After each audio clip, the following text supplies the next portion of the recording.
All the greens are 4 points. The yellows is 2 points. It's in the court. Here we go.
It's been a sobering home season for the West Indies so far, with new Test skipper Ruston Chase and his troops losing a hard-fought Frank Worrell Trophy Series 3-0 to the powerful Aussies.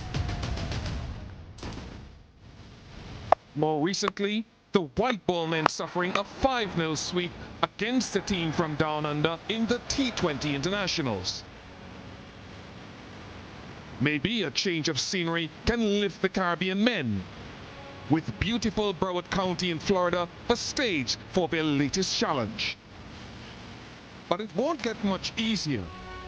Pakistan are always formidable foes, and Salman Aga and his men in green will have victory on their minds.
Hello? It's real low, boy.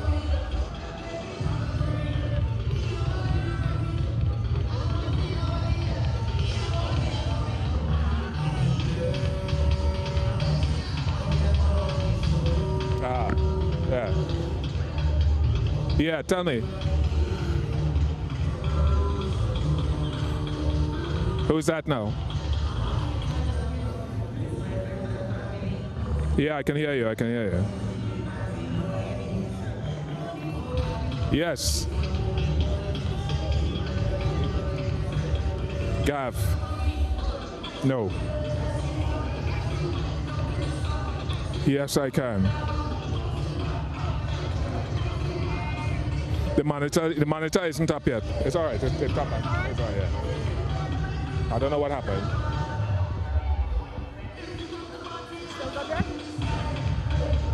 Yes, yes, Craig.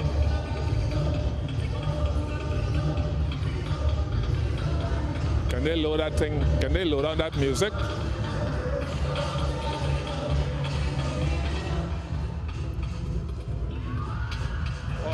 Who's the in the middle? Who's going in the middle? Yes, no. I don't know. So, Stacy, you in the middle? Okay. Different mic. Check. Hello? Yeah, can hear you loud and clear. Nobody's.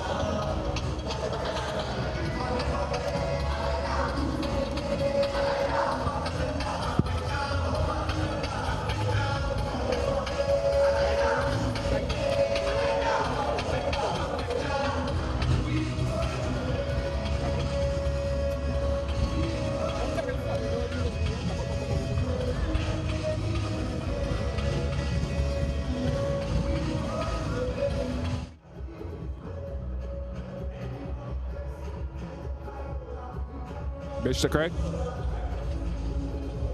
Hey, just run me through quickly, please. Again.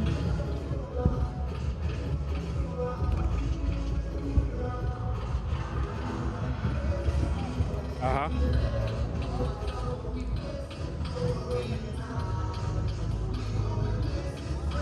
Uh-huh. Uh-huh.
can hear me?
It's been a sobering home season for the West Indies so far, with new Test skipper Ruston Chase and his troops losing a hard-fought Frank Worrell Trophy series 3-0 to the powerful Aussies.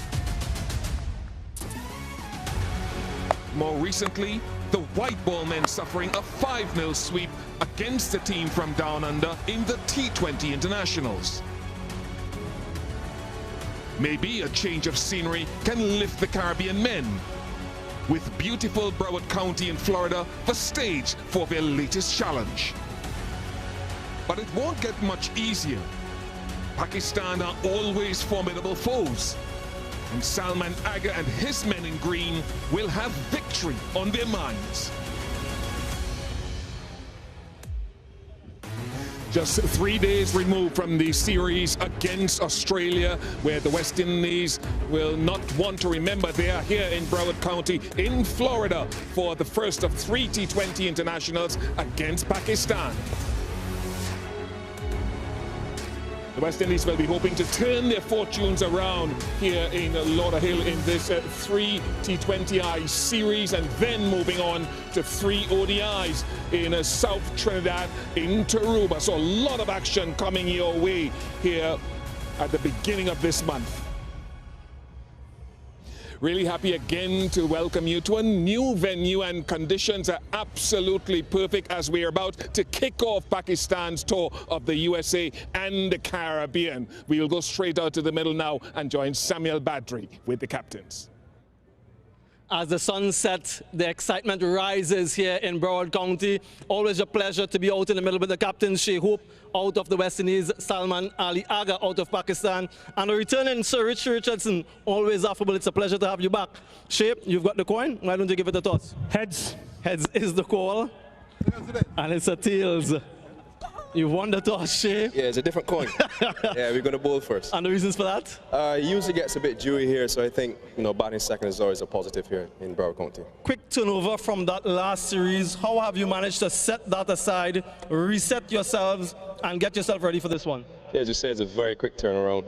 Can't really focus too much on the past. Yes, we have to learn from it, but it's important for us to see what we have in front of us, which is Pakistan.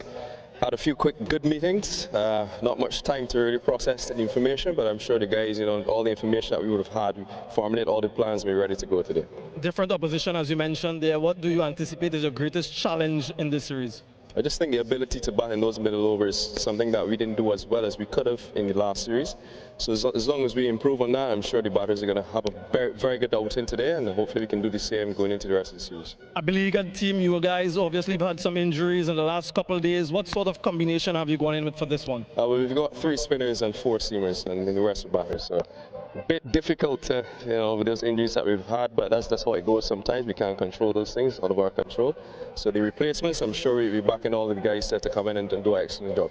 Congratulations with the toss. Hopefully that brings a better result for you. All the best. Thank you. Salman, if you can just make your way here. You guys have been here for a couple of days now. How have the preparations been, and what do you make of the conditions? Yeah, the preparation has been outstanding, and we all the boys are ready to and very excited. And the pitch, I think it's looking like a good pitch we have. Yeah, you've been recently appointed in this role as captain of the T20 team. How have you enjoyed it, and what are some of the learnings that you've taken so far? Yeah, it's a great opportunity and exciting time for me, and doing this I'm enjoying it, and I think the team is fantastic, and my job gets very easier if you have a team like that. 2 teams that are sort of trying to rebound from previous series losses. What are your expectations in this series? It's just we need to follow a process. If we follow our process, I know we are good enough team to beat any team in the world. It's just to make sure we do things right. And in terms of your combinations, West Indies have gone in with some spinners. What's your combination? Well, we have 3-4 spinners. We have 7-8 batting options and 6-7 bowling option as well. So we have a lot of all-rounders. Well, thank you very much for your time. All the best tonight. Cheers. There you have it, folks. The news from out in the middle. Shea Hope finally has won a toss, and guess what? He's decided to bowl first.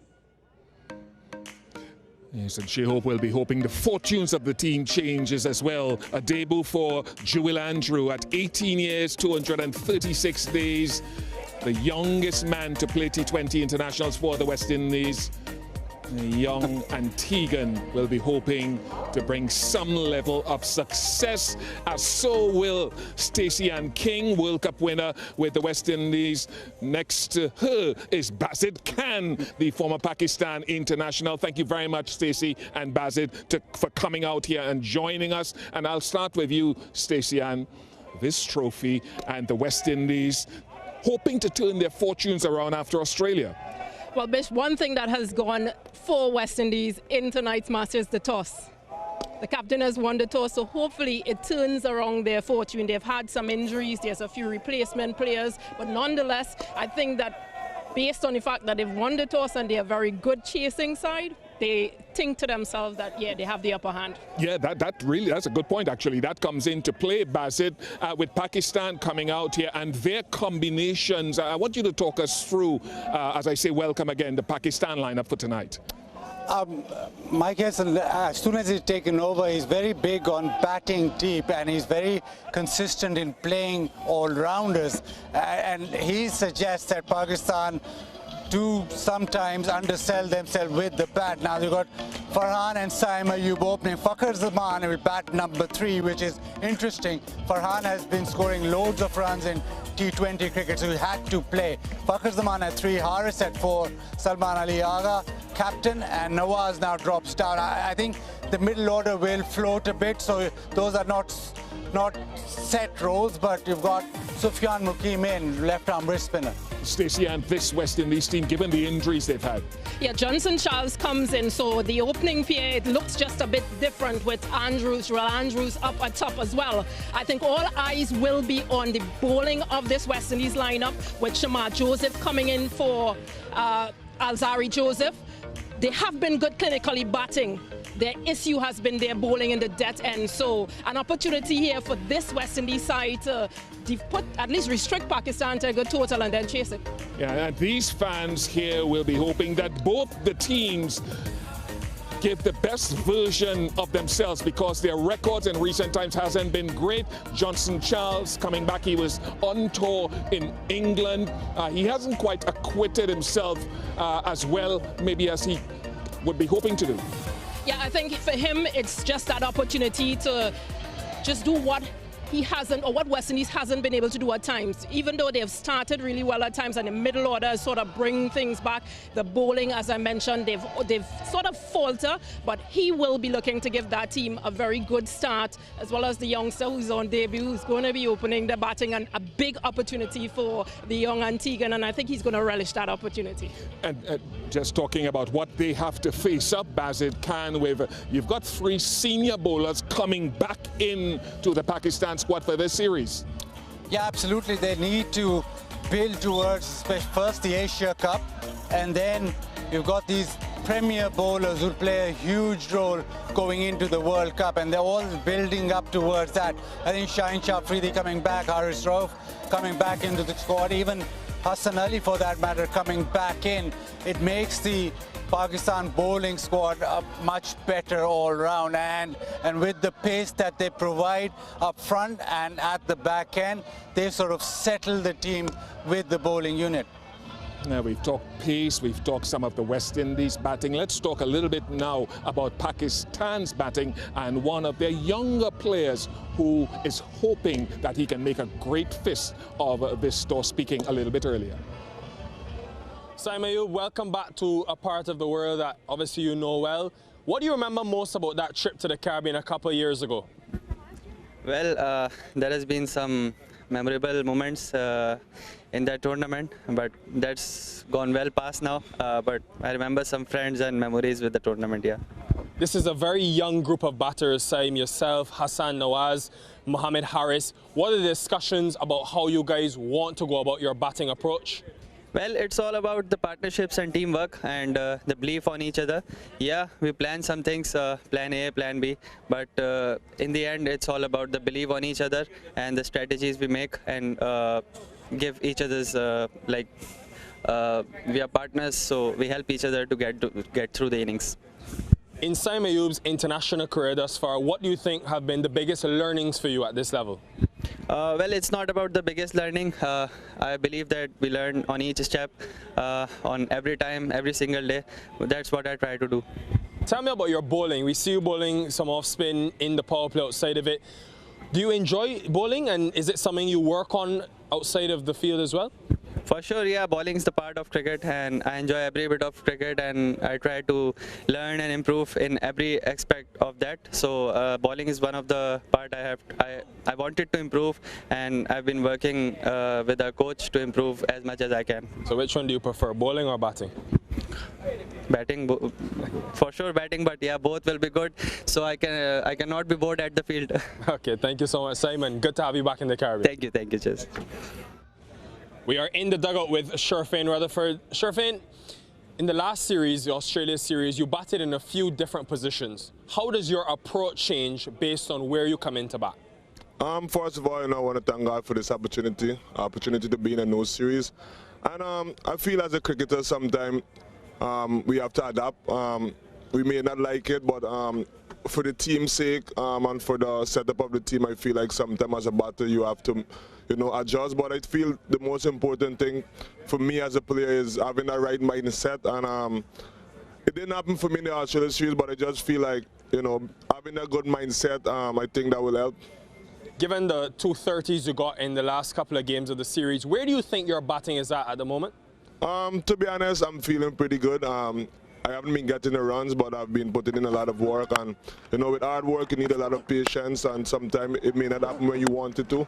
So I just feel it's important for me to keep doing the basic, keep doing the simple things, and I'm definitely not far away from some big scores. Is batting at 3 something you could see yourself doing in the future? Yeah, definitely. You know, I've been working a lot on batsmanship and not just hitting. I feel like I'm in a good space. I'm willing to bat anywhere basically for the team. So yeah, I'm looking forward to anything that throw ahead of me, and you know, it's just about me to, you know, to be in the moment and just take the opportunity. Just quickly, what makes playing in the USA special? I think it's just a different atmosphere, different culture, and my family will be here, so hopefully I can do good for them. Go well today. Thank you. Great to hear from Saim Ayub and Sherfin Rutherford speaking there with Nikhil Uttam-Chandani a little bit earlier. Now, what do they have to operate on here in Lauderhill? Let's find out about the 22 yards they'll be playing on with Darren Ganga.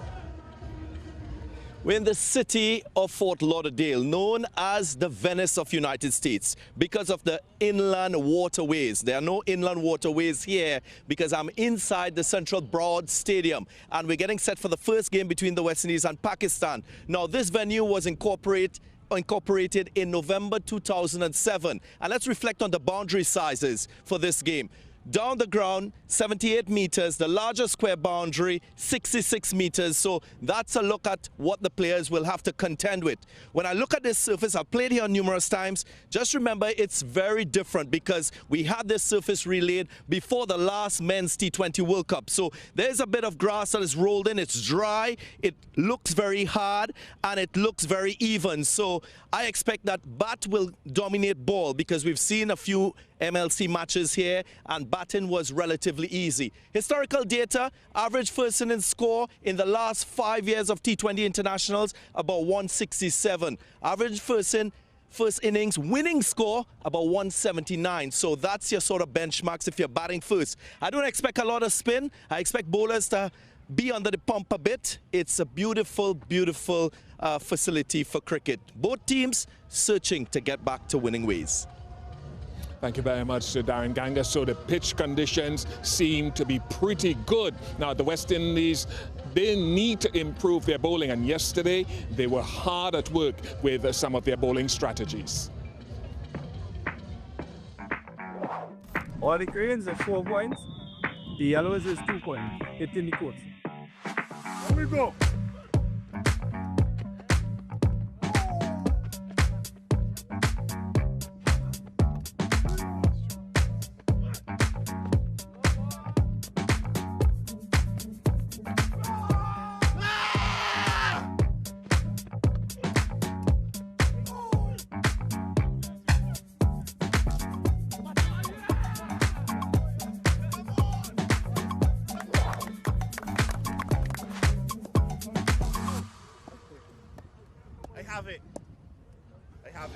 I better get my bowling arm warmed up because there's money to be made apparently if you bowl those Yorkers well. Bassett and Stacey Ann still here with me, but you touched on it earlier that the West Indies need to improve their bowling. These sorts of drills, how significant are they?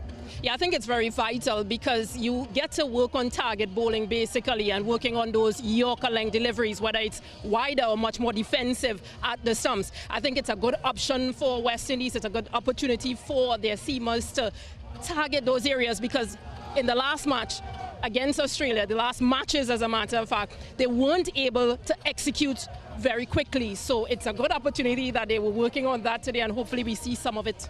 And Bassett, quickly, what are we expecting to see from Pakistan's batting unit? What method here? They want 20 over par, so they'll be aggressive without being very careless. That's what Salman Ali Agha had said. So it's a new version of Pakistan's batting efforts, and this crowd has piled in here to see it. Big thank you to Bassett and to Stacey Ann. We're hoping to see lots of pyrotechnics here as the crowd continues to build here in Lauderhill in Florida. Pakistan are ready. They've been here practicing. The West Indies smarting after their 5-0 defeat to Australia. West Indies have finally won a toss and they will be bowling first. So we are in for some rich entertainment. Stay tuned after the break. Live action.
Two formidable cricketing nations go head-to-head in a series opener.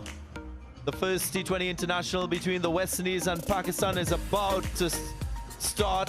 Coming to you from Broward County Stadium here in Florida. Yeah, it's a beautiful part of the United States of America, the third most populous city, as we witness the arrival of both teams. The West Indies led by Shea Hope, and Pakistan, of course, searching for victory, being led by a new captain, Salman Aga. And there is a nice crowd building. Of course, cricket fans will come in to witness their favorite players. Don't often see international cricket in this part of the world. And just to remind you, earlier at the toss, Shea Hope won after 5 losses and elected to bowl first.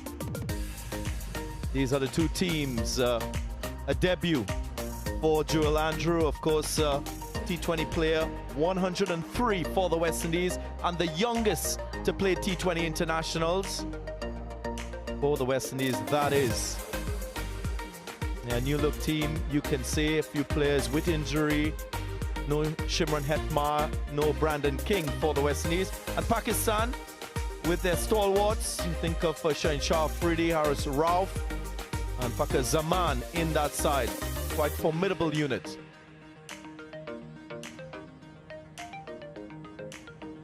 So a little bit of a welcome to both teams at this venue.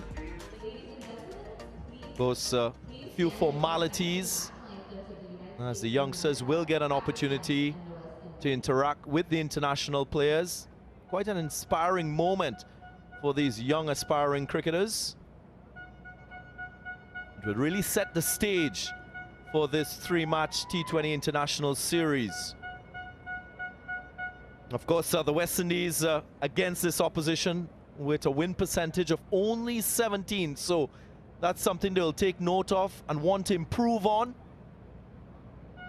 Jason Holder, of course, senior statesman in this West Indian side, will be crucial to their success. And it's really nice settings here in and amongst the central Broward County Park. Time now for the anthems.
us here to this region, but through it all, we have risen above. Through our flannel nights, flashing their willow and leather, these keepers of the flame must feel our undying love. This Caribbean nation is rising fast, a sunbeam cutting through a clouded past. A passion fills the world like a raging fire. As the sun shines, you know we can take it higher. Let every voice be raised. Everybody give praise.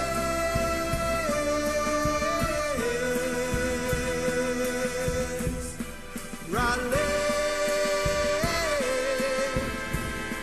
rally round the West Indies, now and forever. Rally, rally round the West Indies, now and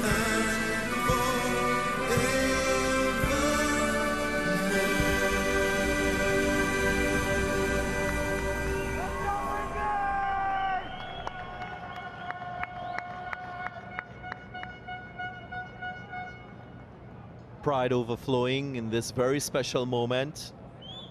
Quite lucky to have Hazel P. Rogers, Broward County Commissioner, gracing us with her presence.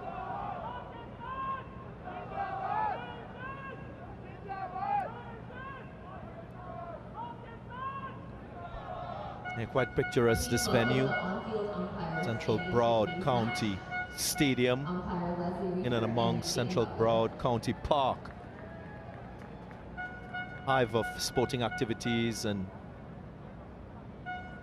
so many things beautiful about this part of the United States of America. As we usher in the start of this three-match T20I series between the West Indies and Pakistan. Members of the diaspora of both sides will be out in their numbers to witness the entertainment. Last few words from Shea Hope. Again, a reminder, winning the toss, electing to bowl first, and he's won the toss for the first time in 6 outings as captain, so that's a positive start for the West Indies team.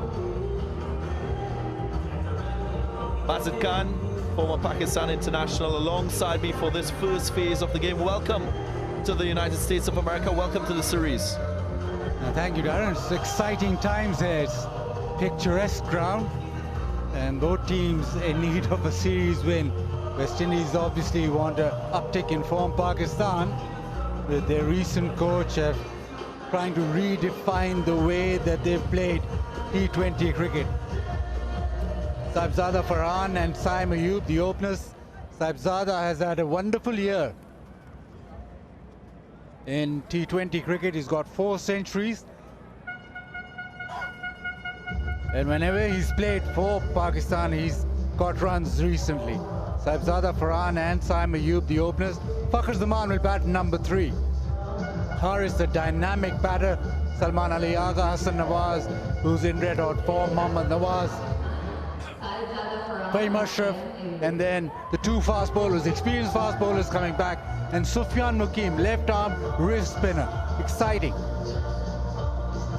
Yeah, I'm looking forward to seeing him in action. Left arm wrist spinner is a unique talent. Also looking forward to seeing Hassan Nawaz, exciting batter in this Pakistan side. Youthfulness in this Pakistan squad. Saim Ayub hasn't been in the best of form, but he'll know these conditions here. Had the chance of playing in the Caribbean Premier League for the Guyana Amazon Warriors. Saibzada Farhan, of course, doing well in a short time at the top, will want to continue. And they'll be up against a new face, so to speak, in West Indies T20 international cricket. Jadier Blades, left arm fast bowler from Barbados. recently made his debut against Australia. Here we go, first ball. Straight away, a bit of swing into the right-hander. Interested in how the pitch plays.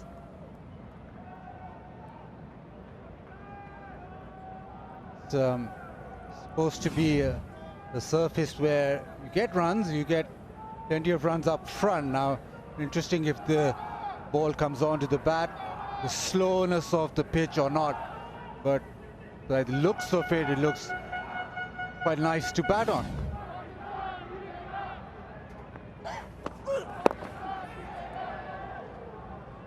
I did mention in that pitch report that this square was relayed just before that last ICC Men's T20 World Cup hosted in America and the Caribbean.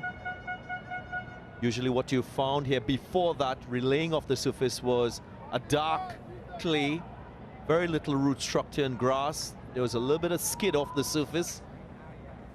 Tonight, very different. Grass rolled in. Wouldn't be express pace. Wouldn't have that skiddy bounce too. That's first runs for Pakistan. Delivery down the leg side, help on its way for 4.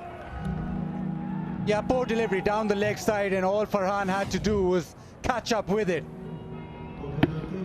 He is a man in form, and that little gift just kick-starts his innings. First boundary.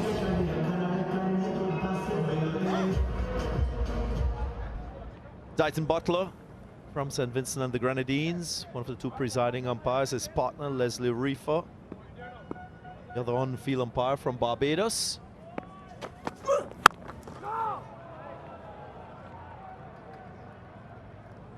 Salman Agha spoke at the toss about having many options with bat, with ball. Is that the USP of this new look Pakistan T20 international side?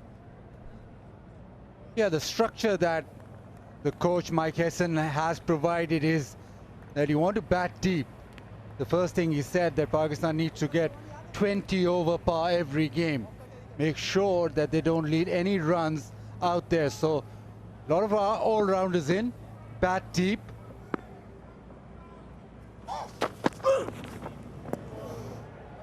And with the all-rounders, that allows the batters maybe just to free them up a little bit more.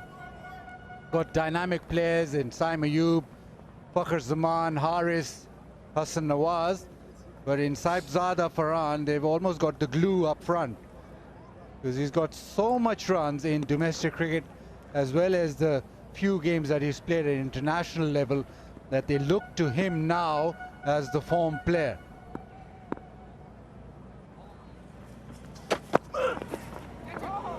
And for the big stroke, didn't make contact again. That bounce on the lower side, something that you often see here at the Broward County Stadium.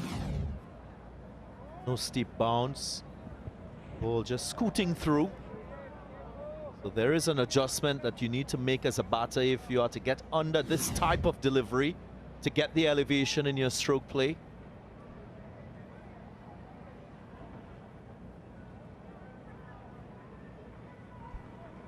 Just 5 from the over so far. Can Blades close it out? Maybe just prize a wicket. Often see that with left-handers in the very first over. Think of Shaheen Shah Afridi.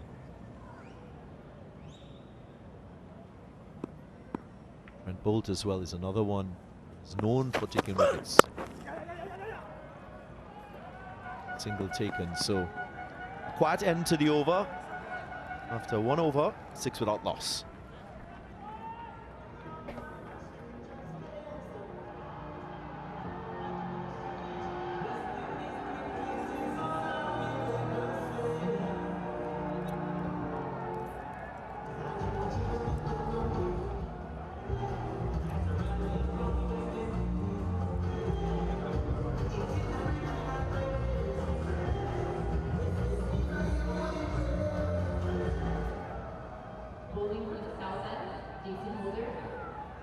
Pakistan do bat deep. Shaheen Shah Afridi at number 10. Fahim Ashraf, very good with the bat, the all-rounder. Nawaz, Hassan Nawaz is one to watch out for. Very powerful striker of the cricket ball. Jason Holder, well, we'll know a lot about Sahibzada Farhan, played in the same franchise in the PSL.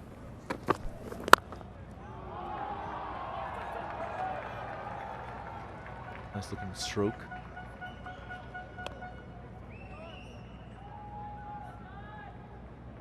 Now here's a young man that will be very excited with this opportunity. The youngest West Indian to play T20 internationals. It's a little bit of miscommunication in that single. He had the chance of playing one-day international cricket already. 3 matches to his name, so he's tasted this level of the game. Tonight he's behind the stumps. Shea Hope not taking up wicket-keeping duties.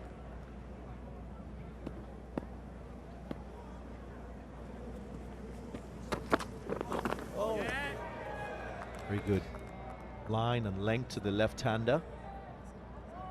Earlier, before the start of the game, he received his cap from Casey Carty, his teammate. Casey Carty not playing tonight. It will be a proud moment for him, his family, his supporters, and everyone back in Antigua and Barbuda, country that he hails from. They say he's destined. Saw him recently in that Global Super League in Guyana. He chalked up a few runs, 14, 45, and 16 in the 3 innings that he played. So he has some game time. Joel Andrew will want to make use of any opportunity with the bat.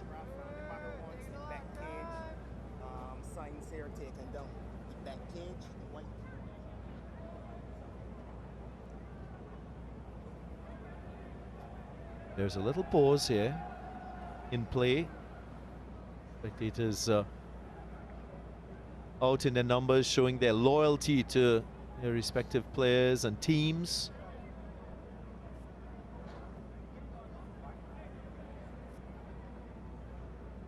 So Basit, you mentioned this Pakistan team with lots of all-rounders. I spoke with Ravi Rampal. He wanted more of a specialist approach with the ball. If you look at this team, maybe Jason Holder, Romario Shepherd, the 2 all-rounders, but it's been more specialist players.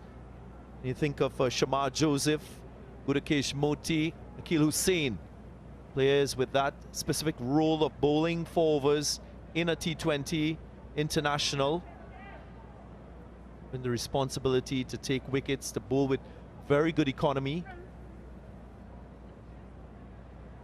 Another opportunity for this man on screen to play this format of the game. Really impressed in the longest format, Shamar Joseph.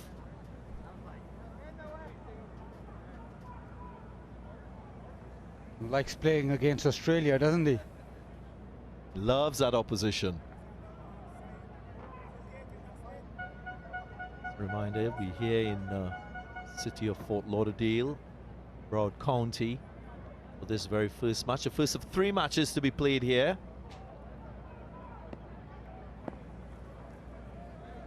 Back live.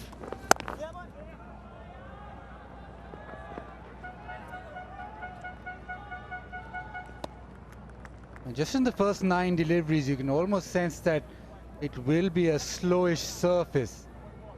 Ball not really coming on, it's low bounce. Don't think it is as pleasant as the surroundings suggest. Beautiful around here, Fort Lauderdale. Jason Holder will probably just try and just bowl into the pitch, even the cutters into the pitch.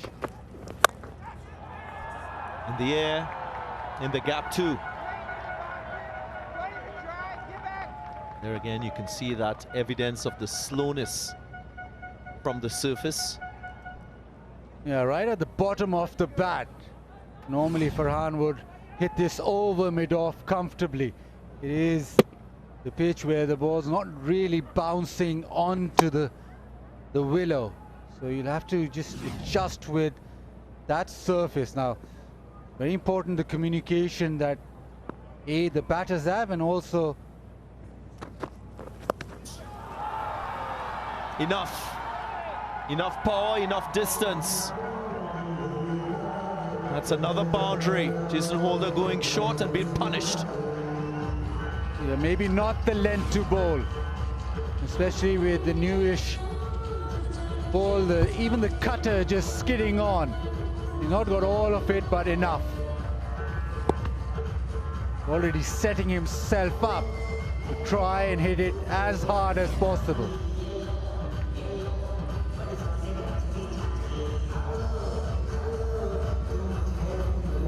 The communication very important, especially with the two batters who are batting right now, but also back to the dressing room. In Bangladesh, Pakistan got a little unstuck on pitches where there was a lot of seam movement and sort of invariable bounce.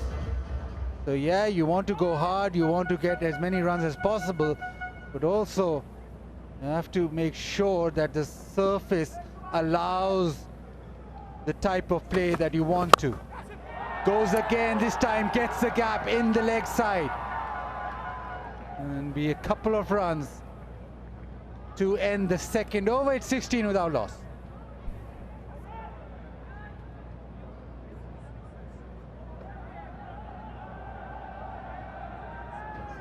It'll be interesting to see what combination of bowlers Shehop uses in this power play phase. Often see Akil Hussain with the ball. Gone 2 pace overs at the start. May see an introduction of spin.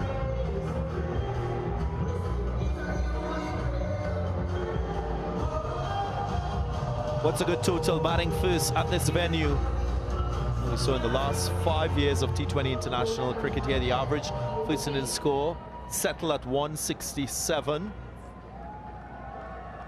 Here's another challenge for the Pakistan batters. Akil Hussain, rated highly in this format of the game with the ball.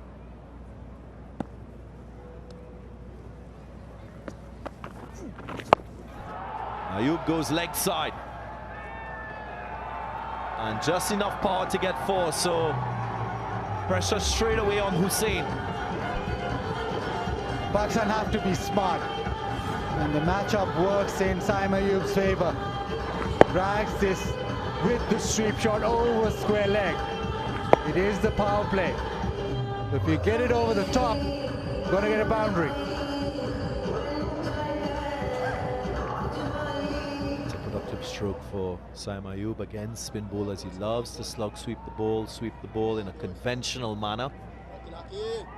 See a change in the field. So now, along on.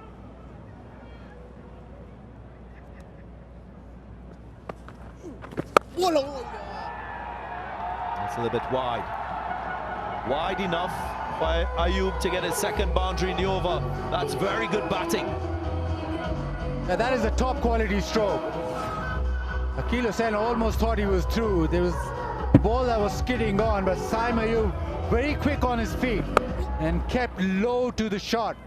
That is an exceptional pull shot to the fence. Was expecting that shorter length on that occasion, so smart, proactive batting.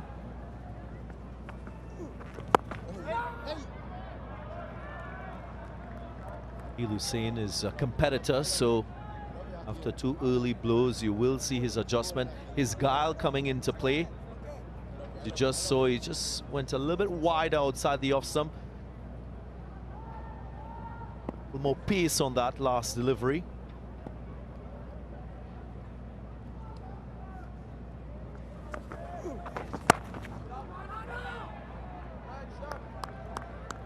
The adjustment from Akil Hussain, he's gone round the wicket, so with the angle away from the left-hander, trying to just take out the leg side. You want to hit leg side with the swerve that he's getting, you have to go across the line.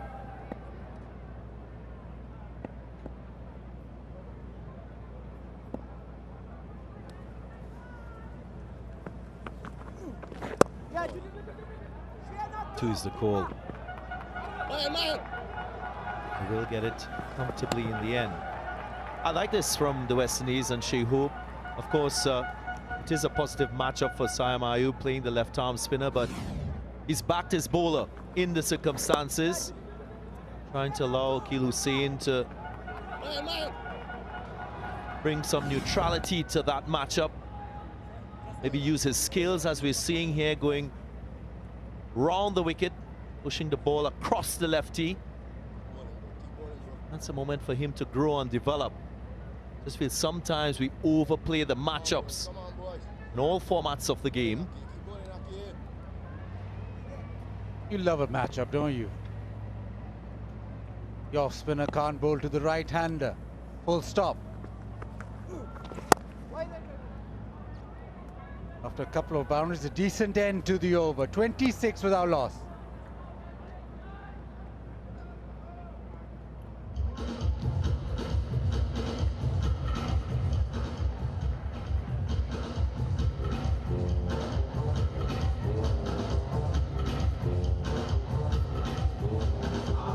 Festive occasion. T20 cricket, that's all you want. Entertainment and a festival.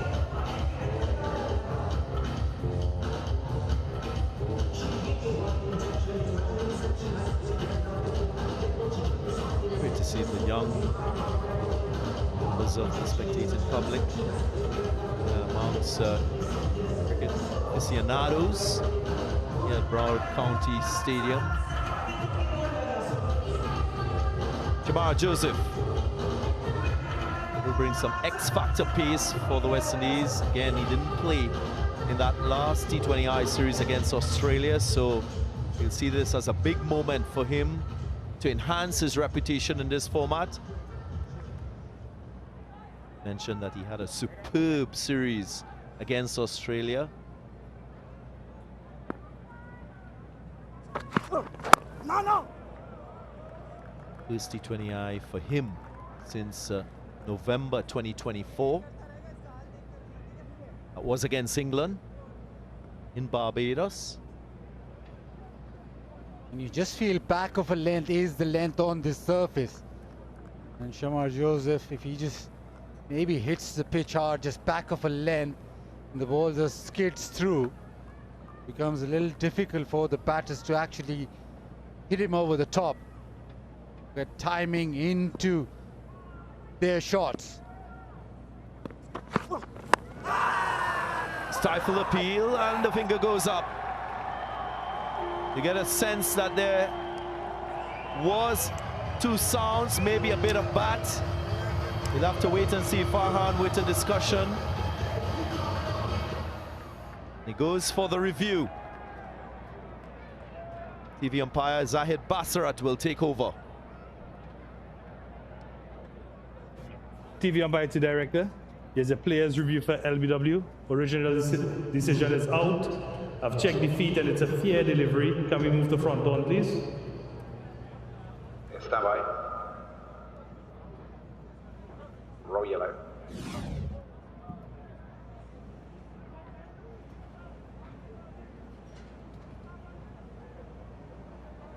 Ball is passing very close to the bat. Can we get Ultra Edge to confirm if there's any bat involved?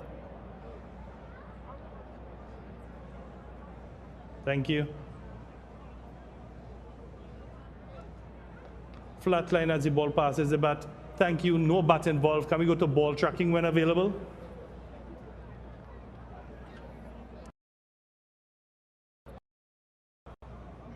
Thank you. Ball tracking still building, guys.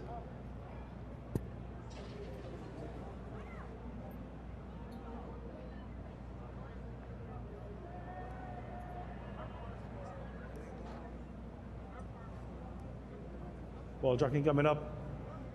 Pitching outside off, impact in line, wickets, umpire's call. Thank you. Reese, I'll have you stay with your original decision of out. I'll let you know when you're on screen. You're on screen now, make the signal. So success for the West Indies. Shamar Joseph breaking the opening partnership, his 11th wicket in T20 internationals, and he strikes in his first over. Farhan departs for 14, it's 26 for 1.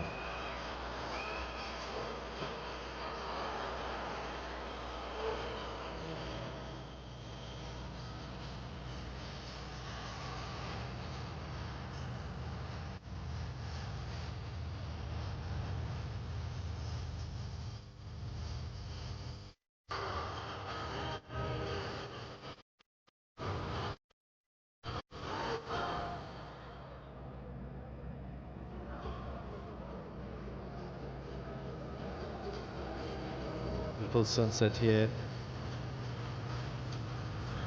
Fort Lauderdale. Fakhar Zaman, the experienced lefty for Pakistan, batting at number 3. You often see him opening the batting, but he's playing a different role in this series.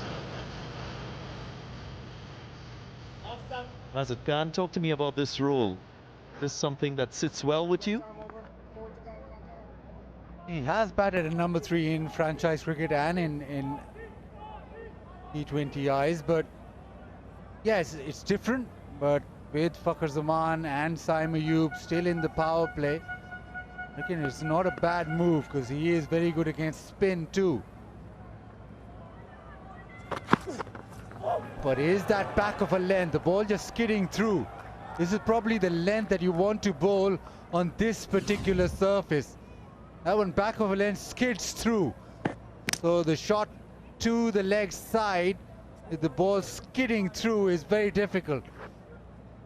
And hits the top of the stumps. Yes, it is umpire's call, but it is the length probably which is absolutely spot on this surface. Those 3 deliveries, he's been very good. And just needs to carry on, try and hit the pitch exactly about there.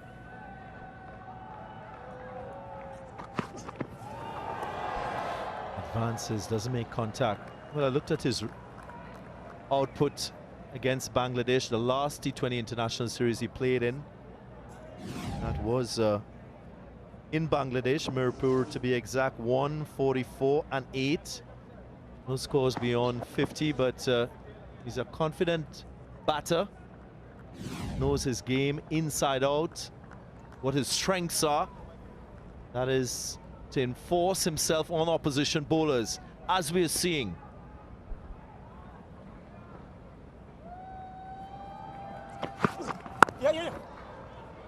It's off the mark finally. So far it's been very good from Shabar Joseph. Just back of a length. Support for Pakistan. We're happy to be on camera, but they'll be more happy if Saim Ayub and Fakhar actually hit their straps. At the moment it is a terrific over. 5 deliveries, just a 1-run scored, but all 5 deliveries into the pitch, back of a length, which is proving to be very difficult.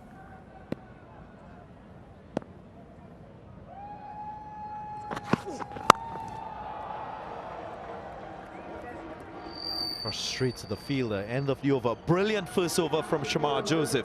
After 4, 27 for 1.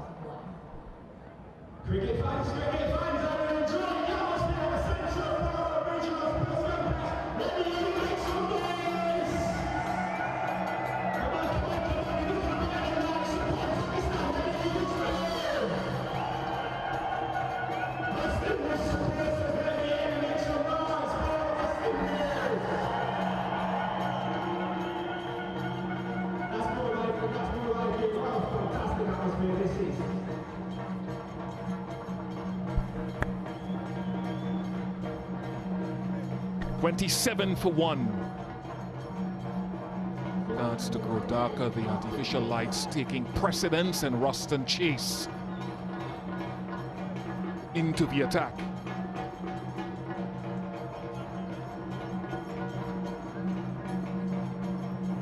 Fifth bowler for the West Indies in 5 overs. He's got a long off in play. Expect a deep square leg. Will it be a matchup here with 2 left-handed batters at the crease that has invited Ruston Chase's move? Stacey Ann King into the attack. Hello to you. You're in and out. You're starting to take offense from this. You're ducking in and out of series.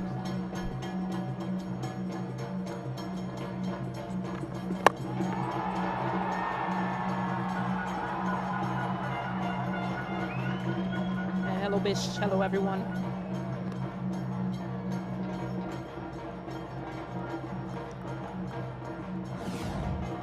Yeah, the change of bowling again from Shehab.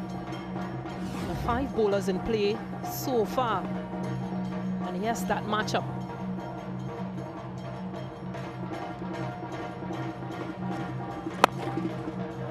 There's force Just the use of the crease laterally to try and open up the scoring.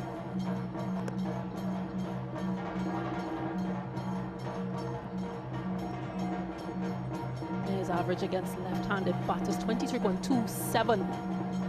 Ruston Chase since 2022. Compared to right-handed batters, which is a bit higher. It's almost 30.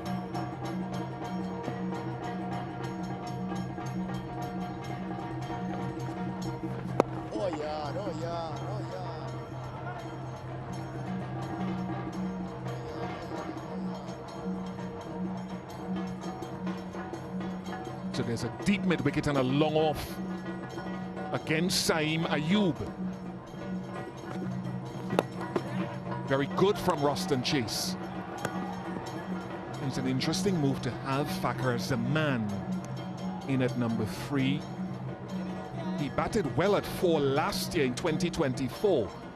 And that would have been primarily, he's a career opening batter, as he's shown at times and in franchise cricket. But when Rizwan and Babar Azam was there, he had to shuffle down the order.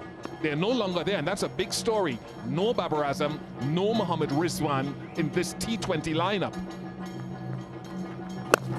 That's a good shot. Nice use of the feet from Thacker. 35 for 1. 8 runs coming from that Ruston Chase over. Again, use of the feet. Driving well. The previous over, just the 1 run from Shamar Joseph. 8 runs coming off this one from Ruston Chase.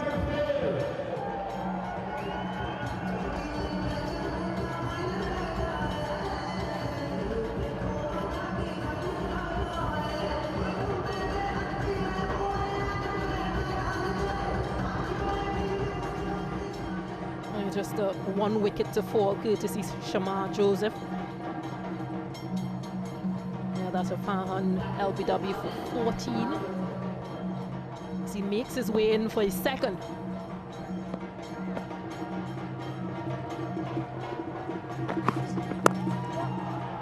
Such a good shot, that. Because it's hit on the bounce. I don't think it was an out-and-out half volley. But the presentation of the bat face was perfect. Yeah, they've spoken previously about this surface not being true, but look at the class, look at the balance in this shot. He deserves 4 runs.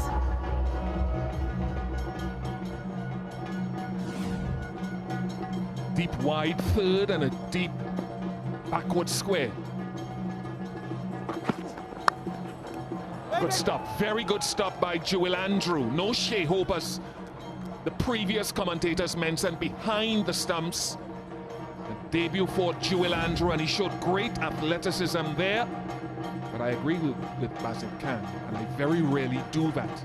With the low bounce on this surface, you want to test length and back of a length initially to see if that works.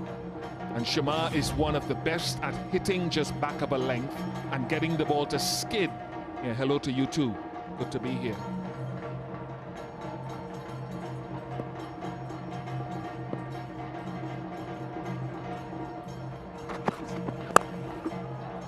Oh, brilliant stop. Outstanding. Gudakesh Moti, the fielder. Again, the drive, an over-pitch delivery, but diving to his left. Excellent stuff. Ma went slower ball there. And as we saw with someone like Nathan Ellis over the last few weeks, you still have to hit your length. Now for Thacker's a man, if he hits with the wind leg side, there's a deep mid-wicket and a deep backward square.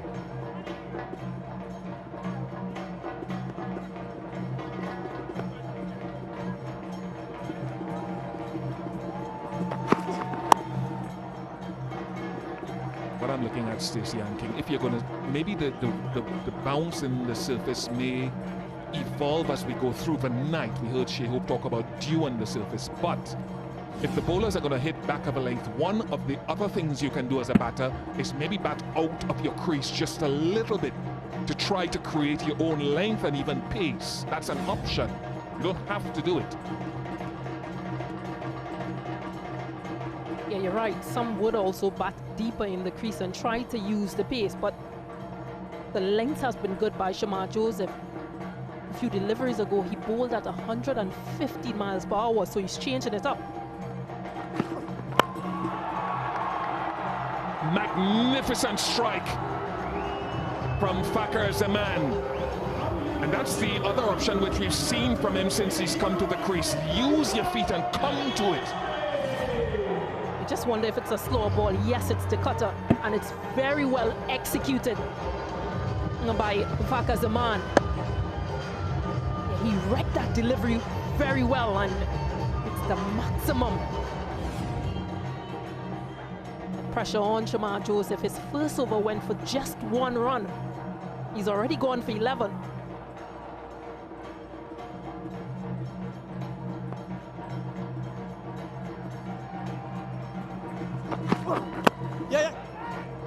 With Yorker pace on, I'm not sure I would have gone those 2 pace off deliveries in that over. 46 for 1. There's such a thin line between deliveries and the pace on, pace off, when to use them, should you change them. You know, those 2 slower deliveries has cost Shamar Joseph 2 boundaries. Something you have to look at going forward.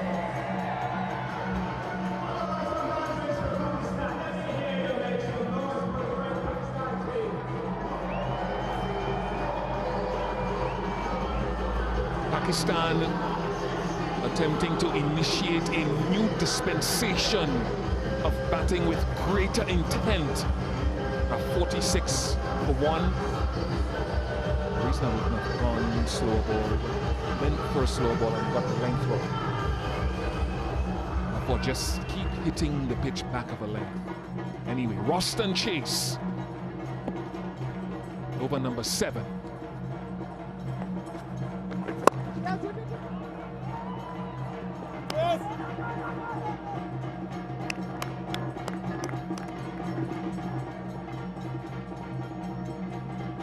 There is a wind that comes across the ground from the leg side to the offside as Fakhar Zaman takes strike, so it doesn't always blow, but when it picks up you want them trying to hit the ball into that wind if they are trying to go big, which would be left of your screen.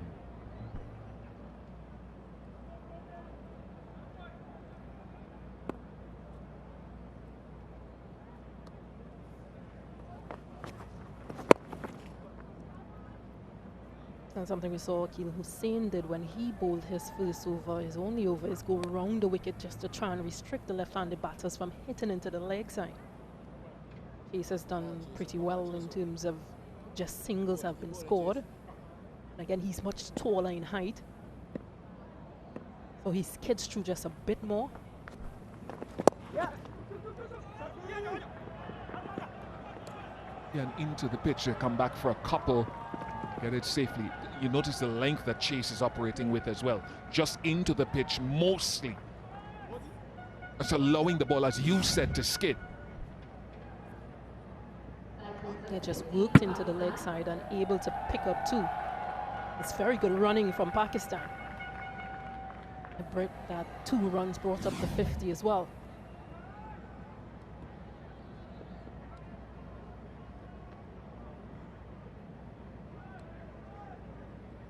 Seven boundaries hitting that 50 so far. Oh.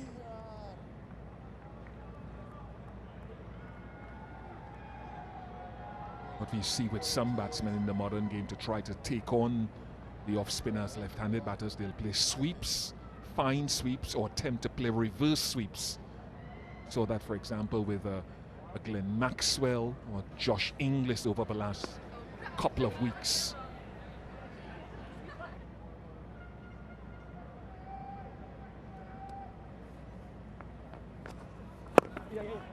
Ooh. Well, bunted a full toss for one. 52 for one. And one ball to come. I got ahead of myself.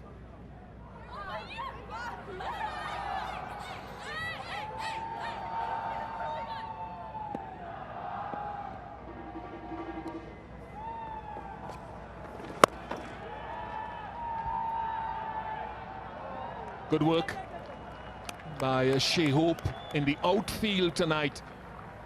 The skipper. 53 for one after 7. We've had enough action. Now the openers put the pressure on the West Indian batters quite early. It's a few boundaries, a few nasty boundaries. As they're able to just set up, just possibly going to be a good enough target for them. Just the one wicket. Lost that to Barhan. The foundation is set.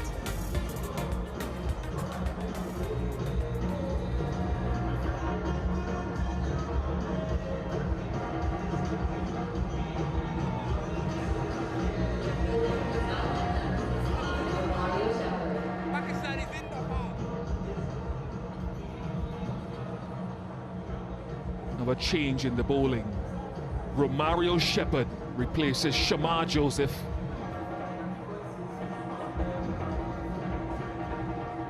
See what length he starts with 3 deep fielders leg side.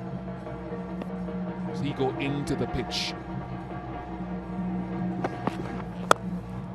It's full.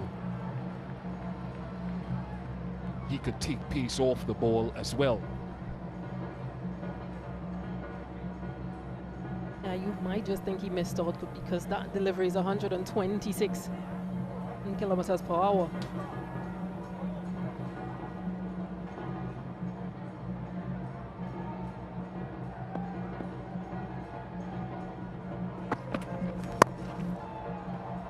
Now he goes into the pitch. That's where I thought he would have gone first up, to be quite honest. He's dismissed Fakhar as a man twice in 4 innings. In all T20s.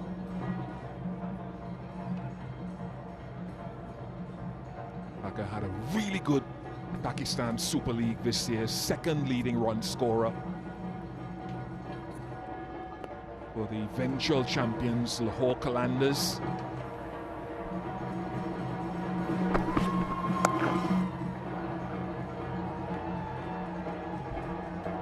To the pitch again and happy to be in Florida. Of course, the part of the T20 World Cup, Men's T20 World Cup last year was held in the United States, part in the Caribbean. Pakistan fans, hopefully they'll come out in their numbers along with the West Indian fans over the next couple of games, with tomorrow being a day off.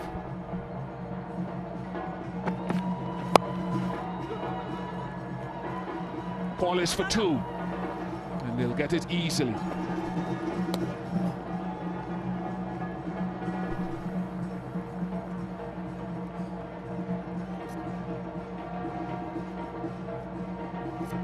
Three T20Is here on Saturday and Sunday, the last 2. Then we move to South Trinidad and Tobago for 3 one-day internationals, which are of extreme importance in the CG United series.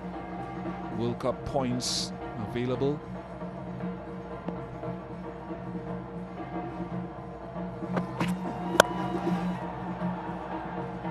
I suppose a big question is how the West Indies go chasing a total tonight, which they haven't had the opportunity to do in either of the 5 T20 internationals against Australia.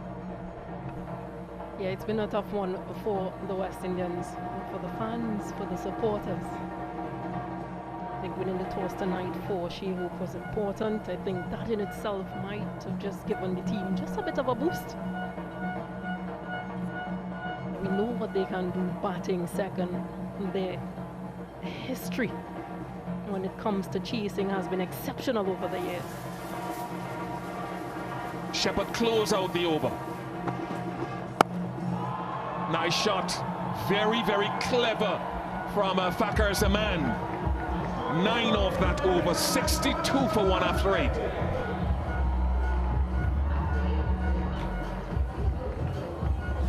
They're going into the pitch. Almost uses that uppercut type shot. Now picks up 4 runs, but it's a well-executed shot. 9 runs coming from that over.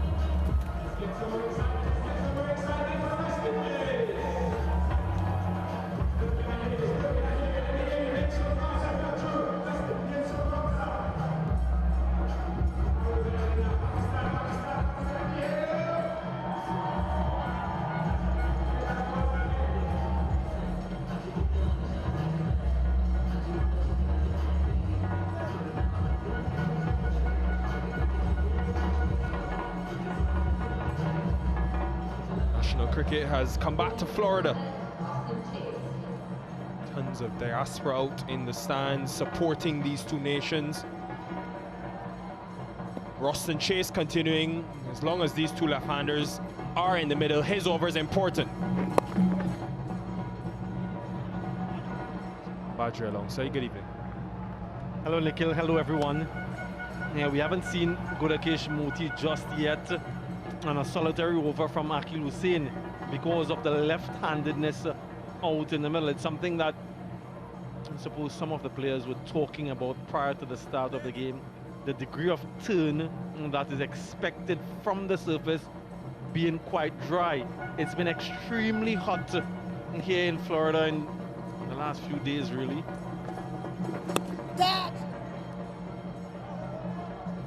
Coming from Warner Park and to here, it was a dramatic shift in terms of the heat. And these guys will be adding to the temperature here in the crowd.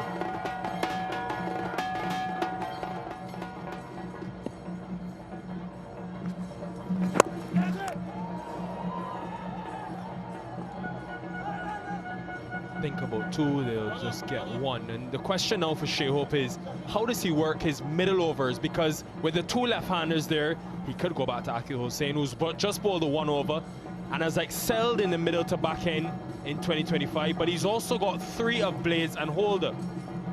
I think with a left arm angle could be effective. Maybe getting the ball to shape away from the lefties. Chase has only got 1 more after this.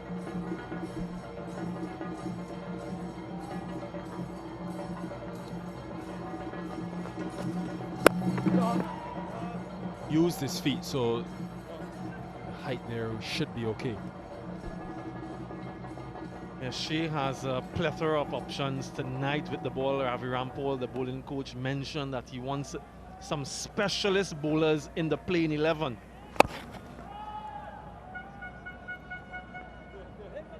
Good variations in terms of pace from Roston Chase. He's such a clever bowler. I've always described him as someone who is quite efficient, goes under the radar at times with his performances, bat and ball. Doing a good job so far.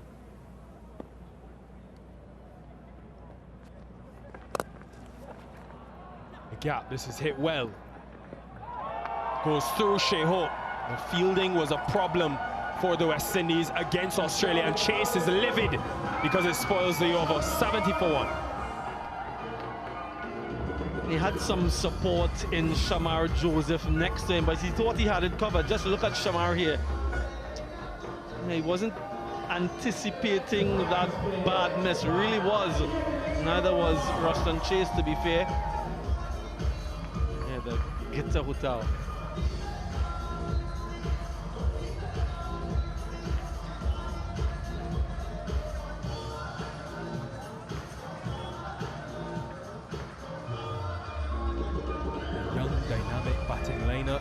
Salmanaga, as Ian Bishop said earlier, has spoken about at length wanting his batters to bat with more intent. But the one thing that him and Mike Hesson, new head coach, has said is, we want you to be aggressive, but we want you to make smarter decisions. And Salmanaga has made it very clear he's going to back his young batters. So Saim Ayub, although he's not got off to the hottest of starts in T20 international cricket, we know the talent is there.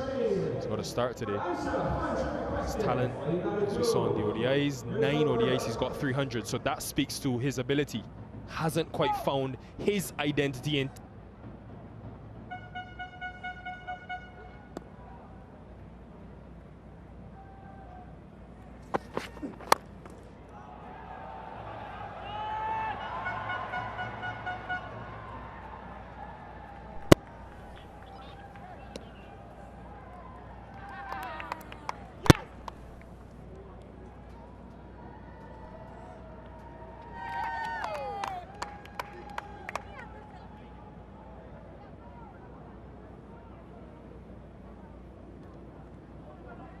The Ghana Amazon Warriors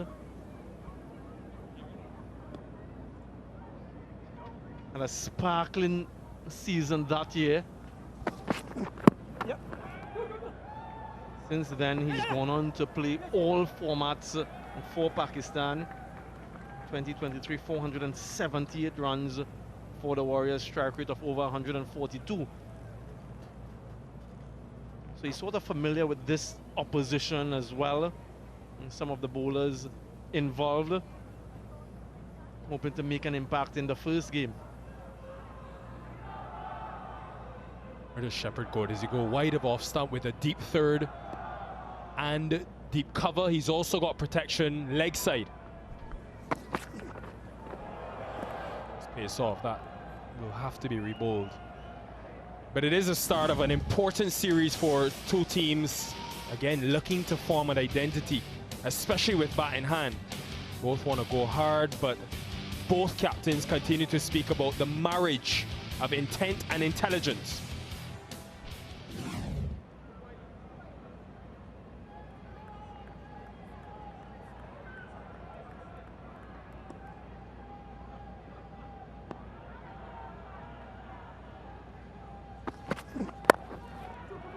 Again, they want two, just one. And even Sam, I was thinking about it today as the 50 partnership comes up. I was thinking about both head coaches are quite similar. Both like the data, as we saw Hassan in the PSL when he won it, now with the Pakistan team, and we know Darren Sammy's spoken about it at length in press conferences.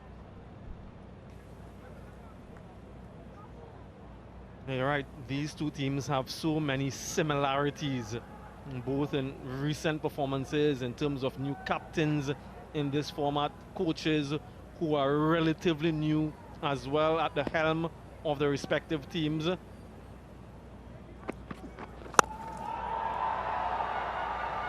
Jason Holder was in the circle at mid-off, so he won't complete the catch.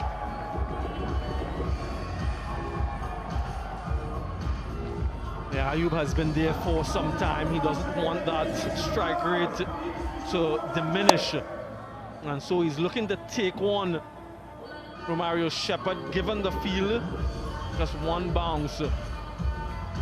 So good intent shown in this game, Nikhil, and this series for me is going to be determined by the middle overs. And I think both teams would do similarly in the power play, but how can they navigate the middle overs given the conditions, given the skill set of the opposition bowling, the running between the wickets? That for me is where things can be won or lost. So look out for overs 7 to 15 and how both teams go about those overs, how they can score, how many can they score, and the intent along with the running between the wickets. Long off in place. He's a thinking batter, Saim Ayub, and it's visible and evident in the way he goes about things. That last delivery, they brought in the backward square and pushed mid-off to long off, so he tries to come across his stumps and position the ball there.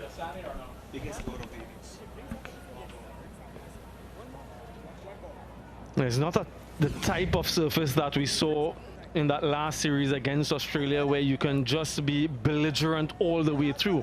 This one seems to be a lot slower, it seems to be stopping, and so your skill set has to be markedly different from what we saw from the Australians. How can you, I suppose, assess what's in front of you and make optimum decisions?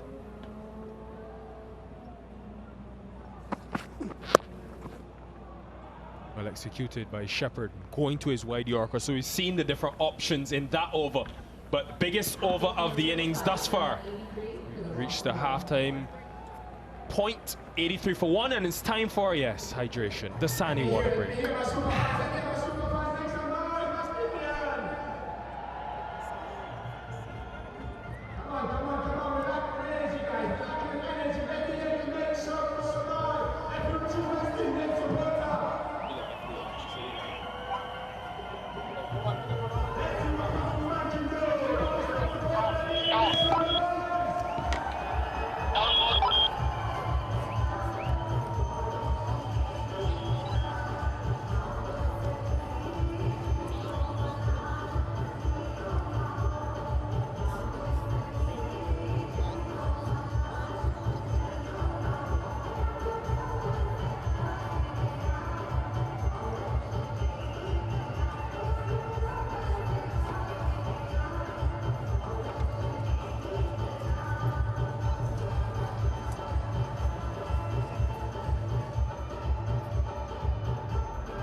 Here's what you need to do.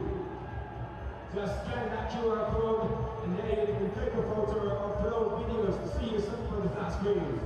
Again, nicely poised. Pakistan will feel they've got the advantageous position with 9 wickets in hand in the last 10 and a lot of power to come. That middle order, young middle order. West Indies will feel they've controlled things nicely with Shamar Joseph getting the first and only strike of Farhan.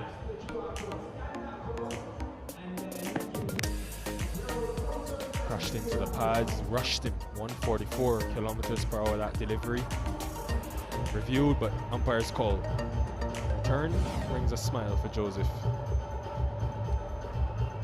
Shamar Joseph already completed 2 in the power play. He's got options, which is something Shea Hope doesn't always have. Still no Moti just yet. We are in Fort Lauderdale. It's great that cricket, international cricket, has returned to the United States of America. We are in Fort Lauderdale, where there's a diverse selection of cuisine. And after you're leaving and enjoying the cricket, you've got many choices when it comes to wetting the palate and satisfying the stomach. You know where I'll be heading after this? The Elbow Room. Dine out Lauderdale. Be there.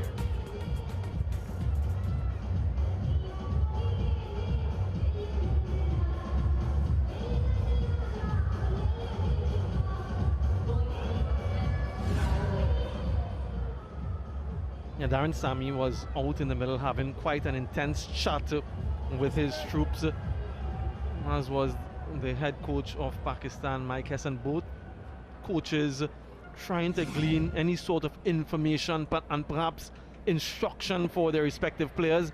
Blades is back. No, says Dayton Butler. Appealed so passionately, forgot to retrieve the ball, Jediah Blades. But they will think about the referral. Maybe not. Yeah, who's making the decision? Because it's Joel Andrew on debut behind the wicket and a very young bowler in Jediah Blades. So I'm just wondering, because this to me looked quite close. He stepped across to the offside. Let's look at that. That's a good shout. But who is, I suppose, taking that leadership role there between Blades and Joel Andrew? Well, that has been pummeled. And this is the talent of Saim Ayub. Yeah, what a strike. He is quite diminutive in stature, Saim Ayub. Just look at this, folks. Yeah, he's not looking at where that's going. He knows exactly where it went, off the middle of the bat and into the slight wind here at the moment. All the way. Moves on to 46 of 31. Healthy strike rate in these conditions.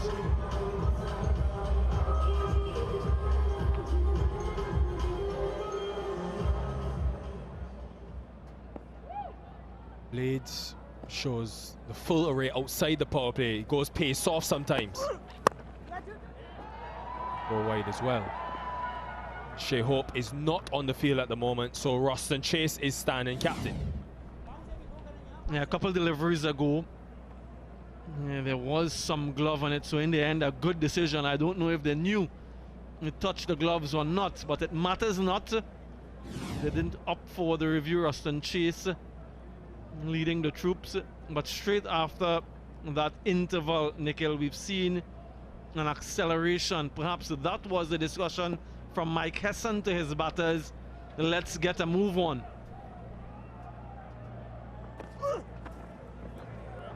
You have to revolt that. I tell you what, there was a good decision not to review. It was a better decision by Dighton Butler to give that not out, because as you said, Sam, and from my naked eye, it looked out to me.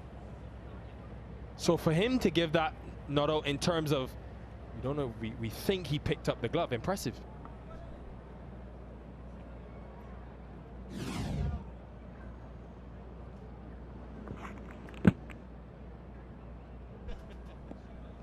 Yeah, that's the shout.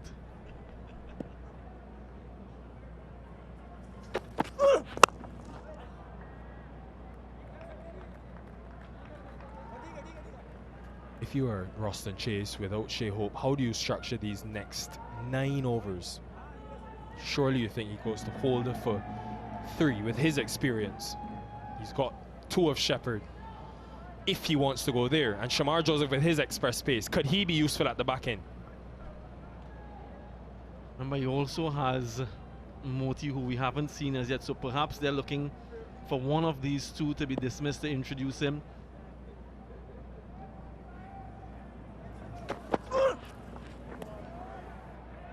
Yeah, there's that plan, concerted plan, because he has those 2 fielders deep offside.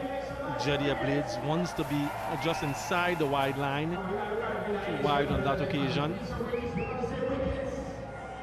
Akil Hussain has also only bowled 1. And that's that negative matchup that teams, in my view, sometimes take too seriously. Trying to force Saim Ayub to hit through the offside. And he will bring up just a second T20 International 50 in 32 innings. They've backed him, they've trusted him, and he loves this part of the world. A very well constructed half century for Saim Ayub. It's always pleasing to start a series, first game, with such a score. It sets you up for the rest of the series. And he's running well. Both of them are. Those 2s quite crucial.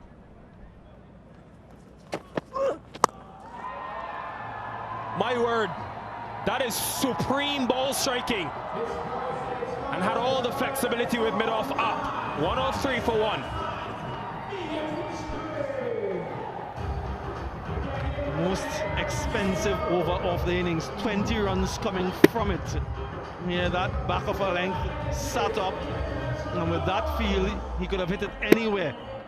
He decided to go over long off, 89 meters from Saim Ayub. Powerful punch he packed.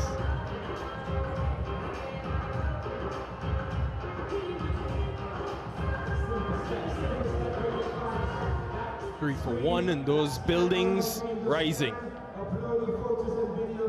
50 in the last 4, and they've not lost a wicket, and it's mainly been Saim Ayub, who was just 17 off 14 in the power play.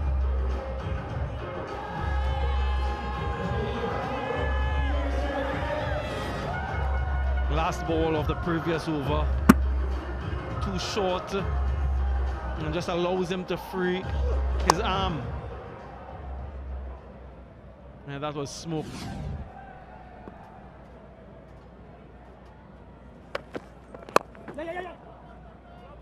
That's been the plan to Fakhar Zaman, who's so strong leg side. We want to stay away from there. He just seems frustrated. But you think with the two left-handed batters at the crease and their presence, this partnership so critical, and maybe Hope is hesitant to go back to Hossain or go to Moti. Confirmation of the bowlers used so far.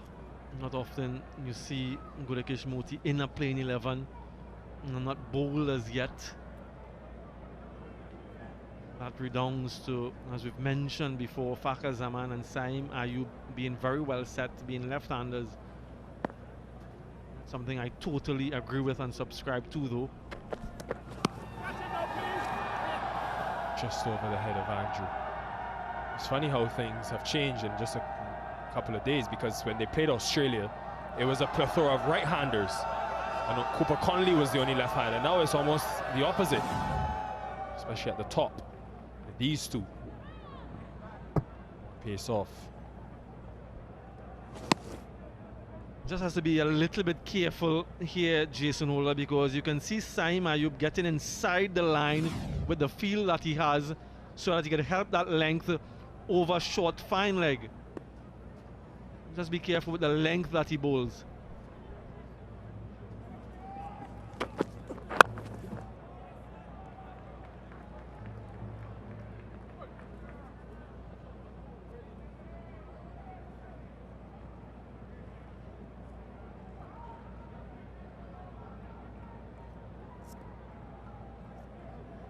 Hope was thrilled, pleased when he won the toss, and he was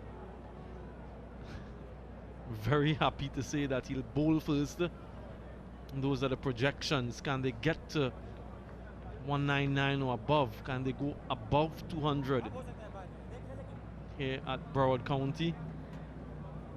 And certainly with 9 wickets in hand, it's gettable. And West Indies trying to bowl wide and hurry. Saim Ayub only his second T20 international 50. It's been a slow year in this format. He's found form at the right time, beginning of the series. I suppose it's a template that the others can learn from. Gave himself some time at the start, and once he found his rhythm, looking to cash in.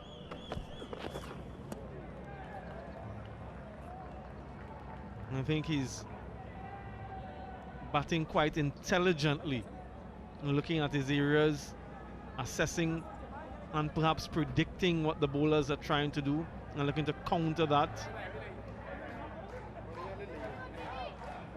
Lots of fans looking to get their memorabilia taken for posterity.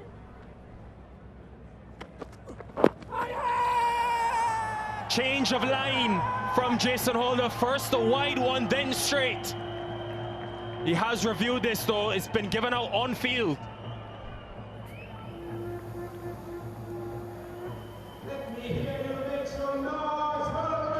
TV umpire to director. There's a player's review for LBW. Original decision is out. I've checked the feet and it's a fair delivery. Can we move to front on, please?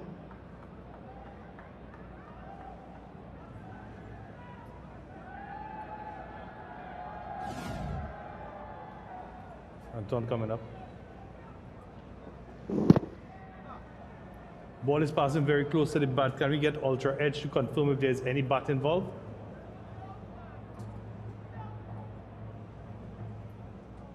Thank you. Thank you, satisfied. No bat involved. Can we go to ball tracking when available?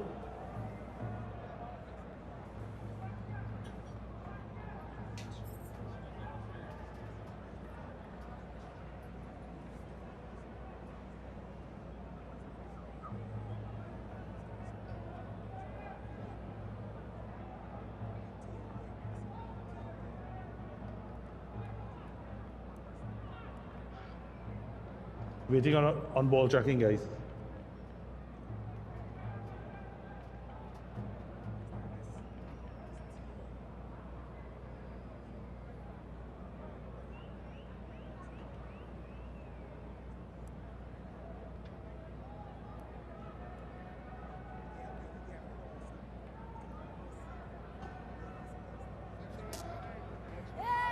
Still waiting on ball tracking.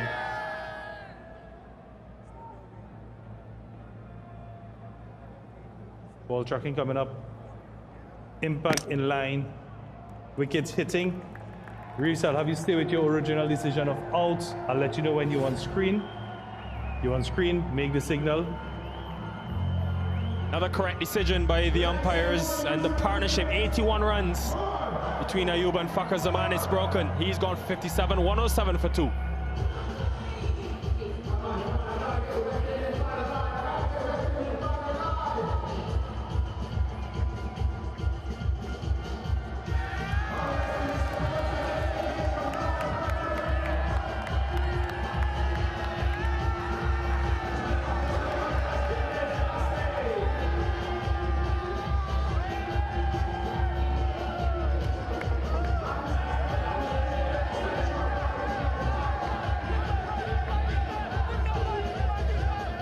Cricket-loving people, Pakistan fans, and there's been a lot of talk around 22-year-old Hassan Nawaz, who's quickly developed a reputation as spin smoker, spin hitter, but the fastest 100 for Pakistan in T20 international cricket. West Indies will be cognizant of that.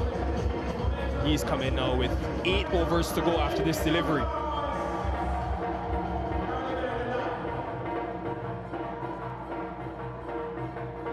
44 balls, that 100 against New Zealand. The year now, right-hander, so something different for Sheho and Holder to work with. Deep third, deep point.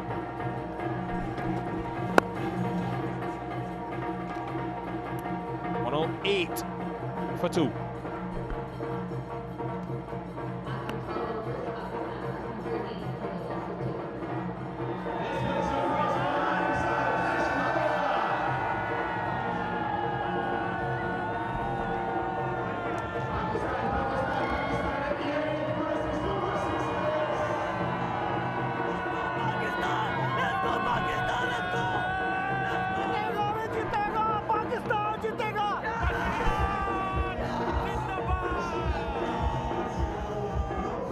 Pakistan very happy with this partnership of 81, and then it was broken. Jason Holder going round the wicket to the left-handed Saim Ayub, hitting him plumb in front. Little mini celebration for the West Indian fans, so the West Indian bowlers get more control with the ball. Hussain, of course, into his second over. Stacey-Ann King alongside me. Jason Holder climbing that list of most wickets for the West Indies in T20 internationals. Now second behind Dwayne Bravo.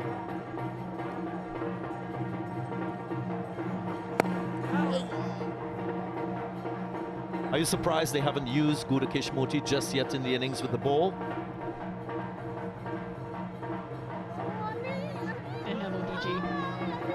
Yeah, I'm a bit surprised.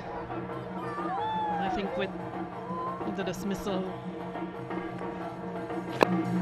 bringing a right-handed batter to the crease, we might see him introduced.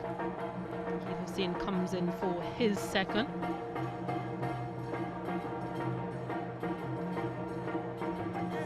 I just wonder the options as well for the captain, for Sheho. He has quite a lot of options.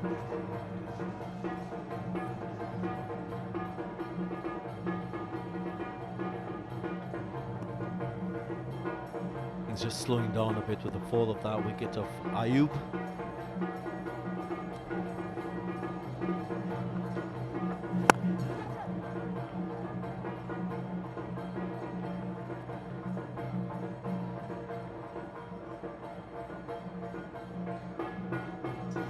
Yeah, I like Fakhar Zaman and the way he goes about batting in T20 cricket. He has a unique technique that he uses. It's called the power technique, used previously by Shane Watson, Josh Inglis in the recent series.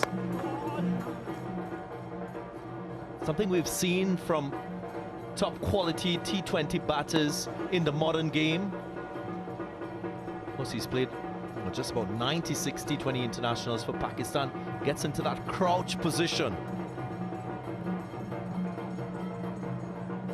And something that we'll talk a little bit more about.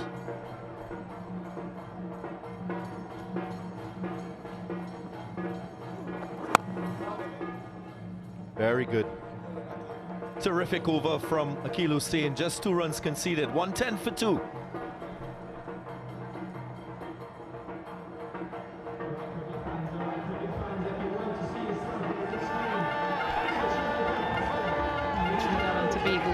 Very well represented in the crowd.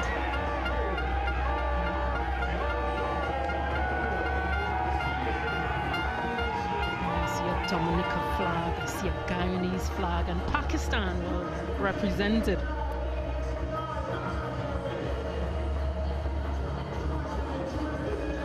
We'll be expecting a West Indies win.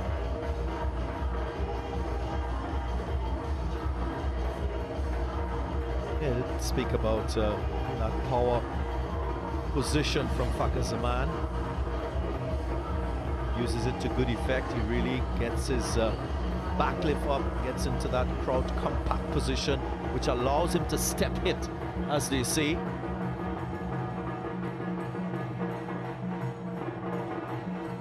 Return of Shamar Joseph.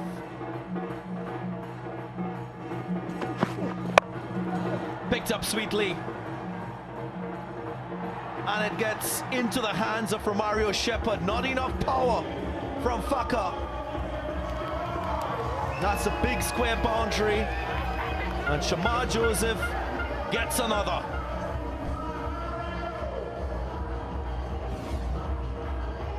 Yeah, again, just over pitch. Might have been a bit slow as well, luring Fakhar Zaman into the shot. It's an excellent and well-judged catch by Shepherd. I think we all thought that was going for another maximum. And Fakhar Zaman goes for 28 from 24. Pakistan 110 for 3.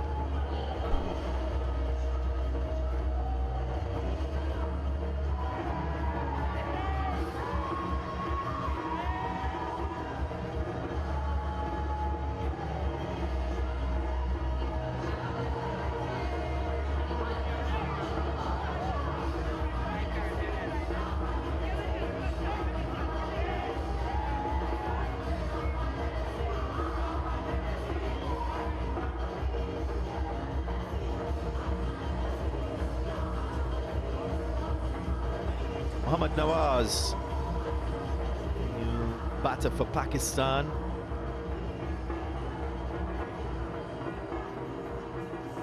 Strike rate of 134. He will want to increase that at this phase of the innings. That platform has already been laid, Stacey Ann King. Yeah, good for West Indies that they're able to pick up wickets in this phase. Yeah, they've been guilty of being expensive in this phase previously, so really good from Shamar Joseph, really good from Shane Hope as well, using his bowlers, rotating his bowlers. 6 options used.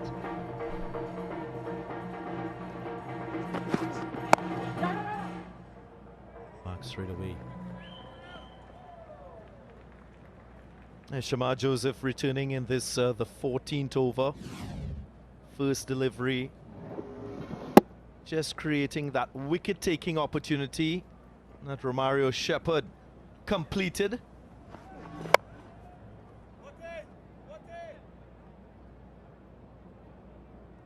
Very good catch in the end. He was on that boundary line, had to be aware of where the advertising cushions were.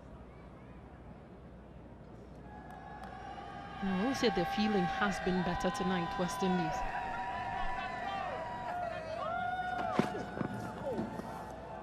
I like like this pace on delivery from Shamar Joseph. Oftentimes during a different phase of the game, you only think about variations and not really reflect on what has been working for you as a bowler. He bowled that first over, majority of the deliveries were pace on deliveries. Picked up a wicket, just conceded 2 runs. And then in his second over, he went with quite a number of slower deliveries, uncalled for. Again, we mentioned this surface is more skiddy with a lower bounce, no sharp bounce. So his style works well as a fast bowler. It's over cover. In the gap will be 4. Little room on offer there. And Nawaz takes it gleefully.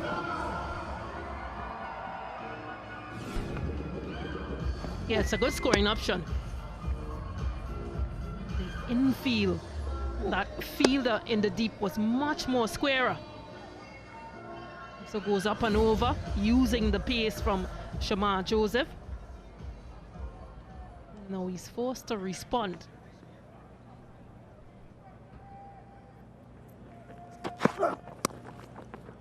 Hands from Hassan Nawaz. No wonder he's been an exciting talent quite early in his career for Pakistan.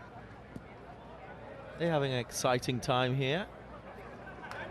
This first T20 international between the West Indies and Pakistan. I think they're excited about the cricket on field though. Yeah, really good to have them out. All age groups in support.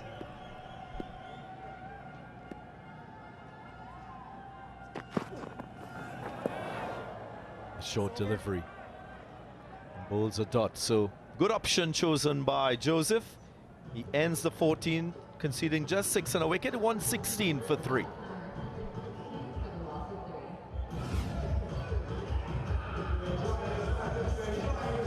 And that was the final delivery, but just backing away.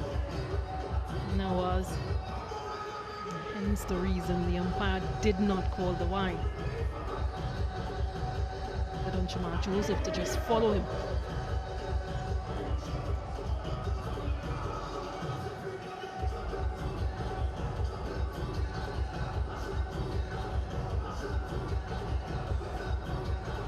Six options used by Shea Hope. Great economy from Hussain and Shamar Joseph. Joseph leading the wicket column. Here's Hussain into his 3rd.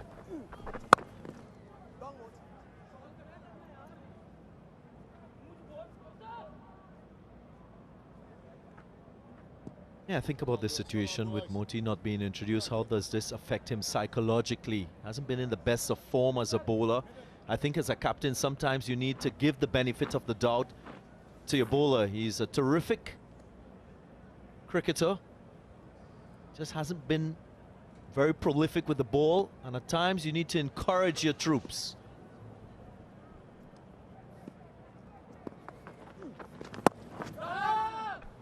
I also think for him, the fact that he's in the playing 11 makes a big difference as well. He's an option, an available option to Shea Hope. I remember, as you mentioned, we've used 6 bowlers, so he would make the 7th.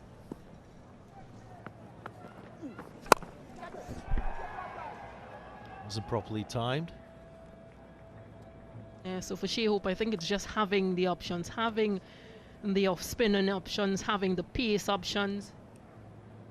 And previously they've been a bit expensive, so the fact that they've kept things sort of under lock. I think timing the introduction of Moti is crucial, especially when wickets have fallen. This is a moment. Hasn't taken that moment for Gurukesh Moti, so curious to see when he will be introduced, if at all.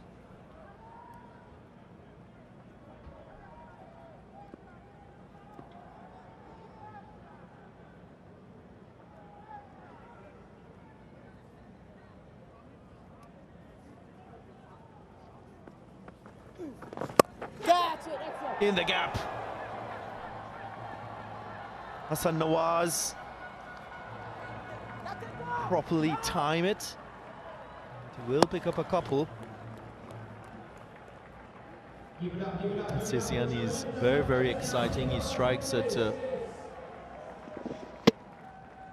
good tick. Scored that 44 ball, 100 against New Zealand in Auckland. Scores runs at all levels of the game.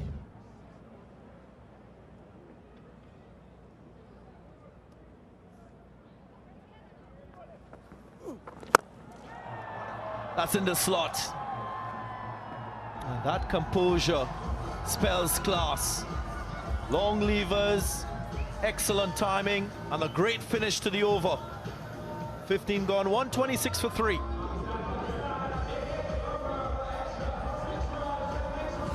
Darren, you spoke about his striking on the cricket ball, and just look at that shot. Going, gone. Fourth maximum in this Pakistan innings.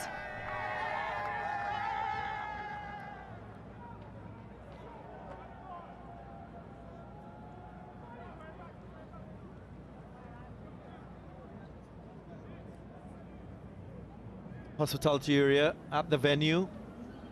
Gentleman center of screen in the white polo. Chris Daring, the CEO of Cricket West Indies.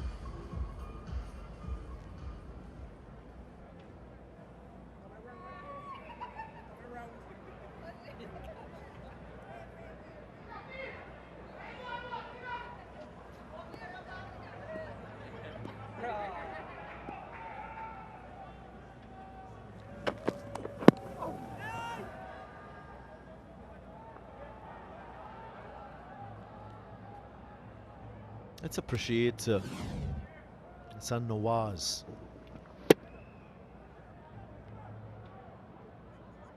So graceful in his execution on that occasion.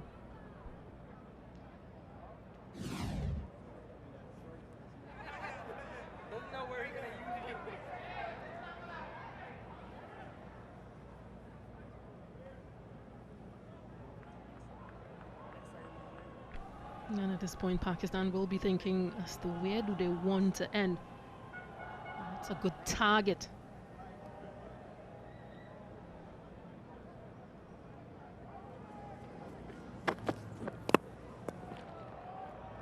Very good execution from Holder. We saw this against Australia when the Australians were taking the attack to the West Indian bowlers. Holder going round the wicket, using the angle, giving himself a few options. He can go full wide, he can go full attacking, as we saw with the dismissal of Siam Ayub. So as a batter, you really can't set yourself when facing Holder. When he uses this option, brilliant to watch.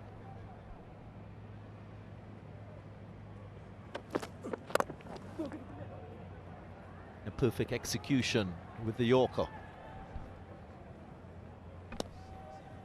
It just reminds me of that pre-show when we showed that video of the West Indian bowlers working on executing those wider Yorkers and those stump-to-stump Yorkers. Jason Holder, he's been exceptional with them. And picked up a wicket already. And that of Siam Ayub.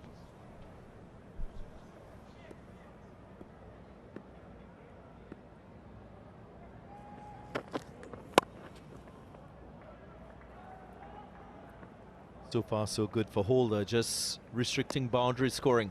I look at this Pakistan team and I think it's a great approach by Mike Hesson, just trying to change the identity of this team with players batting in different positions, playing different roles. So Fakhar Zaman batting at number 3 traditionally opens the batting. So too, Hassan Nawaz, when he scored that 44 ball 100 against New Zealand, he opened the batting. Now he's batting down the order. So he's increasing that unpredictability component and character of this team. That's a clean strike. Goes all the way for 6. So after a few very good deliveries, Holder gets to full. Just missing his length. It's in the slot and it's taken away for a 77-meter 6. Excellent ball striking from Nawaz. Right-handed Nawaz thinking.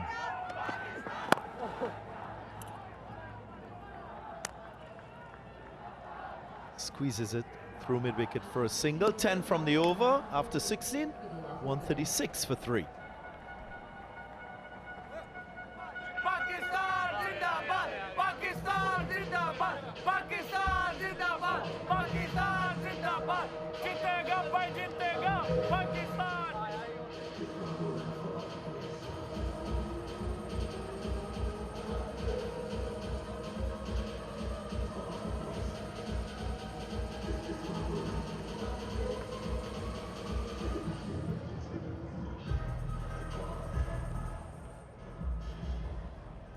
Four overs remain. Pakistan will be looking at that 10 runs per over, maybe 12 runs per over. Hassan Nawaz, a very dangerous player, equally good against spin. One of those players who can clear any fence. Very good striker, so a bound hitter.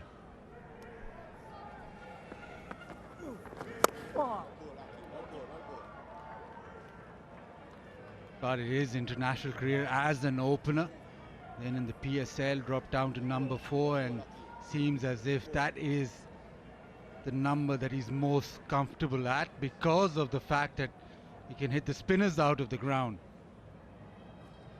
Likes to go straight down the ground, which is very good, and over extra cover too.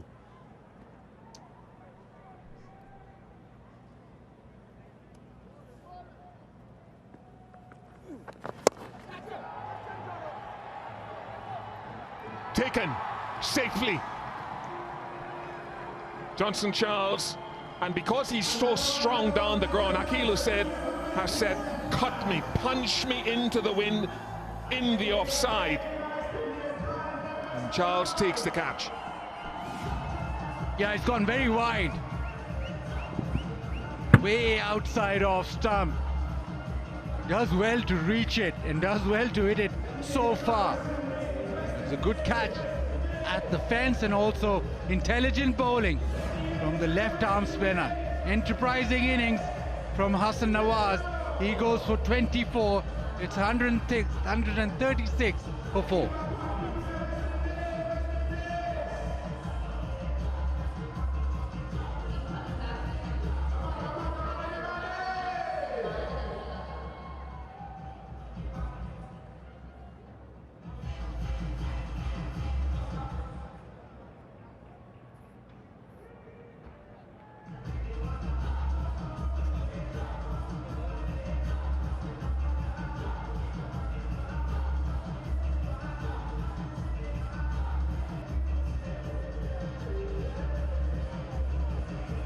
Salman Aliaga, captain, arrives at the crease.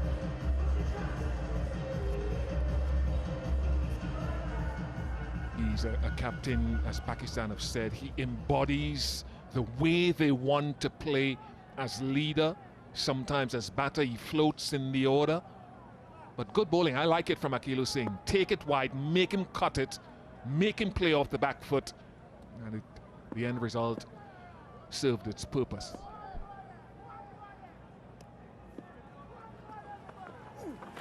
Catch! Almost 2 in 2. But this is very good. He knows that Hassan Nawaz is trying to hit him out of the park. And once you go that wide and that short, it does test you. Very difficult to get it off the back foot, square of the wicket over the fence, but I reckon that's great bowling. It's a good over so far. Apart from that misfield. Again, he saw Salman Aliaga just give himself room. Throws it wider.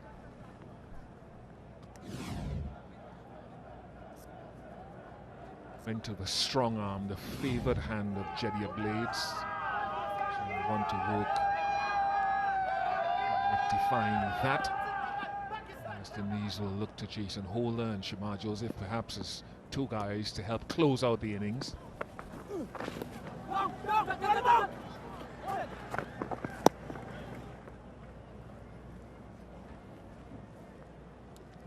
Been a good phase for West Indies. They come back into the game. 30 deliveries, 2 for 32. They've come out watching the game, as is the case in Pakistan. Kids sleep late.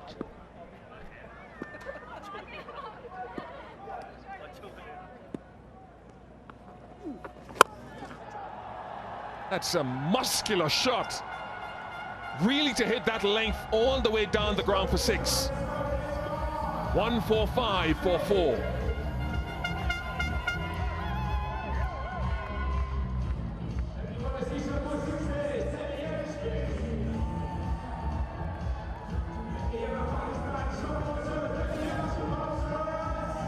And the ball is spinning back in, but he just held his pose, stood tall and thrashed it back off the back foot and smoked it.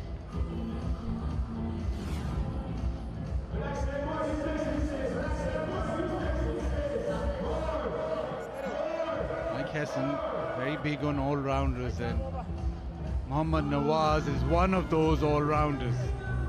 Still got Fahim Ashraf to follow, Mohammad Haris, but this is a quality shot. Got great potential as a batter very early on in his career. Got 170 in a List A game, so he does know how to strike it.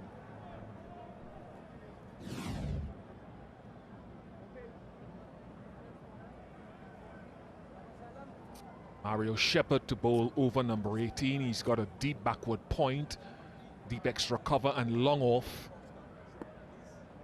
A long on as well, no deep backward square. So does he go wide of off stump occasionally in this over? Goes straight on that occasion.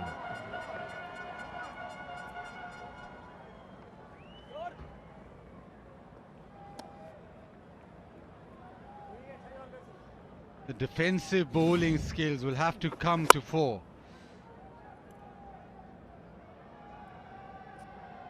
That's just off the back foot.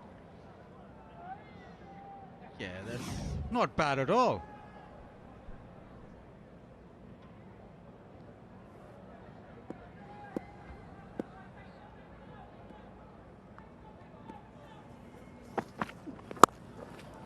Does go wide of off stump. And a little fumble, which allows them to get back for 2.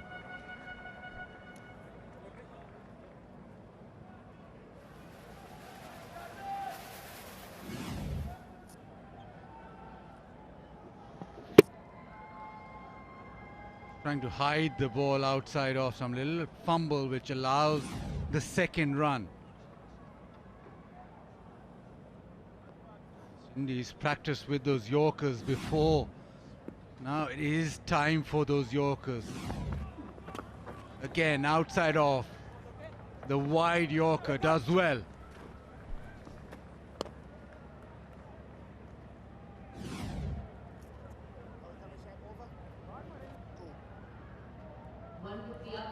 Amount of perspiration on show there, moisture flying off the body of Romario Shepherd as he goes through his bowling with the 150 coming up.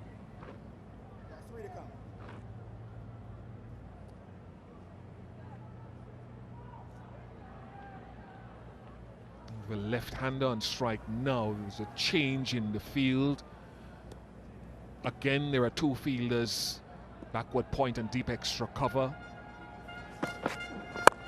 So he goes wide and very good bowling to the plan of the field. Very good discipline from Shepherd and good catching. And keeping it away from the arc, the ball angling away and going further away from Nawaz. So it's difficult getting power into the shot. Field placed perfectly. Moti takes a good catch because it was just a little swerve on it too. Mohammad Nawaz, the latest to depart, goes for 9. It's 150 for 5.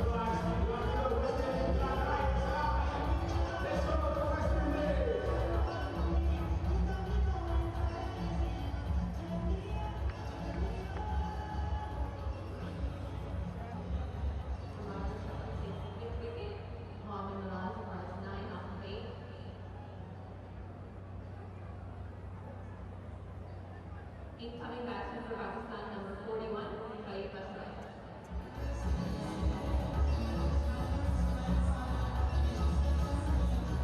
Fahim Ashraf facing Nawaz, another left-hander. Field will remain basically the same with that deep wide third and deep extra cover. Got a deep square leg dropping back with a mid-wicket and long on. So the option to go straight if he wants to or wide.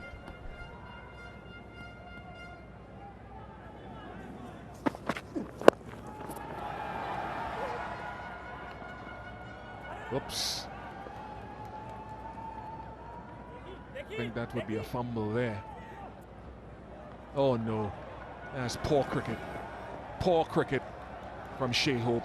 Poor. What should have been 1 ended up in 3. It's a little fumble. I don't know if he lost his footing or just overran it and then just didn't want to throw. And it is that delay that's caused another run.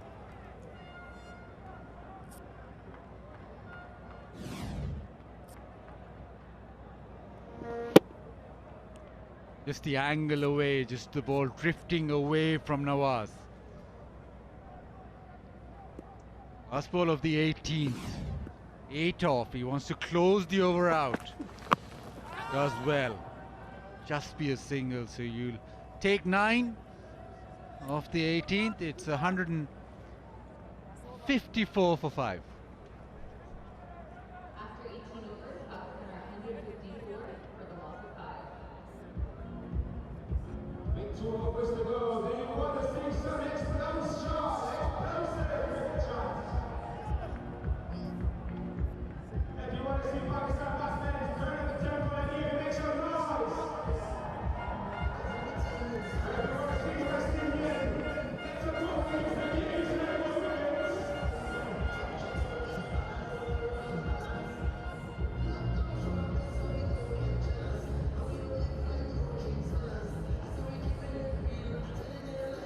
Decent holder. 1 for 24. Ball his final over. Bowling from the north end, He's also got a deep square, deep mid-wicket. Long off. And he's got a deep backward point and deep extra cover as well. So we're seeing a lot of the execution of those straight and wide Yorkers. Yeah, the wide Yorker in play. Jason Holder from round the wicket, especially with the angle created, the wide Yorker just goes away from the right-hander. Lights just obscuring or impacting the view of the batter on the cart. Get them off. Yeah, thank you.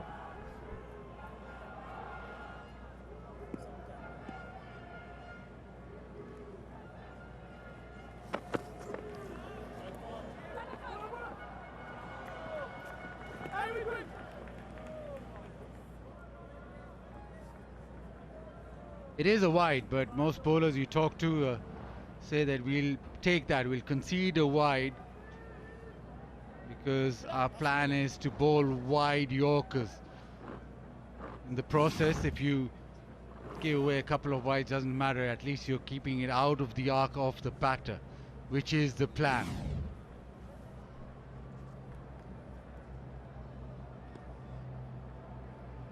Slightly different with the left-hander on strike.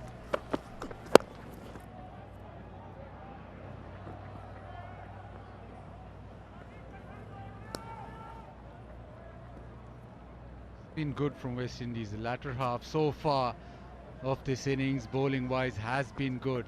At one stage, it looked as if for all money Pakistan would get to 180, maybe 190, with the way Saim and Fakhr were batting, especially Saim Ayub. But they managed to just pull it back. Still 10 deliveries remaining, but so far it's been pretty decent from West Indies at the back end. Little lap sweep, but that short fine has been placed perfectly. Very fine. Normally he's slightly squarer, but Shea Hope, short fine is quite fine. So the attempted ramp goes straight to him.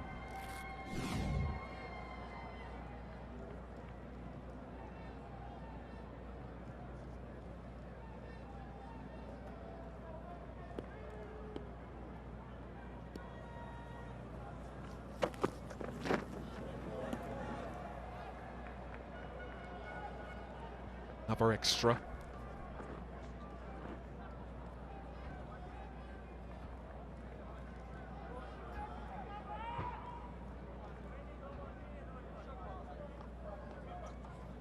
Wides in the inning so far. Johnson Charles returning to the squad.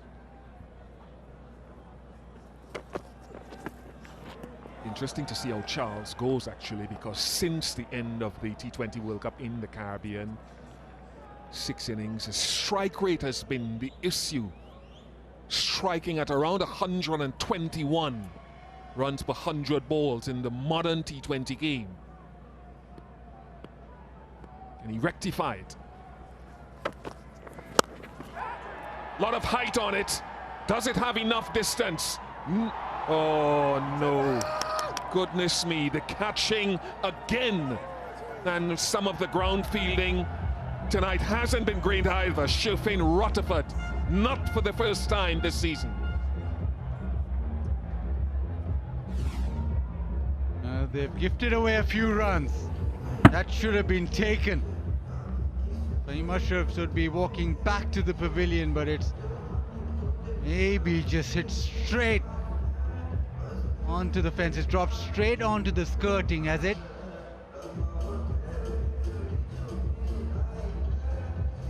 He just bounced inside.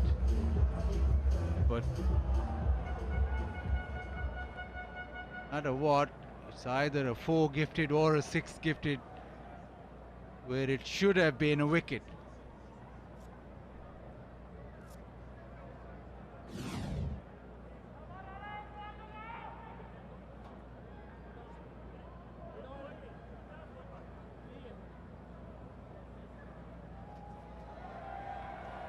For maximum.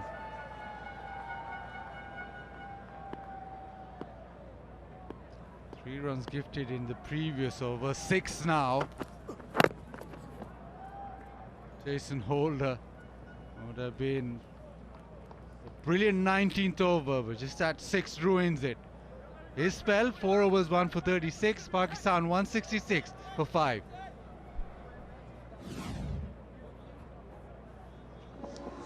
Even if he's a little concerned with his proximity to the boundary marker, he settled himself comfortably enough.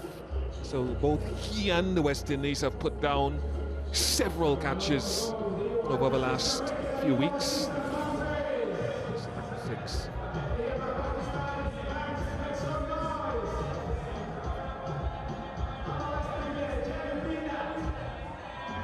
Pakistan looking for a strong finish in this last over. Shamar Joseph. Chance to see what he can offer with his end of the innings bowling skills. Pushes the point fielder back to deep backward point, which is an indication that occasionally he will try to go wide above stump.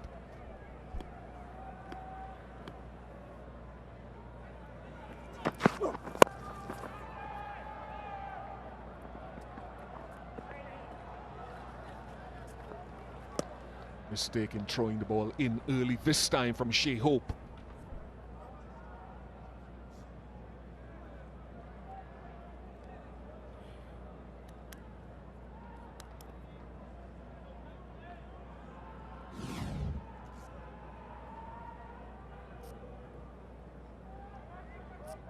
A length or back of a length. He slowed up a couple.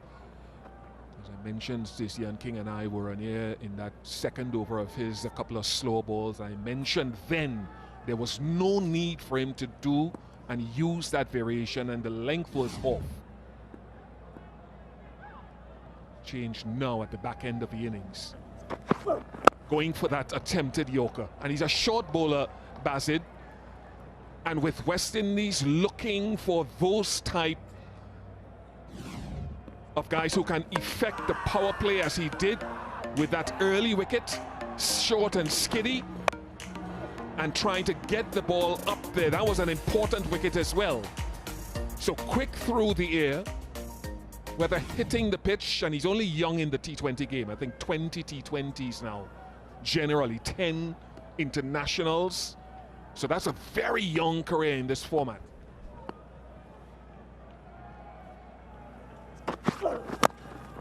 Very good again. Run, Shea, run.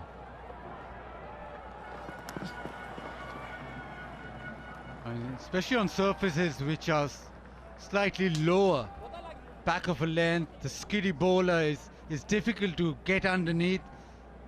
And even if he's back of a length, the pull shot or backing away and playing the cut shot becomes a problem. So that initial spell, that first over was excellent. Then he just took the pace off, but that first over was absolutely spot on.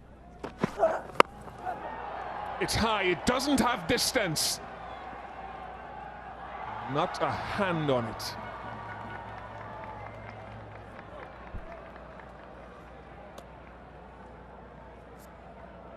Yet again, another chance. Gone very high. It had ample time to get close and get to the ball, but he's not judged it at all. That's why those glum faces. You know, fielding has been an issue.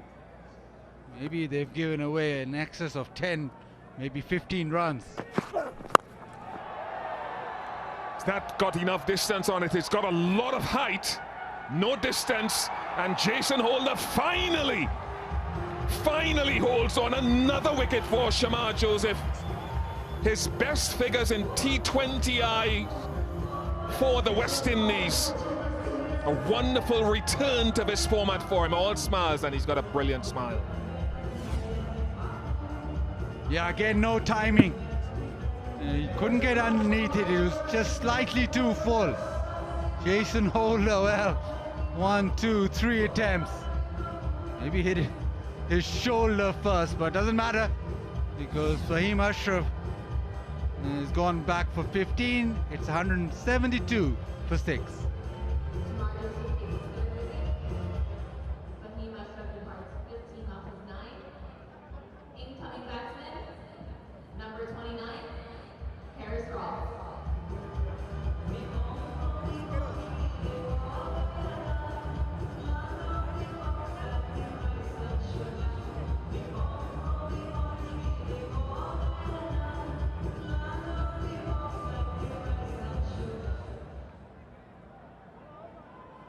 Fascinates me that Mohammed Harris is coming in this late in the innings. He used to open the batting. West Indies have given away at least 15 in the field, not on this occasion with Jason Holder just.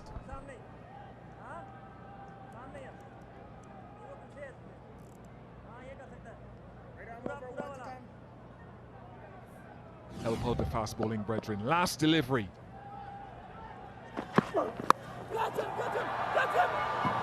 That is a wonderful shot.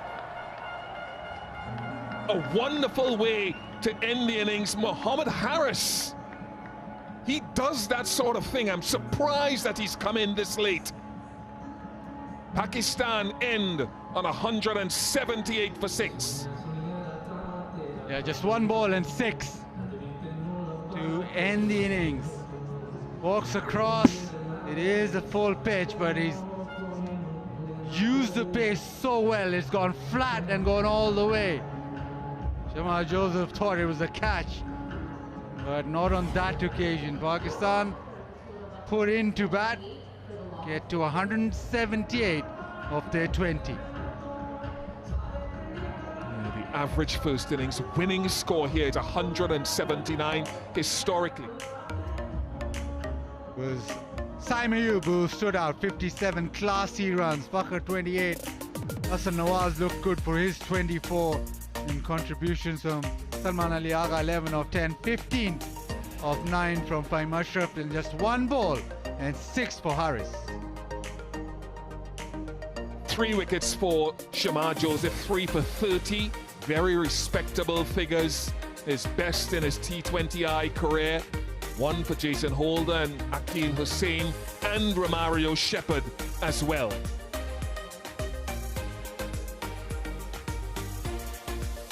So can the West Indies find a way to chase? Let's join Nikhil Uttamchandani. Career best figures for Shamar Joseph, 3 for 30. Shamar, on that surface, how did you adapt? What worked well for you in the power play and outside of it?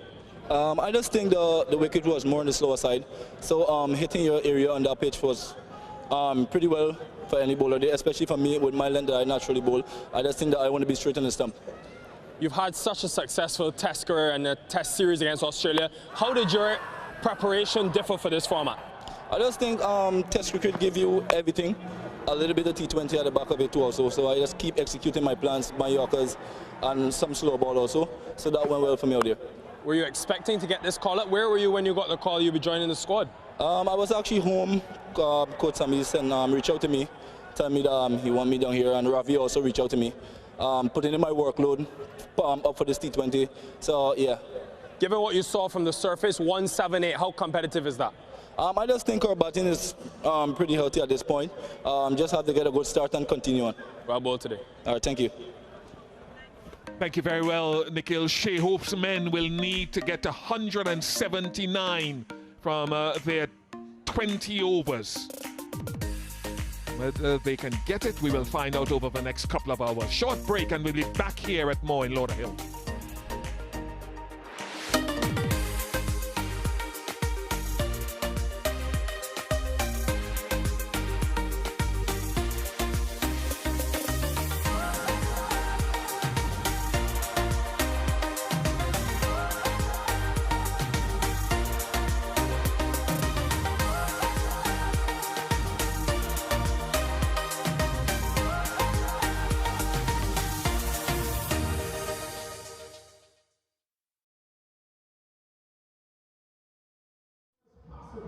With a short length of time.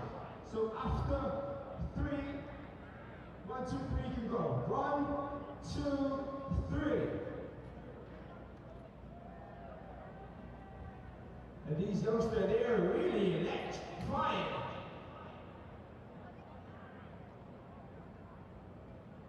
Come on guys, let's cheer on these youngsters, they're the future of the cricket. You're doing very well, Let's keep cheering on these youngsters.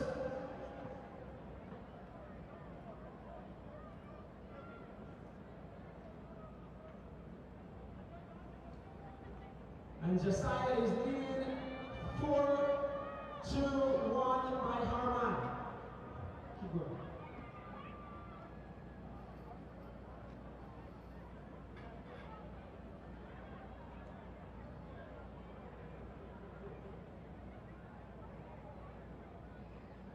Come on, keep going, guys. Keep going. You guys are doing a fantastic job. Let's keep it rocking. Come on, spectators. Make some noise, please, to the youngsters. Come on, cheer on these now. They're the future of the generation to come when it comes on to West Indies cricket and Pakistan cricket. Let's cheer on. Time is up, and our winner getting 5 points is Josiah.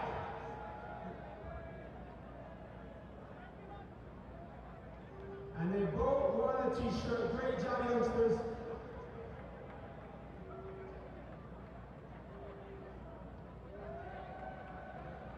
Let's give it up, let's give it up.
Lauderhill is our home for the next couple of days. It is the third T20 International Series. West Indies taking on Pakistan. 179 is the target for Shai Hope's men. Batted first in every game of that Australia series. They're going alongside that batting performance. Yeah, it was very good. The opening partnership produced 26, and then it was a partnership with Sayam Ayub and Fakhar Zaman. Partnership with 81. Fakhar, of course, getting 28. Ayub, his second T20 international half-century. And he played really well. The young man, left-hander, started a little bit slow. And then he got into stride. That over when he picked 2 boundaries off Hussain. Really got him into the groove. Showed his class. Has so much time on the ball. He's got all the ingredients to be world-class. Let's a look at where he scored all around the grounds. A couple 6s in that innings too. 41% of the runs in front of the wicket, and he loves to score squares well. West Indies tried to mix it up. Jason Holder got him, Saeed Mayood that is, and then Akil Hussain also in the wickets, much like Shepherd. But the standout, Shamar Joseph, 3 for 30, 1 in the power play. His career best figures in T20 internationals, a return after 8 months to the format. He was the man who got the breakthrough, got Farham with a straight, fast delivery. The review was taken, but it was confirmed to be out, as was initially given. He all smiles. He's so prolific with the ball. And then the experience of Holder after that partnership of 81. He just broke it at the right time for the West Indies, going full straight. Bullseye it was, all reds, and Holder clawed the way back for the West Indies. It was Shamar Joseph who got rid of Fakhar Zaman. Zaman searching for a maximum, only found a safe pair of hands. Not for Mario Shepherd in that deep mid-wicket region.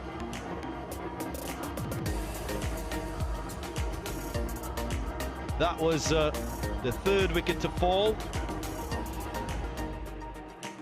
And Hussain, after his persistence, showing a little bit of guile, going short and wide. Johnson Charles made no mistake with the diving catch. Just taking the power away from Nawaz. And strategically very good from the left-arm spinner. Mario Shepherd too provided support with that wicket. Mohammad Nawaz, the left-hander, aiming offside and was attempting to go big. Gurukesh Moti, despite not bowling, playing his part in the outfield. Joseph got rid of Fahim Ashraf. He was looking to power one down the ground. And after a couple drop chances, Holder bubbled, and then completed the catch.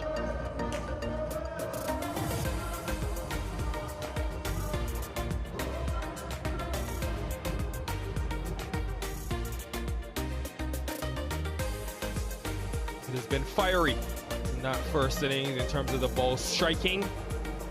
West Indies, well, they're under some pressure to get a win, much like Pakistan. Both teams coming off of a series loss. Pakistan going down to Bangladesh in Mirpur, and many West Indians. No, Australia dominating the men in maroon, Jamaica and St. Kitts. But Florida brings a new start, fresh start. Also a new opening partnership. Shai Hope and Brandon King in the last series. No Shai Hope now, it's Joel Andrew from Antigua. Joining him, Johnson Charles, who we saw in that England series. But what a moment, Darren Ganger. You've been here before. What will this mean? Well, it will mean a whole lot of good. Of course, now playing another format of the game for the West Indies. He's played one-day internationals. It's a step up for him. youngest debutant for the West Indies in T20Is. Saw him in the last CPL. Become the youngest player to score a half-century in that tournament. Took that record away from Nicholas Purran. So, as they say in Antigua and Barbuda, he's destined. He is a jewel, of course, from that region. And everyone hopes he will become one for the West Indies.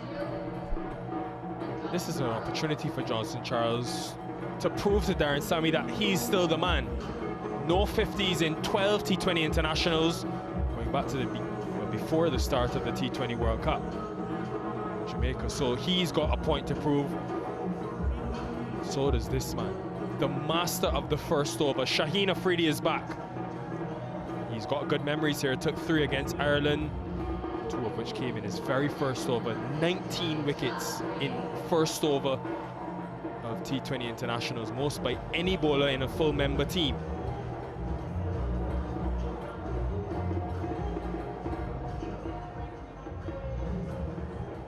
Target slightly above par, according to what we've seen in T20 internationals over the last 5 years at this venue.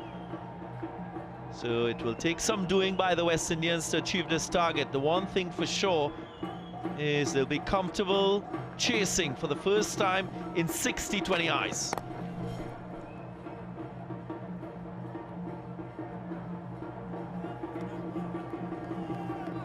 Last opening partnership had immense success against Australia. It was one of the bright sparks for the West Indies. King and Hope averaged over 50. So they'll need these two, one to bat with similar intent, which was to put pressure on the new ball bowlers and opposition, but also try to set the game up now with the advantage of knowing exactly what they're chasing.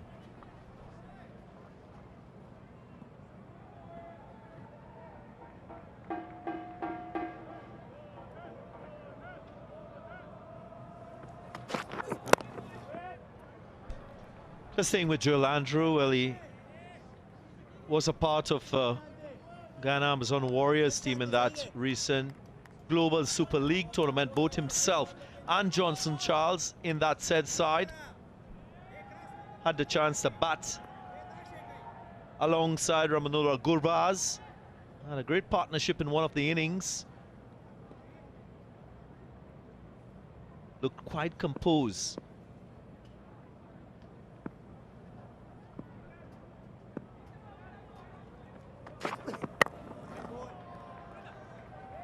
Bowler from Shaheen, who's operating with a deep point and deep square in the power play.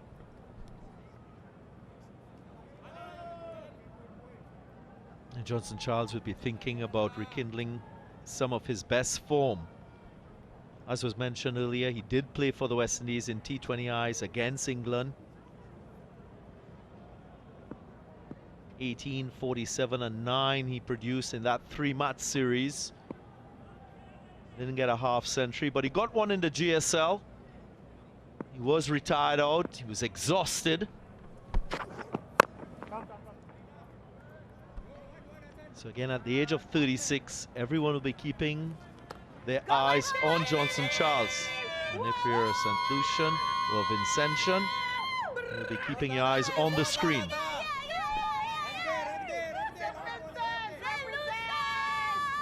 Birthday. Can Shaheen get the ball to shape back into the right-handed Joel Andrew, who Darren Sammy clearly sees a role for him in the future, opening the batting. Remember that last ODI he played against England, pushed him to the top of the order.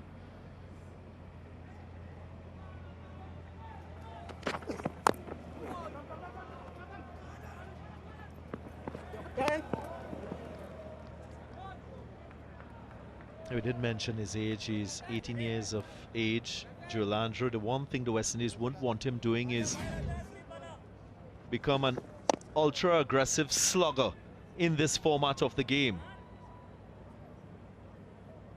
Sometimes young batters run the risk of going too aggressive because they're concerned with making a statement, of course, showing that they belong in this format of the game, which requires you to be risk tolerant.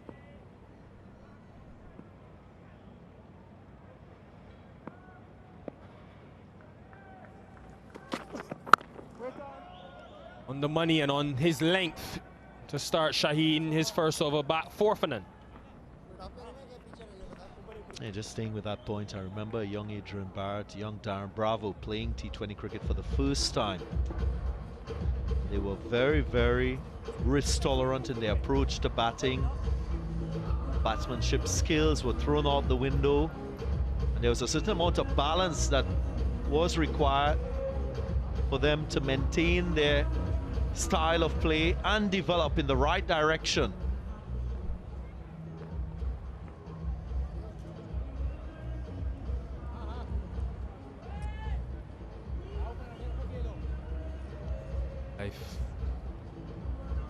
Fort Lauderdale, always something to do. Mohamed Nawaz,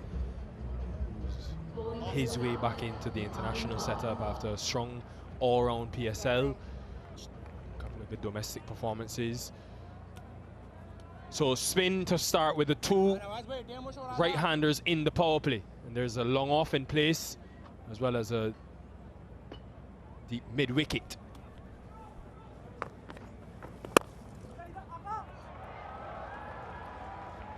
Some timing to get your first boundary in T20 internationals. He's got ability, Joel Andrew. Lots of that ability, but can he put that together to produce a real gem of an innings tonight? It's a special stroke.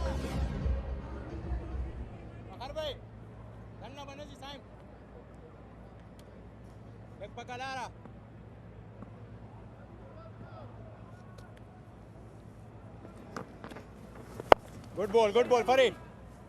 Really missed out there, fine leg and square in the circle. So you're trying to sweep the ball into that gap left of your screen.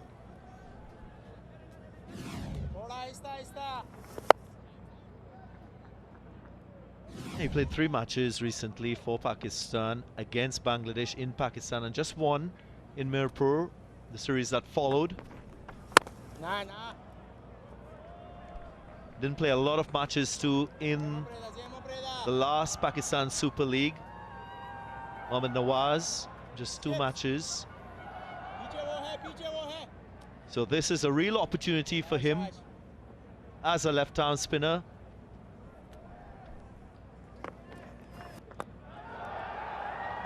That will be 6. He's one fearless young player, Joel Andrew. Even on debut, he's showing us that. And he knows that we didn't see a lot of turn from the spinners in the first half of this match. So he backs his skill. Didn't completely go across the line of the ball. He was hitting to long on, covered the line, and executed well.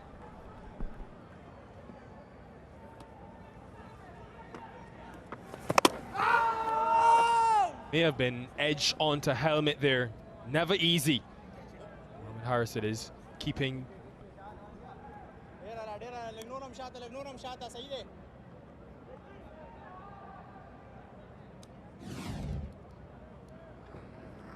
If you wondered about the importance of a helmet for a wicketkeeper against a slow bowler, there's the answer. Like pad onto helmet, so real risk there for Pakistan. 15 for none.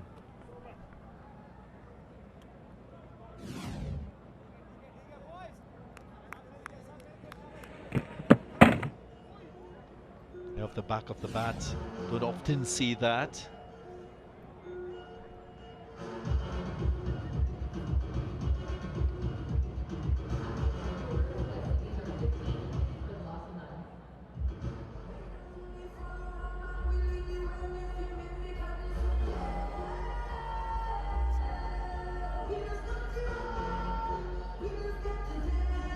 Tight at the moment. Pakistan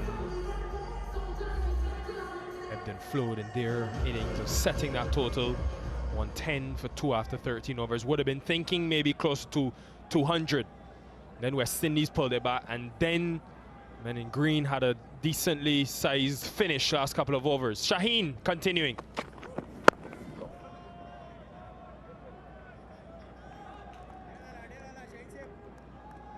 everyone under the sun in Fort Lauderdale because the weather always spectacular, and some of the sunsets in this place unbelievable. You can take a tour of the Everglades, the airboat tour, and maybe just take a walk on the beach, unwind and relax the mind.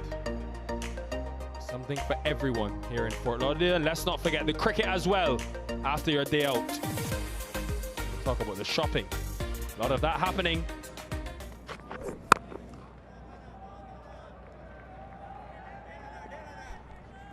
So looking at these two West Indian openers, what's their role? Of course, they want to take the attack to the Pakistan opening bowlers. Pakistan achieved 46 for 1. Oftentimes, you accommodate a couple wickets in this first phase of the game in order to go ahead to secure a few more boundaries than the opposition. We only saw 1 6 and 6 4s in that phase from Pakistan. The West Indies T20 international team has done over the years is shown dominance in their ability to hit sixes, to strike boundaries. That's a characteristic that you still want to preserve in this young, dynamic team.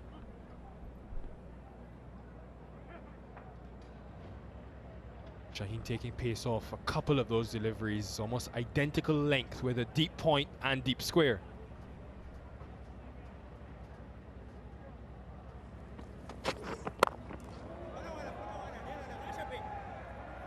That time pace on. Yeah, that last delivery, 139 kilometers per hour. What we've seen generally from Shaheen Shah Afridi is a little dip in his average speed over the last 5-6 months. Not quite sure that's calculated from the left-arm fast bowler. He surely has skill, that skill to swing the ball.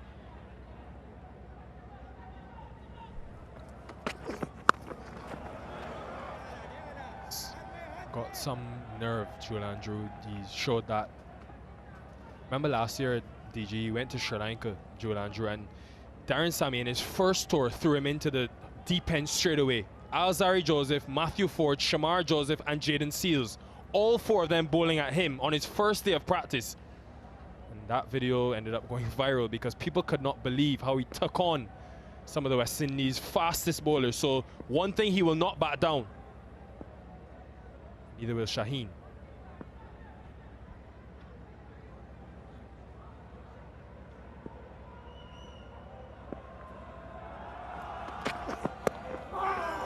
This is the Shaheen we know.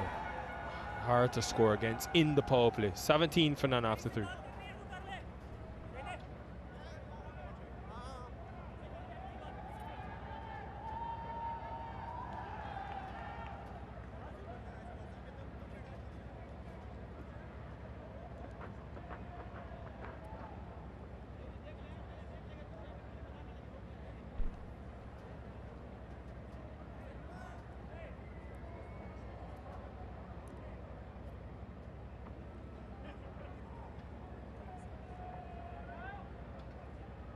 Former West Indian players in the house.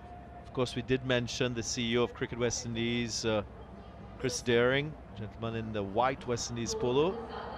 To his left, of course, Lawrence Rowe, former West Indian cricketer, now lives here in Florida. Scored a century on Test debut and a double 100 too in the same match. Known as Yaga Rowe. Haris Ralph back into the team after injury. Immediately goes for that Yorker, but misses. And Charles finally is able to secure a boundary. Well, he hasn't had a lot of strike. That's only his 6th delivery face, and we're into the 4th over. So this is exactly what Johnson Charles brings to this phase of the game, that ability to strike boundaries, to take on bowlers and do it in an unorthodox sort of style. A deep point behind square, and there's also a deep square in front.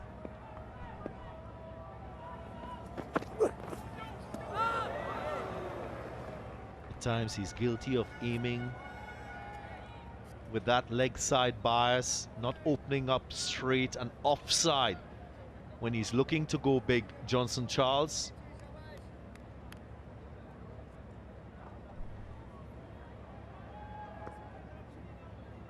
Troubles Charles against the faster bowlers in that England series. Strike rate was 90 in 7 over his face.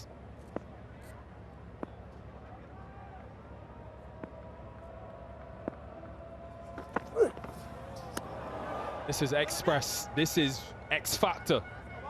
And it's why Pakistan love having Haris Rauf in their team. Haris is shaking his head. He's saying no. Haris, the other Haris, is excited. He's the man you've got to convince, though. Come on, captain. What says you? 3, 2. No.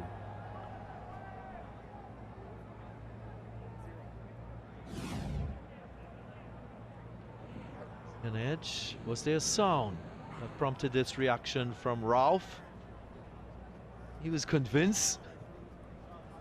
I don't know how much you can trust these bowlers. We'll find out now. But DJ, you are a captain. It was rarely a DRS in your time. That's more optimism than anything else. The captain, at times, you need to control that optimism. That first boundary has gone wide of off stump and Charles has missed. For Cameron Coffey, former West Indian fast bowler, getting very animated when he sensed he had a wicket, especially when he was appealing.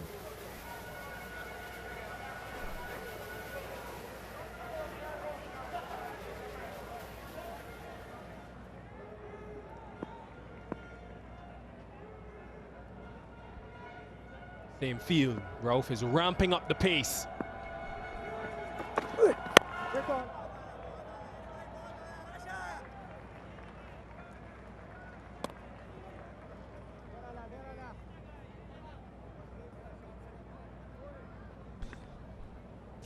Just seen Shaheen Shah Afridi, now Haris Rauf.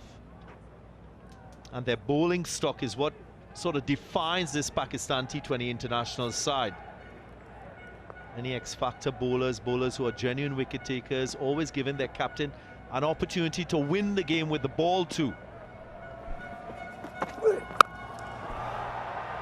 As fast as it's come onto the bat, it's left it even faster. That is the power of Charles. Finally gets one out the middle, 27 for none.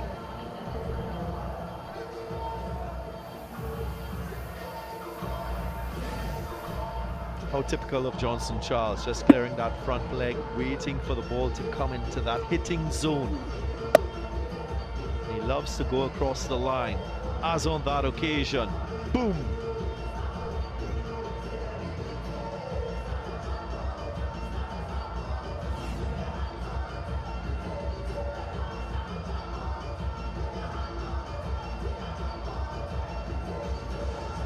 Yeah, the score comparison after 4 overs, identical. Just Pakistan lost that wicket. That over, that previous over, book ended by a 4 and a 6 from Johnson Charles. Fahim Ashraf for the first time tonight.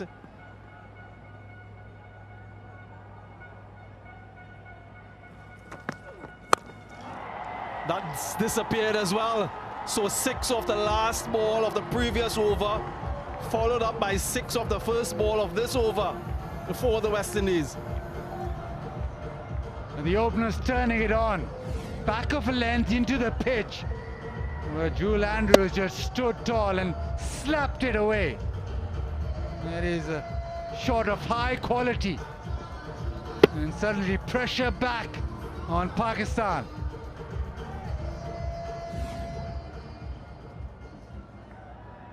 It's sort of what you expect in the power play with the new ball, hard ball coming onto the bat.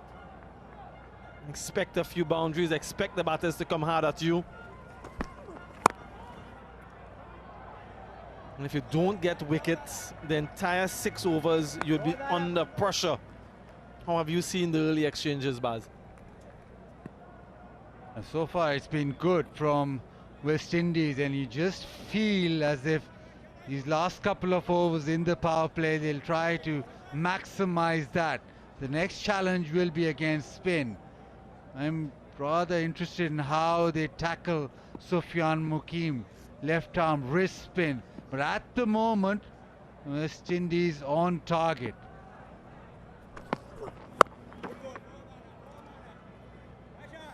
And what Pakistan need to do is bowl into the pitch, pace off.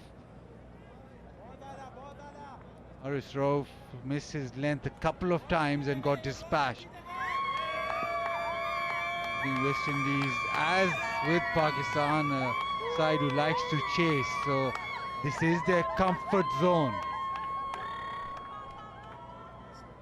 There are fans from all around here at Broward County on both sides of the fence.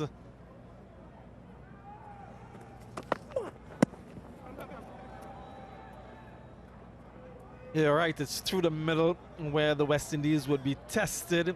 When that wrist spinner, I'm very excited to see how he goes. It's something that West Indies has been talking about, Baz, to get a wrist spinner of their own in this T20 setup. So the search is still on. During the CPL, no doubt they'll be looking at some of the young spinners in that squad. Yes, this man, what sort of mystery and magic can he bring against some boundary hitters? It won't be easy. He'll be tested. If he misses his line, his length, he can disappear. He knows that too.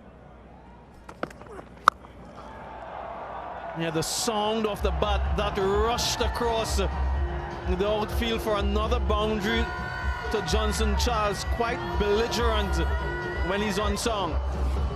Yeah, the one thing that Johnson Charles has had throughout his career is power through the leg side. You bowl short at him, leg side-ish, and he'll take toll. That has been thrashed away, completely smashed to the square leg fence. 12 of the first 5 deliveries, Fahim Ashraf.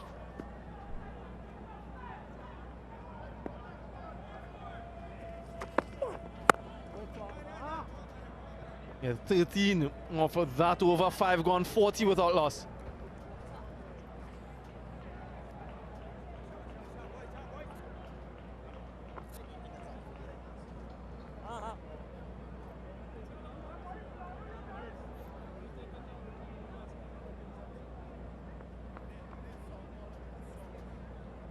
If you're loving the atmosphere at the centre of our original report, let me hear you make some noise for cricket, West Indies.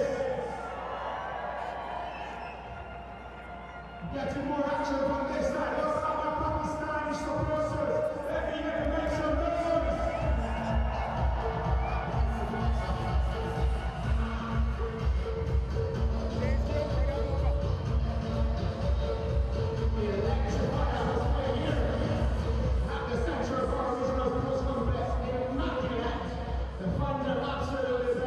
Yeah, the openers, Charles and Andrew, doing a good job. If you haven't heard before, Andrew is the youngest West Indian to debut in this format. Rauf continues. Maybe just trying to hit that a little bit too hard, losing his shape, Joel Andrew. And Johnson Charles, the only surviving member of that 2012 World Cup winning squad until recently. And until his retirement, Andrew Russell was the other. Of course, there's Ravi Rampal and Darren Sammy on the coaching side of things, who were there in 2012 as well. West Indies' first T20 World Cup win. In that space, that's what he can offer, Rauf.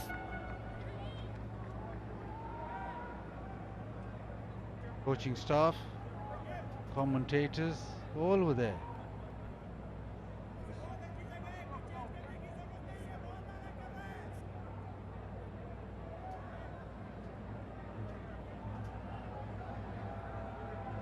Haris Rauf steaming in. He just needs to find his length, back of a length, at the top of the stumps.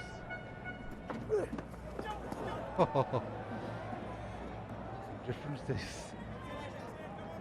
360 style of play, T20 cricket. Be it 150 bowler, 140 bowler, doesn't really matter. The exuberance of youth, and this is good from Johnson Charles. Just having a quick chat with him, perhaps telling him stick to his strengths, don't go away from what he's used to. Might be well advised as well to give the strike to Johnson Charles in this final over of the power play to cash in. I know they both want to capitalize on it. Don't lose a wicket in this over though. 4 dot deliveries. It is the last over of the power. You just feel that Yulandru is just getting slightly frustrated here. It's been a good start for the West Indies. But you know, an over in T20 cricket just turns the game slightly. Now 4 dot deliveries. Now what Pakistan want, what Rauf wants, is a wicket here just to put the icing on the cake to the over.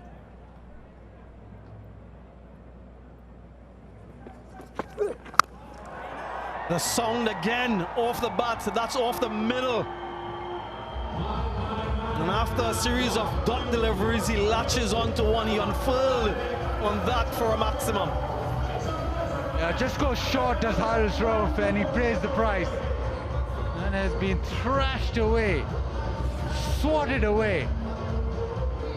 And it's been hit in front of, well, in front of mid-wicket, almost mid-on. And it's been swatted 89 meters. That has floored Haris Rauf, quite literally as well. Look at it, seal. Final ball off the power play.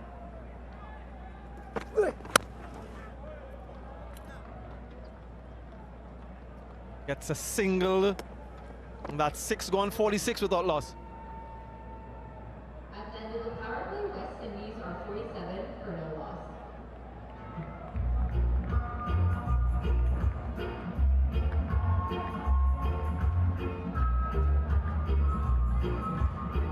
Easy afternoon. Pakistan is in the top of this game. India makes the rise of Pakistan. Pakistan supporters.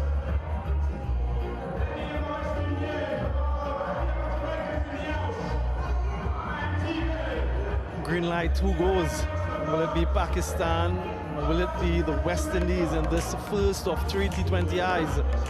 Power play has gone the way of the West Indies. A few boundaries hit, 3 4s and 4 6s. Charles and the debutant Andrew.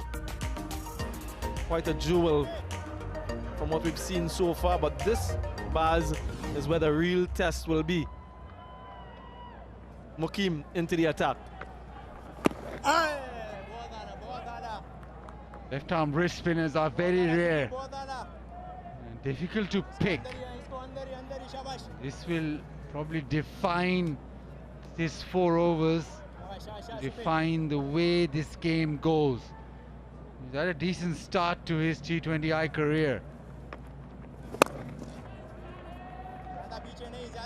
Nationals, he's been able to pick up wickets and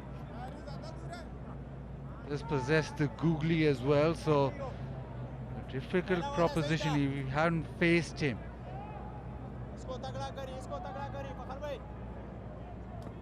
Yeah, 14 wickets in just 7 matches so far for him. That's an outstanding average. And this is something that we've seen in recent times from Johnson Charles, that switch it. A nice approach, quite relaxed. And what you want is consistency and reliability, repeatability from the wrist spinner. And that short, gets away with it. Should have done much better with that. Just a single as well.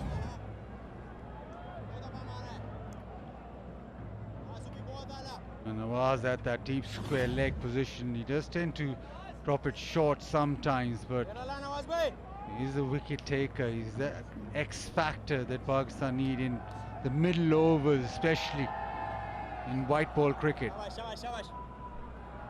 And just look at the scoring rate through these overs, folks. This should be a couple. Yeah, quite often these overs can pass by quite quickly of the spinners through the middle, and by the time the batting team looks up, it's 3-4 overs for just about 10-12 runs.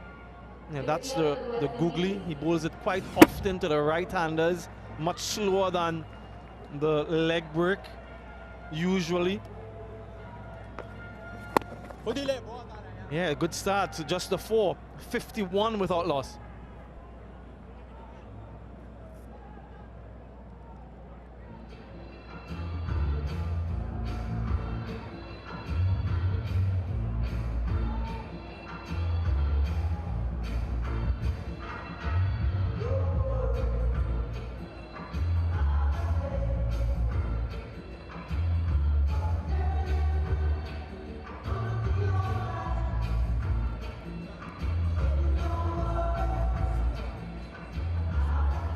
Yeah, that middle phase, Pakistan 8.9, and the West Indies be somewhere close. I expected that both teams to be quite similar in the power play. The difference in my mind would be in the middle overs. Can the West Indies match or surpass Pakistan in that phase? And then we expect both teams to go at 10s in the final phase. Mohammad Nawaz returns, expensive start, looking to arrest things a bit.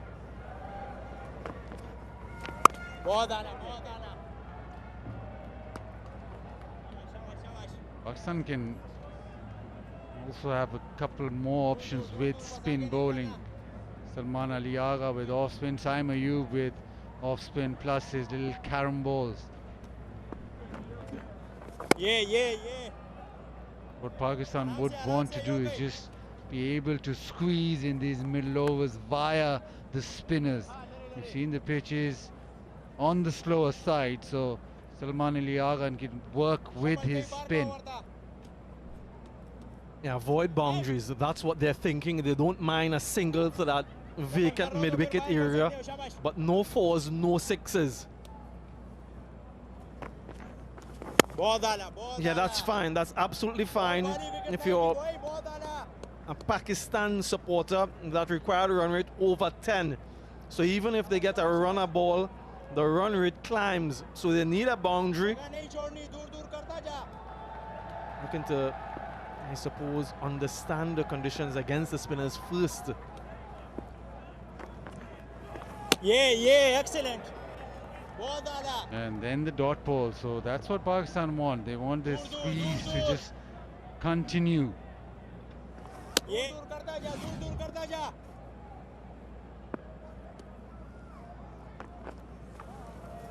Yeah, well done actually, from Mohammad Nawaz, and that's the value, Baz and viewers, of keeping your eye on the batter all the way. Look at what he did.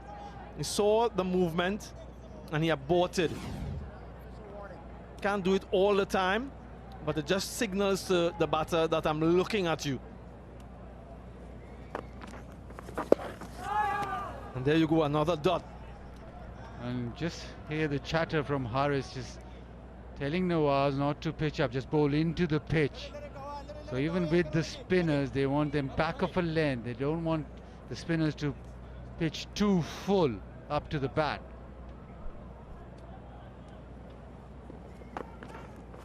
Yeah, 2 quiet overs at the start of the middle phase. 4 followed by 3. Wonderful stuff from Pakistan, 54 without loss.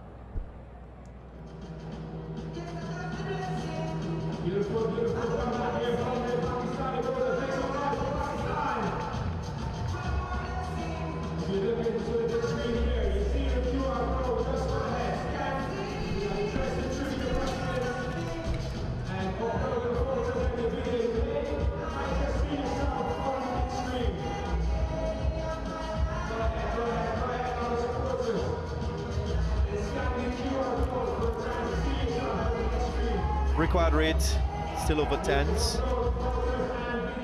Rate 6.75, so the West Indies were just dipping under that rate achieved by Pakistan.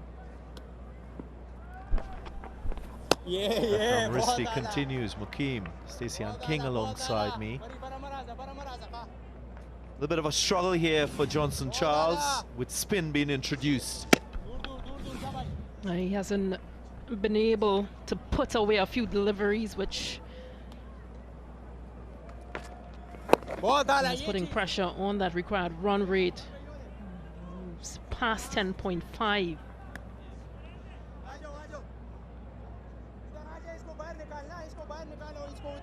Yeah, they need to get things going because these overs, spinners being introduced, they'll get through these overs quite quickly.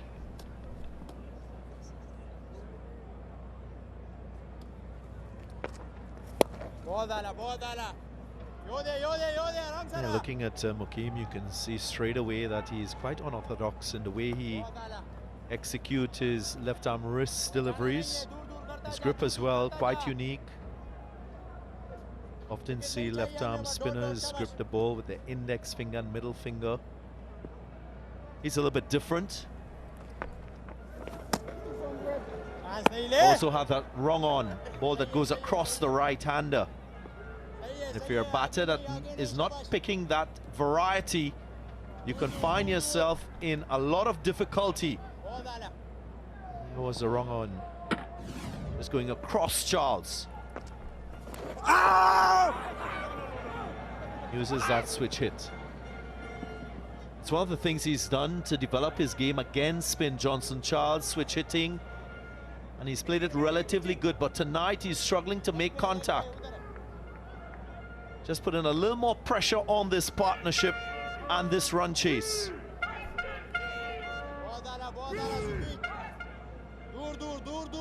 Real value of having this type of mystery bowler in your team. That is what wrist bowlers and wrist spinners do. Catch, one. On away, so just a single. Another economical over by Pakistan. Only 3 runs coming from it.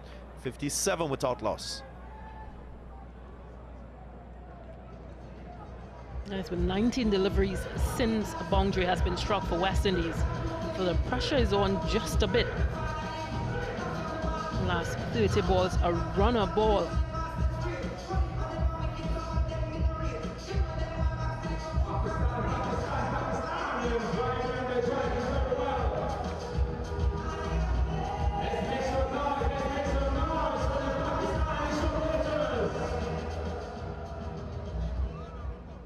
Pakistan ahead in terms of win predictor. That can change in a couple overs as we approach the start of the 10th over in this chase.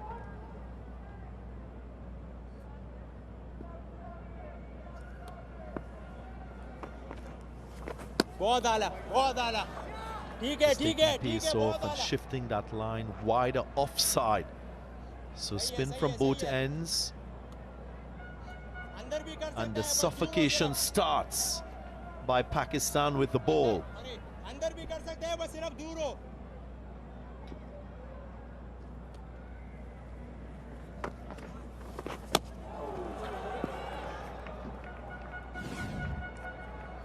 Yeah, look at this from Mukim, the left arm wrist spinner, left of screen, his leg break a little bit quicker than his googly, and he goes a little bit fuller and wider outside off to the right-handers when bowling that variation, the googly.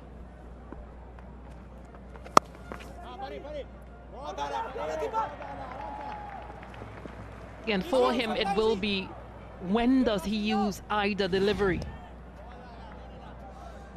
Yeah, the batter looks for that subtle variation. You often see the back of the hand when the googly option is being bowled.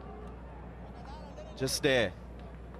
Back of the hand as against left of screen, side of the hand.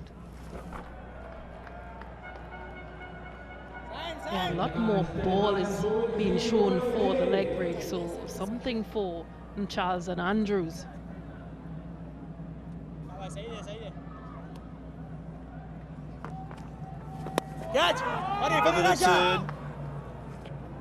Again, we often talk about players staying on the pulse of a T20 game. In the last couple of overs, we're seeing a little more turn from the spinners.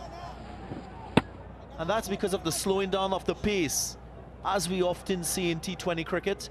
So this is really smart and cunning from the Pakistan spinners.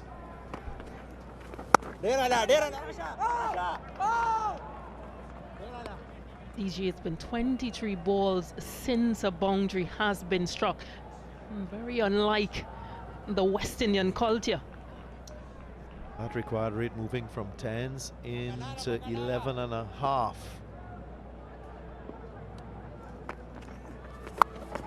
That's high, that's high, that's high, and that's dropped. Should have been taken, so Pakistan and Mohammad Nawaz will be so disappointed with this. Fahim Ashraf, the guilty party. Let's cheer on these boys, let's cheer on these boys. Who will it be? Will it be Pakistan? Or will it be the West Indies? Yeah, trying to get things going. Johnson Charles, and in and out of the hands of the fielder. Well, despite the drop, only 6 scored. Halfway stage of the inning, 63 without loss. We will have a Dasani water break. A little bit of rehydration for the players.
West Indies 10 wickets in hand, 63 for none, still requiring another 116 to take a 1-0 series lead.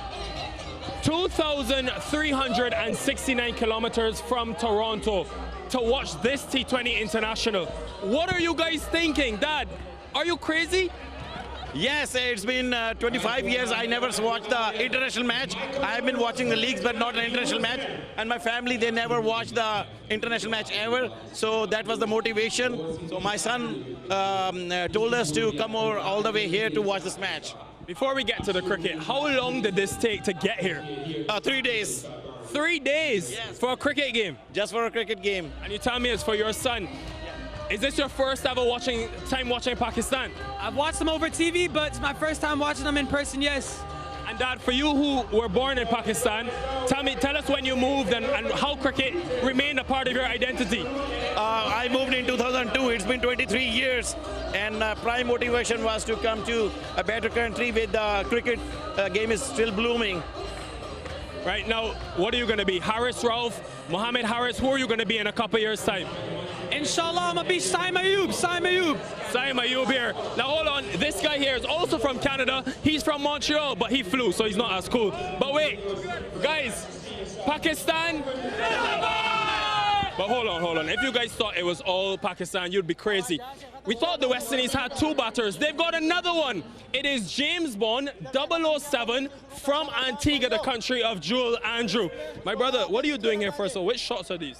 There's a hook shot, cover drive, and on drive. Now, let me see this shirt here. I'm seeing, after this delivery, I'm seeing this shirt here with, tell me about this shirt. Well, this shirt is a shirt that was taken when Stanford has T20. Have all the legends on there, Sir Viv Richards, Andy Roberts, Joel Garner, Courtney Walsh, Curtly Ambrose.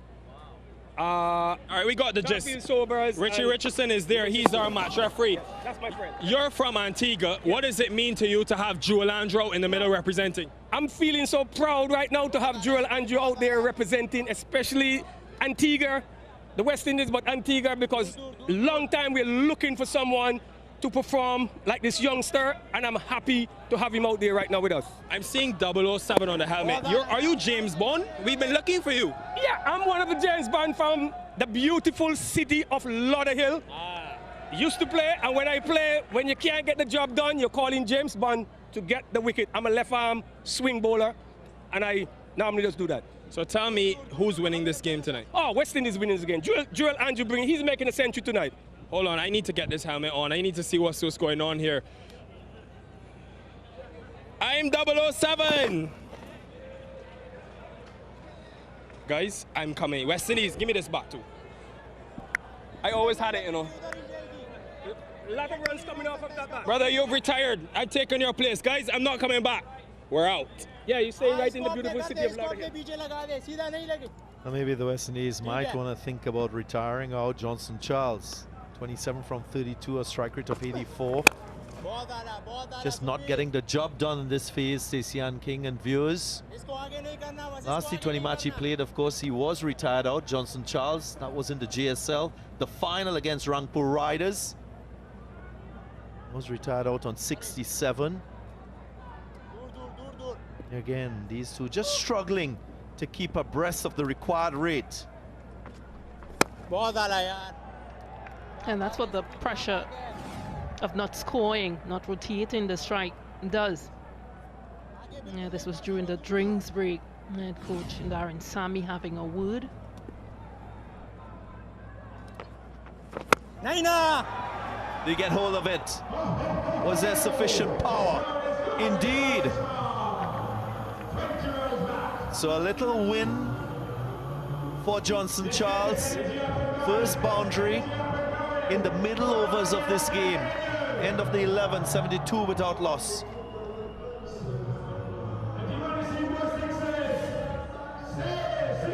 Yeah, he needs a few more of these from Johnson Charles.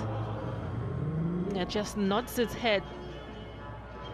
Should have been doing this a few deliveries before. 96 meters. It shows his capabilities, but it has to be consistent.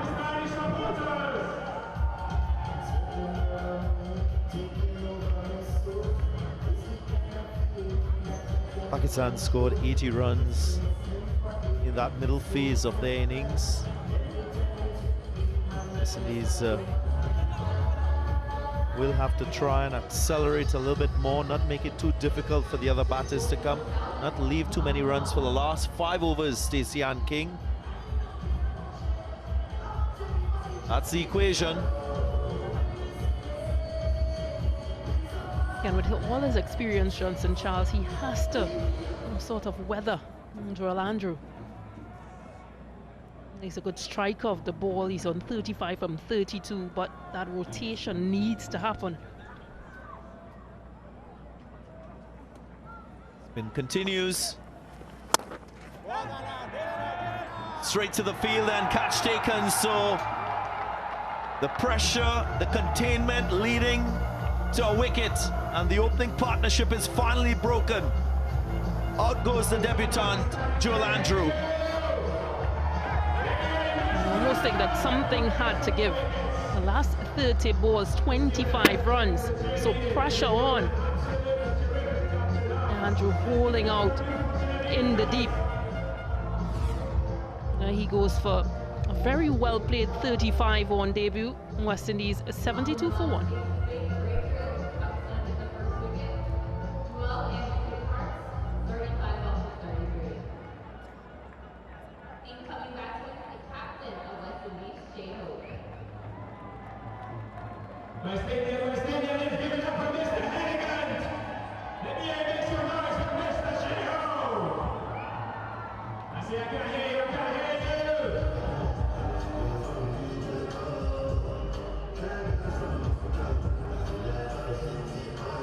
West Indian skipper Shea Hope, first West Indian to score a T20 international century against Australia. He did it in the last series, showed very good form.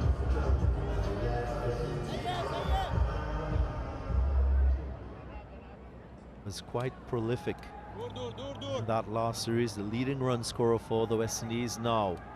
He has a challenge. Straight away off the mark, he loves spin too. And a timely wicket. A reason why he's in the middle. And this was the chat, this was the discussion, where to bowl, the angle going across Joel Andrew.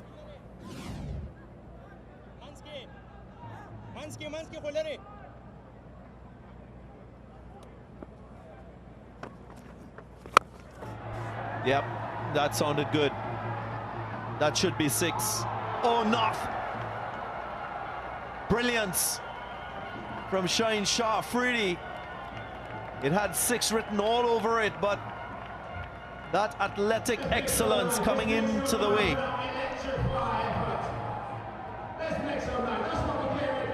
Excellent fielding. Now we have a closer look.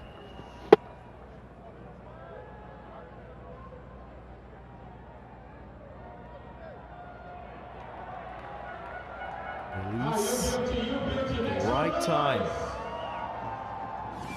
4 runs saved.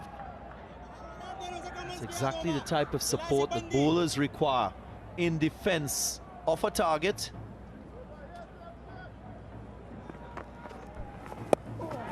Well, this should be out. Should be taken, and it is taken. Wicketkeeper Harris makes no mistake, and Johnson Charles, his toil out in the middle comes to an end. Yeah, wickets in successful overs for Pakistan. Yeah, I guess the message was you need to go, you need to make something happen. Coming off high on the bat and an easy catch for the wicketkeeper. Yeah, Johnson Charles goes for 35 from 36. West Indies lose their second on 75.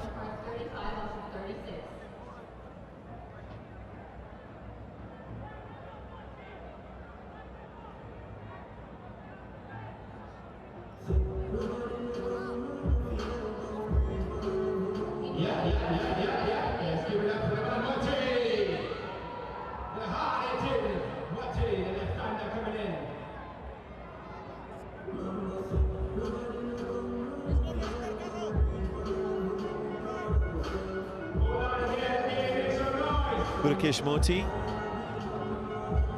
batting at number 4 for the West Indies. He had a chance to open in the CPL for the Guyana Amazon Warriors. That was short-lived. Remember, he didn't get a chance with the ball, so he's here because of this dismissal. Johnson Charles using a high-risk option, playing across the line against the turn. It's a coming.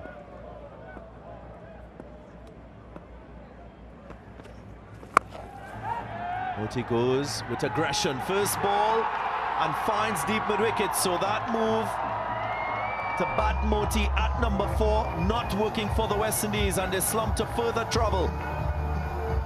What a bowling effort this has been from Nawaz. Just 3 runs from the over. Moti trying to take on that leg side boundary, but the effort from the fielders to support their bowler. Excellent stuff from Pakistan. Moti goes without scoring. It's 75 for 3.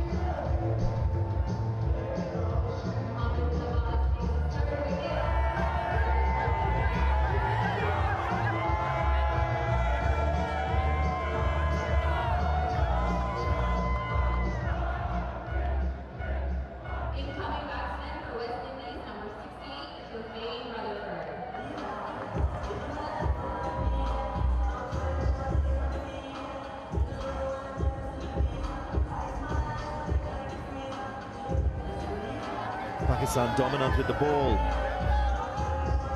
Mohammad Nawaz getting all 3 wickets. Double wicket strike. The last 2 deliveries after getting rid of Johnson Charles. Gets rid of Gudakesh Moti. So what's his thinking? Will he try to turn this one? Will he try to finish the ball on the stumps? He's bowling to the left-handed Shafeen Rutherford. So that's a positive matchup for the lefty.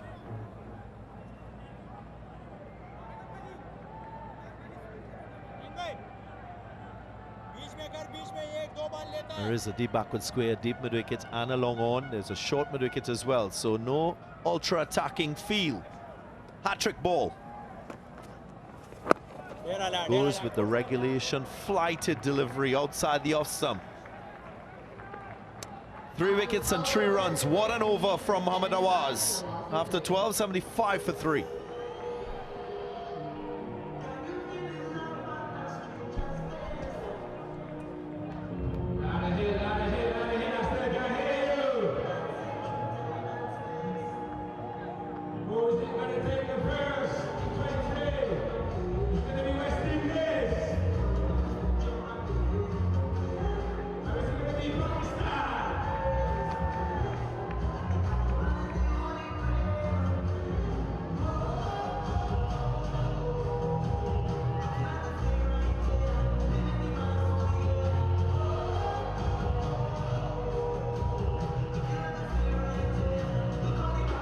West Indies have consumed 38 dot balls so far in 12 overs.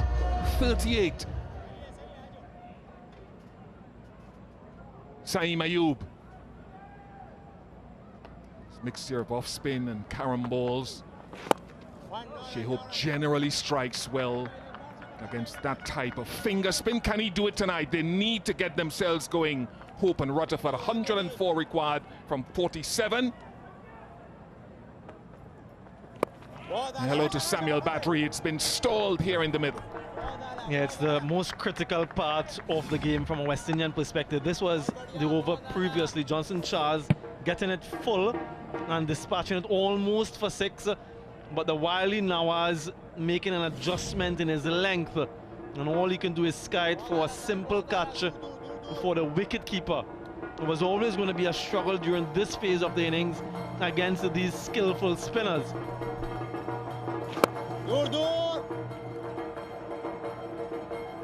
I don't think that the West Indian batters were proactive enough.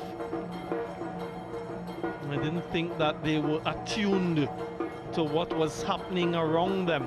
And even from a decision-making standpoint, yeah, look at that, lots of spin. They should have expected this through the middle and devised a plan to counter it. It looks as though, to me anyway, that they were caught by surprise. Everyone knew this was coming.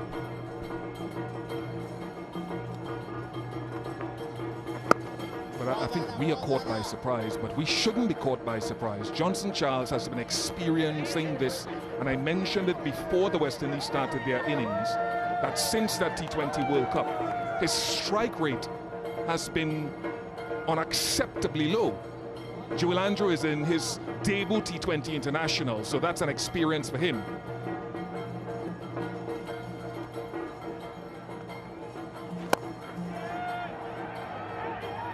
Another one down.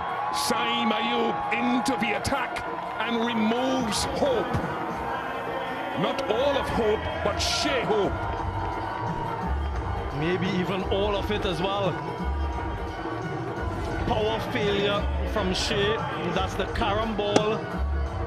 So hitting against the perceived turn and finding the fielder to perfection. A simple catch in the deep. And the captain has to go. West Indies slump further. 7-7 for 4.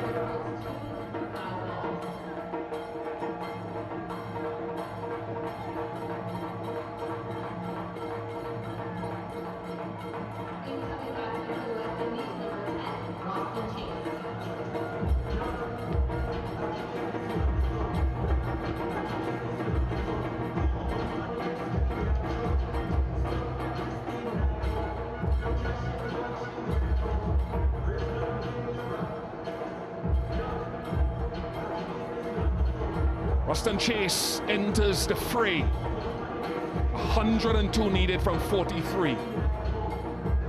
It's only Saeem Ayub's second wicket in T20 internationals. That carom ball. Sometimes he'll open the bowling. Have to have a strong heart as well.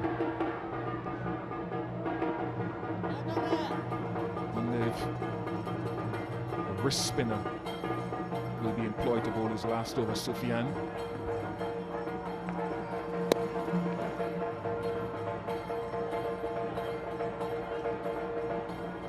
Two runs taken.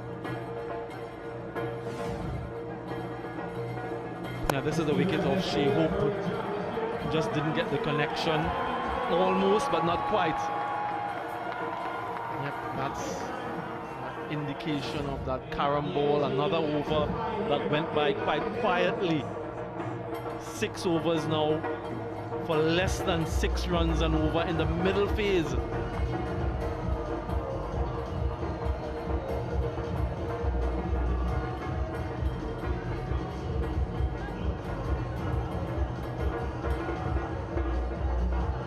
Runs required.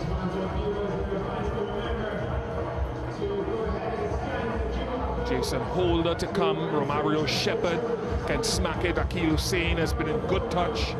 Shamar Joseph can smack it as well. At 11 p.m. local time,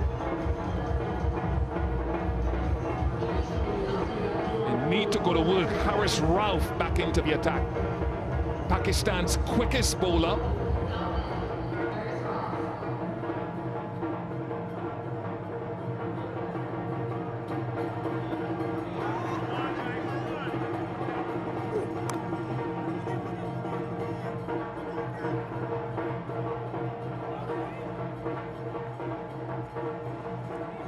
For a couple. Yeah, just to give an indication of how much of a struggle it has been in that middle phase against the spinners. They've bowled 7 overs, conceded only 32 runs and picked up 4 wickets. So it's been a wonderful little period for Pakistan, their spinners understanding the conditions.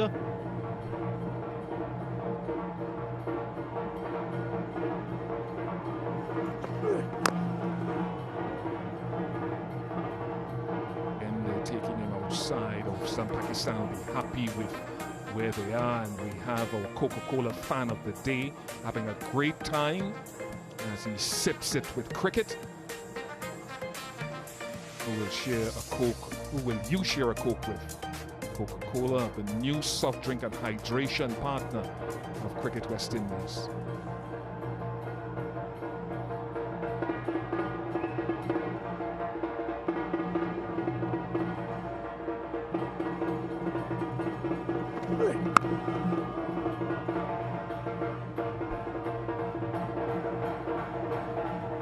They need to get things going. They've got Romario Shepherd to come, who can go at pace with the bat when he gets in.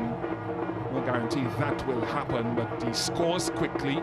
Jason Holder is another one who can strike the ball that is available. I wonder if that impacts when the left-arm wrist spinner will come back for his final over.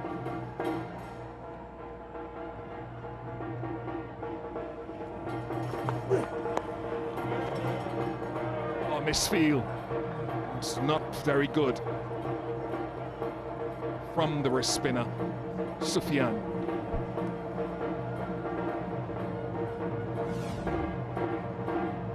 And hit his left hand as well. I just wonder if he's okay. Might have a little bit of a laceration. There is blood, so he will require some treatment. And as I mentioned, it's his left hand. I just wonder what sort of an impact that would have on him.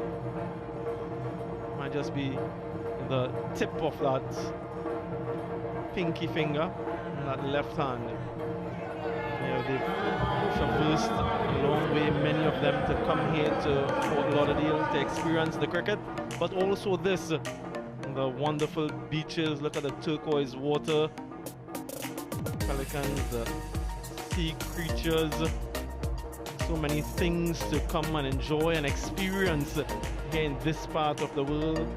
The turtles making its way back out to the ocean. And so many wonderful sights and scenes here at Lauderdale.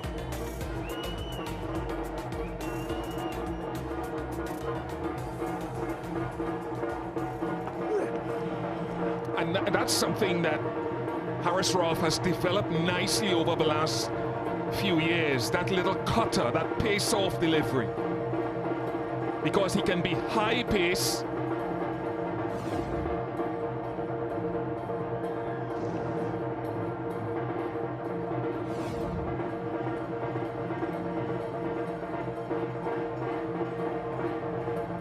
confirmation of his change-ups, subtly at times.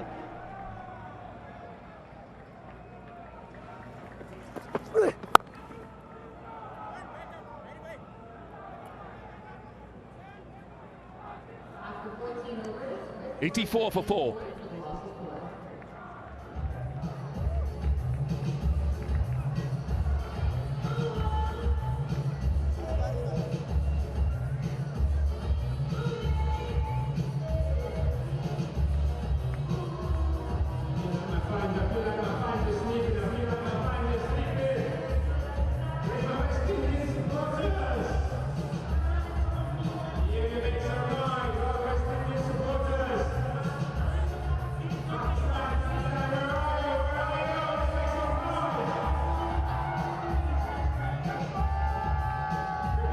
.95 required from 36.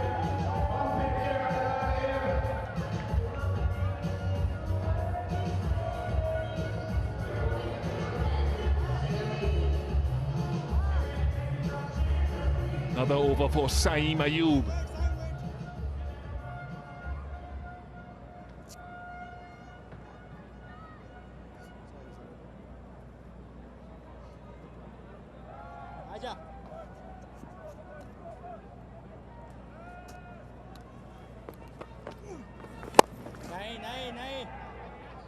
Nice strike, and West Indies need more of that from Sherfane Rutherford and company. Yeah, good start to the over.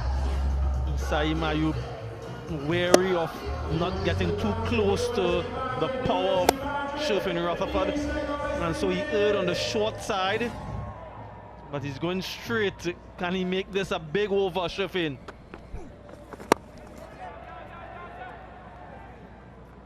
Short, long off. Also Shaheen Afridi, when does he get back? He's loosening up. When does he get back into the attack, back into the team? And a really good PSL leading Lahore to the title for the third time, leading wicket taker in that tournament.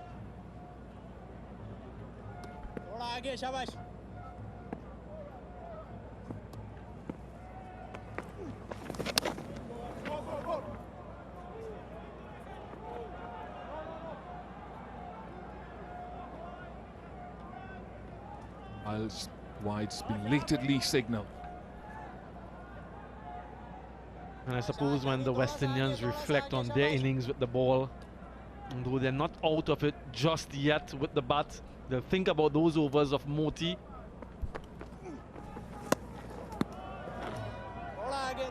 Another wide. And I suppose in a sense is non-participation with the ball. And then you look at the Pakistan team and how they've utilized their spinners. High. And taken comfortably. So another wicket to spin and another good safe catch in the outfield. Saeem strikes again. I just wonder if this was the regulation off spinner. Yes, it was. But he's opting to hit in that direction with the wind. It got a lot of height, so it will just hold up. Well judged in the deep. In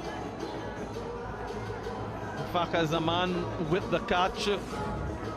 And they're going back quite quickly now. The West Indians half the side down for 92.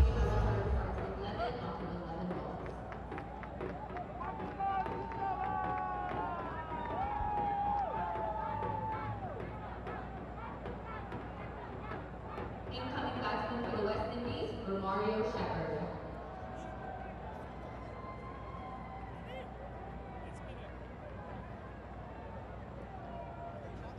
Cricket West Indies, let me hear you make some noise for Romario Shepherd.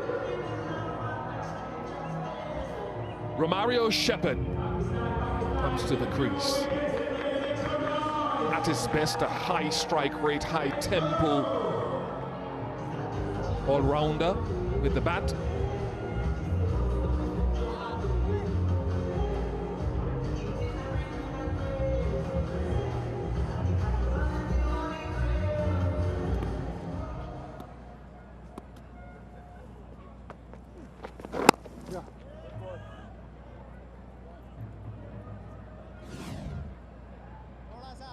Yeah, looking for boundaries, which is required with over 16 needed. Just couldn't get the power, so another batter with power failure from the West Indies. And another wicket for Saeem. He's bowling the carom balls with regularity to the right-handers, as you'd expect. And the traditional off-spinner against the left-handers. Two right-handers now, though. Yeah, that's the ball.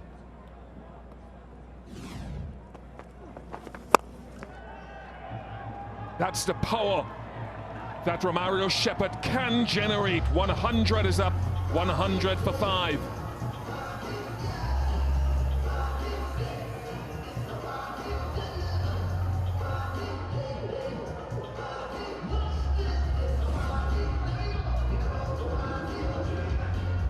Yeah, short. There's no power failure from Romario. He nails it for 6. If he can get on the go and create some bit of carnage here, will bring them back in the game quite strongly.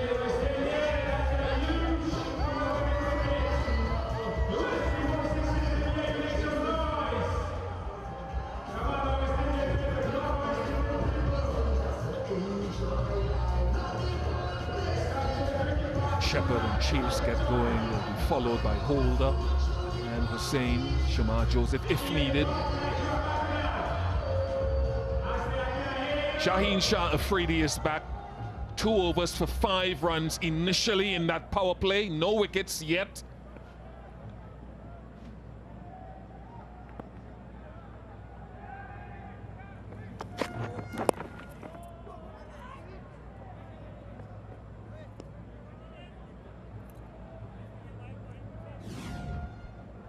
A short from Saeem Ayub. It was that carom ball again, but it didn't matter to his former teammate at the Guyana Amazon Warriors. Can he get a few more of those maximums? It will be a good proposition here. Shaheen Shah Afridi, one of the premier fast bowlers in world cricket, against one of the premier strikers of the cricket ball in Romario Shepherd. Got a deep backward point and a deep extra cover, so he has an option to go wide of off stump to Romario Shepherd. It's only one option of several. Goes into the pitch. And Shepherd deals with it because there's no deep backward square. So that's not a great option from Afridi with that field.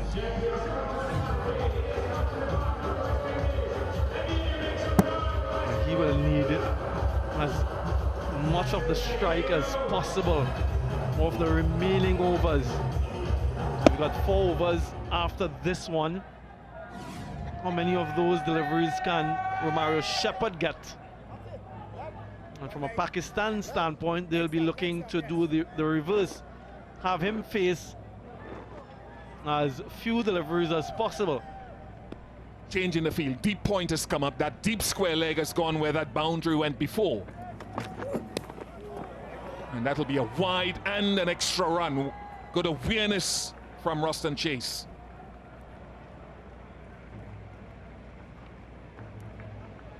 So with the point coming up, he'll have to bowl a little bit straighter. That was too straight, overcompensated.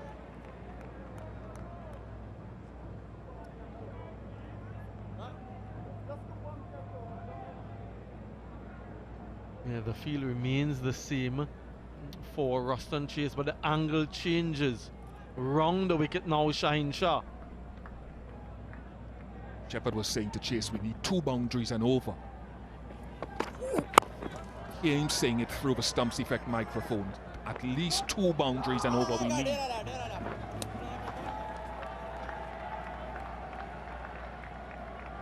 And he needs some support. Can't do it by himself. He can try.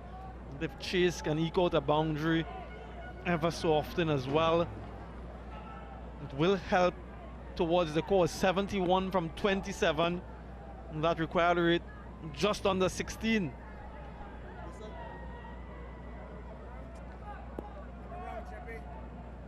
Coming round the wicket to Shepherd. Looking to bowl straight, gets too straight. Second wide in the over. Trying to get the Yorker in and get Shepherd hitting into whatever wind there is, leg side. He just needed a little bit of bat on that. Romario Shepherd, fine leg in the circle. Full toss going down leg. And lots of changes again. That point goes back to the boundary. Deep backward square in the inner circle. Might just change his line now.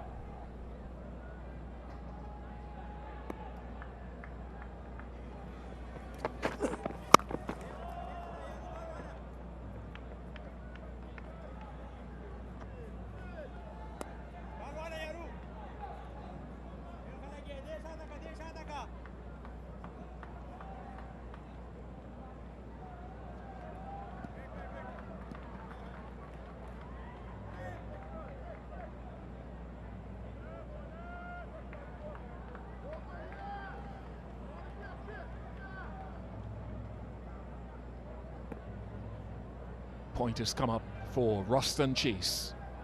Square leg goes back. It's high, it's skied out to deep cover and safely taken. And Shaheen Shah Afridi strikes. Ruston Chase falls in the chase. Farhan with the catch. Again asking Ruston Chase to reach. He's going away from the ball and he's gone wide. I just couldn't connect off the middle. Good bit of judgment in the deep. Seen a few drop catches tonight, not this time. And Shaheen Shah Afridi gets his first 110 for 6.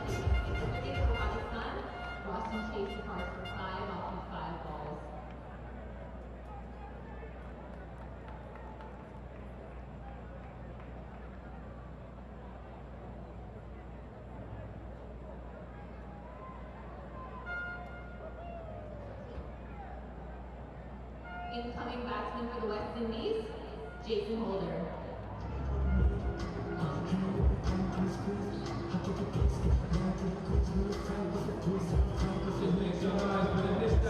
Jason Holder replacing Ruston Chase. West Indies battling to get 69 from 25. They won the toss today, elected to bowl first, hoping that chasing would change their fortunes, having gone down to Australia 5-0 batting first. Searching for an identity. Round the wicket still, Afridi. Successful over for Shaheen, 110 for 6.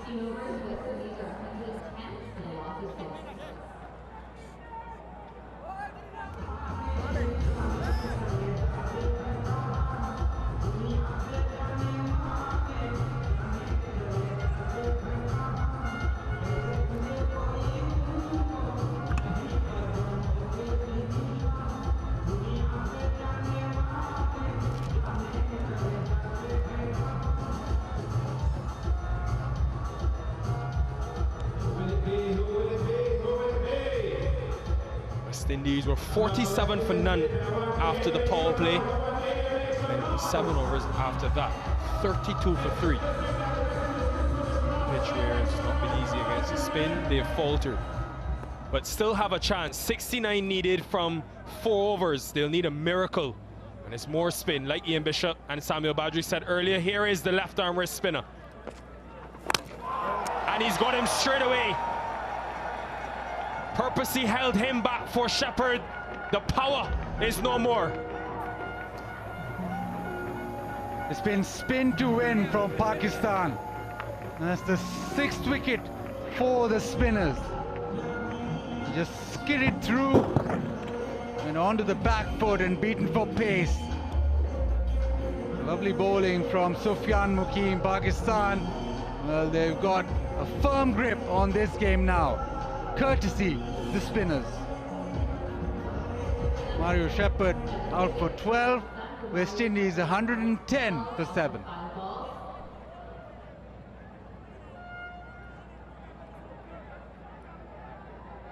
Incoming batsman for the West Indies, number 70, Shamar Joseph.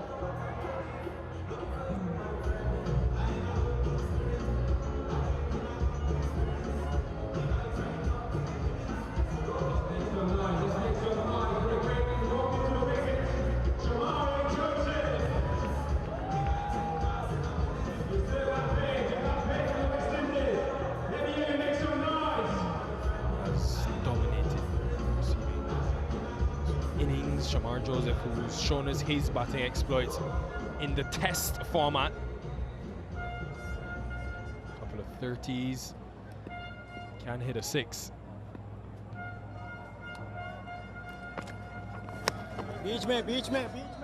That'll be a wide, but the spinners really, 6 for 70 for the spinners. This one almost a flipper which just skids through. 6 for 60. That has been the story of the game. Once the spinners came into their own after the power play, West Indies have just stagnated. They hit a brick wall.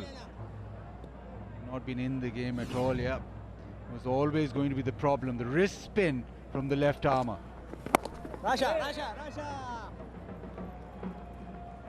Suppose, Bazid, that's the task for Darren Sammy, Floyd Reefer and the West Indies, to try to find the person in the middle overs in these types of conditions to navigate the spin. There's no Puran, and in this series there's no Hetmeyer, who may have filled that role. I thought maybe they believe Rutherford is that man. They batted him at 3 in the last 2 games of the previous series. They've tried Chase there, and today Shea Hope came at 3. So they've got that to figure out.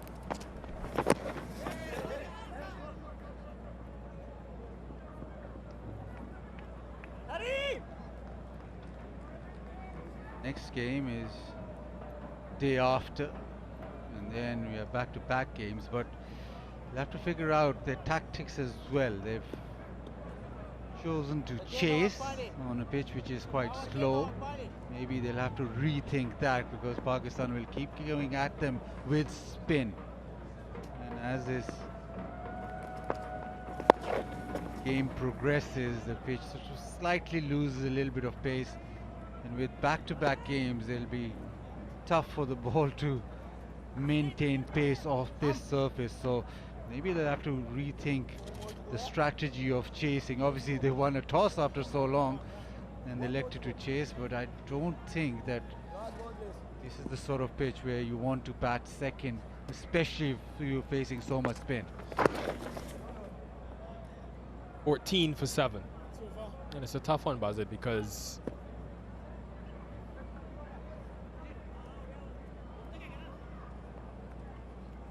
I suppose you think back to some cricket we had here, franchise cricket, a month ago, there was a heavy dew factor, but the weather changes so often and no dew tonight, so maybe the thinking was that the ball would come on a bit better, be tougher for their spinners. It was quite the opposite. Middle, Shamar. Left arm over. Out. Mid-innings. Sunsets are beautiful, the ball similar. Shaheen for his final over.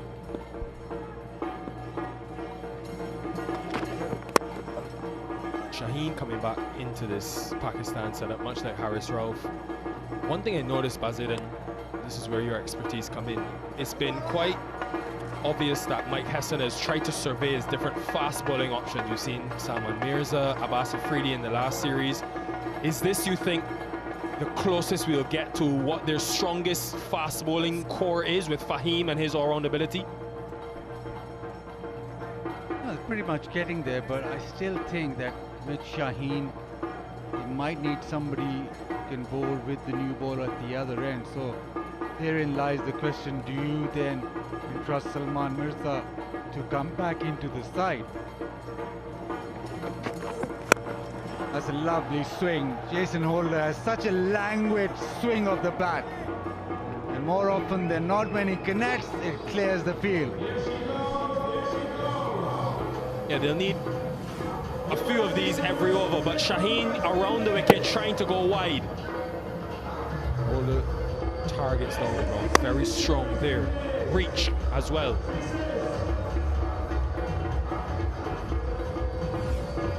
It is long on, long off. Right below us.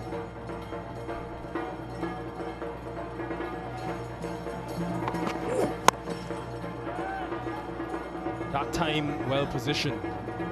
Just two, they gotta hurry, who wants to strike? The answer to your question is slightly complex because the structure of the side that Hesson wants is a side which can bat deep.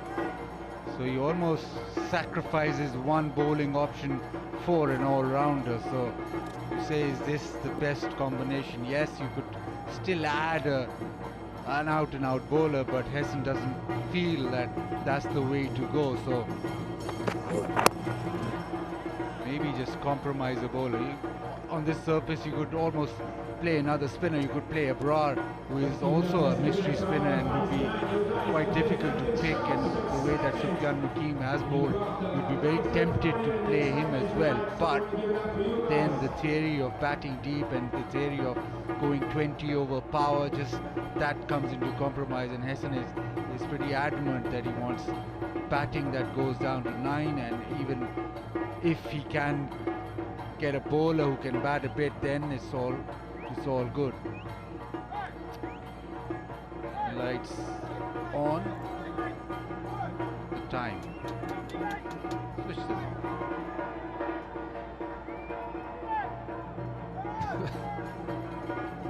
Just change the positioning. Oh, he's getting more lights on. It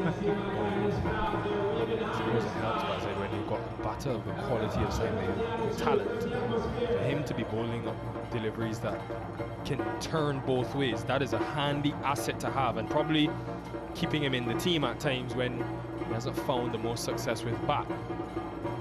She always talks about make yourself indispensable. But you still have another option. Salman Ali Agha can also bowl off spin, so you've got another option with the ball. So you've got plenty of options with the ball there. So it's interesting. And Mike Hesson took over Islamabad United. He did exactly the same with a team that is structured around powerful batting, but also batting that goes deep so that they frees up the top order. And that's the theory that he's working on. He's won one series, lost one. This is the third series in charge. Will it be Harris Ralph from the next end to try to finish things off? Couple of runs, so Holder will get the strike. 1, 2, 6 for 7. After 18 overs, West Indies are 126 for the loss of 7.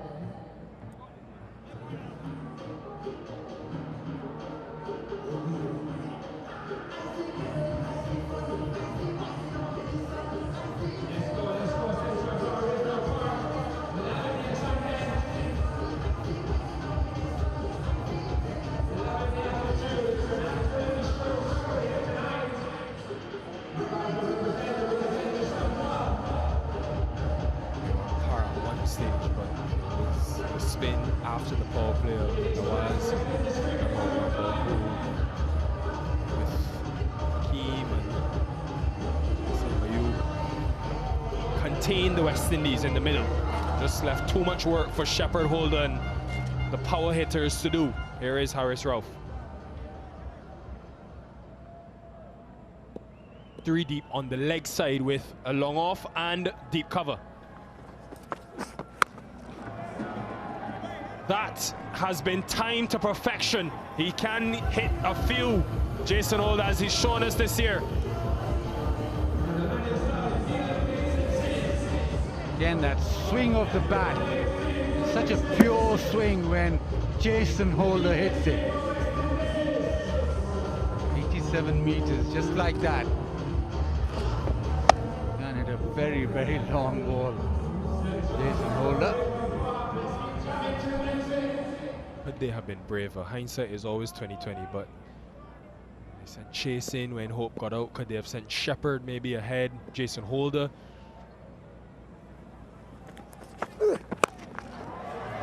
That is 6 more, and even better from Jason Holder. Another fabulous shot. Top of the bounce, and he just smacked this over leg side, over mid-wicket with almost a straight bat. He is tall, so he stands up and makes sure that the connection is absolutely perfect.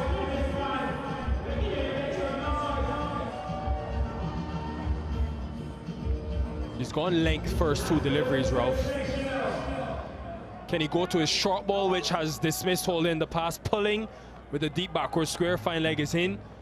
Does he go to his Yorker, that he gets to tail in? For it.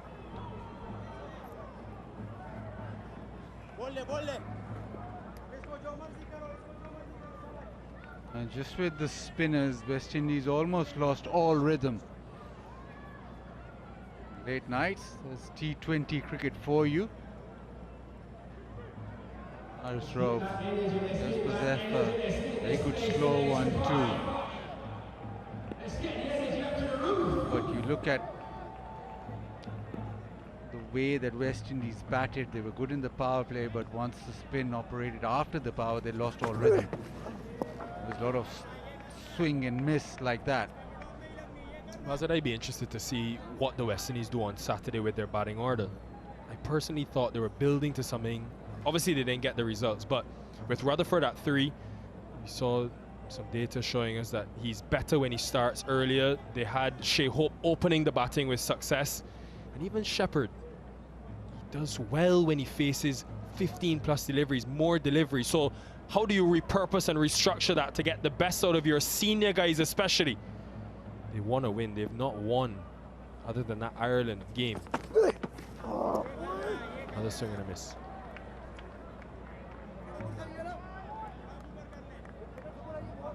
The openers almost striking at just over 100. So although we're talking about a power play where they did pretty well, at the end of their innings, both openers are just striking over just over 100, which is not ideal when you're chasing a fairly large target on a surface which offering a little bit to the spinners.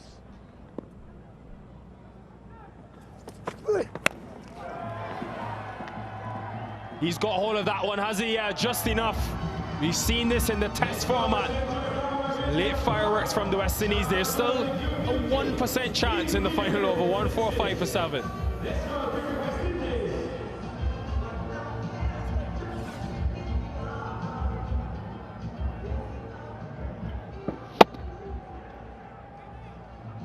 Couple of sixes for Jason Holder. That one from the leg side dragged away.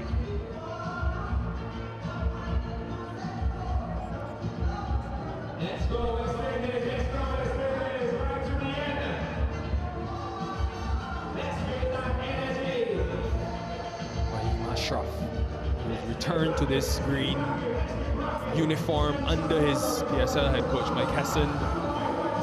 Utility player, you saw with his finishing ability, goes in your ball, and at the back end is handy with his pace off.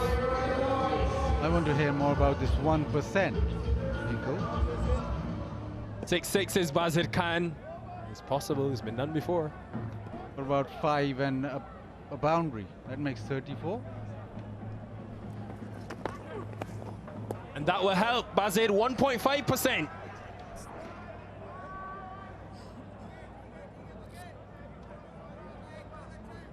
Going West Indies way then, is it? Be dramatic. It'll be worth the wait if it does happen. Need to win, Bazir. These men in maroon, the West Indian fans this summer have come out. The test matches, the Australia T20s, even today, the diaspora. They've got a win for them. They're trying, obviously, but they need to find a win. 2%. 32 now off 6, folks. This is on. And this was fabulous. Previous over, a couple of really classy hits. Jason Holder standing tall and hitting it over the leg side. Then Joseph with one leg side. Not as classy, but did the job.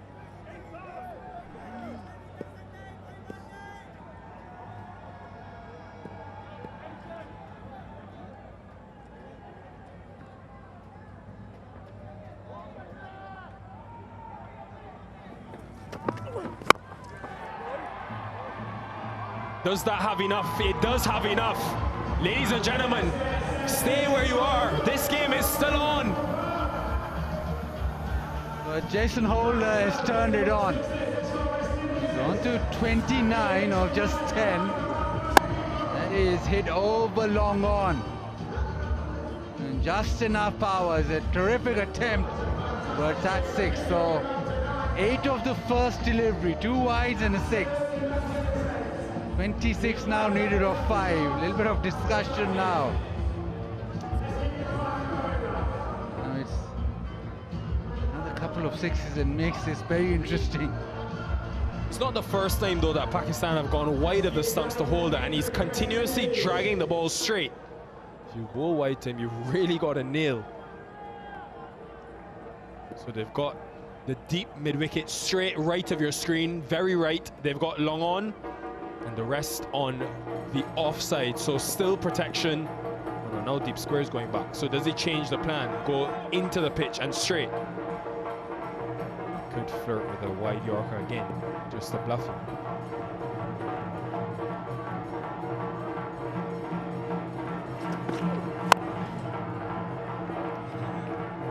No. Still 1.5 or it's come down? 0.75% chance. 4 6s. That wouldn't still be enough. So a no ball and 4 6s.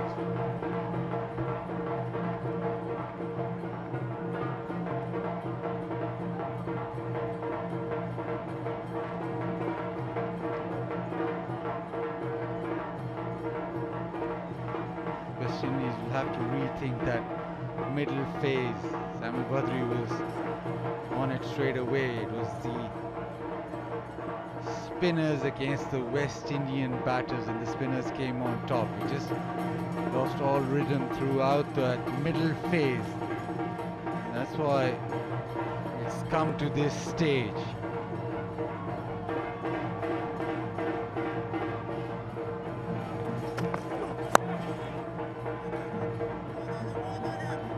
Hakeem, the left-arm wrist spinner, able to tackle him, and then Nawaz came in and got those wickets.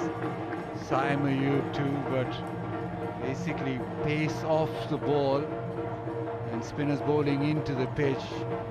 West Indies didn't really have an answer to that, and that's where the game was decided.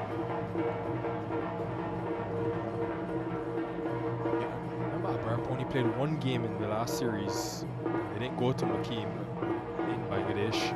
And with the World Cup being in India and Sri Lanka, the Asia Cup, which I'm sure you'll be at, being in the UAE, maybe you go to Dubai, which could turn. I wonder if Hesson in this series, given the nature of the surface, and going forward, starts playing one specialist spinner. You know you talk about he wants the batting depth, but is it worth developing one of your specialists to be ready?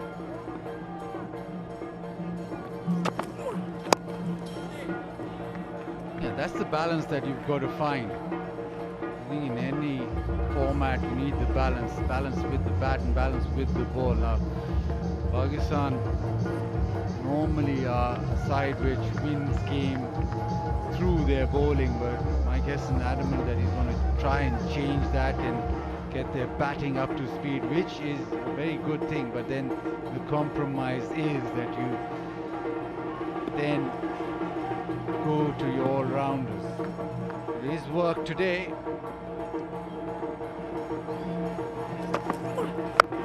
Oh, drag leg side. Oh, would he have dived? He chose not to and just trickles into the fence. Spoils what's been almost a flawless day for Saim Ayub, really. The way he managed and assessed when he batted, and then his bowling. Couple of wickets, handy wickets in 2 overs, but just misjudged it. First thing he's misjudged for the entire day.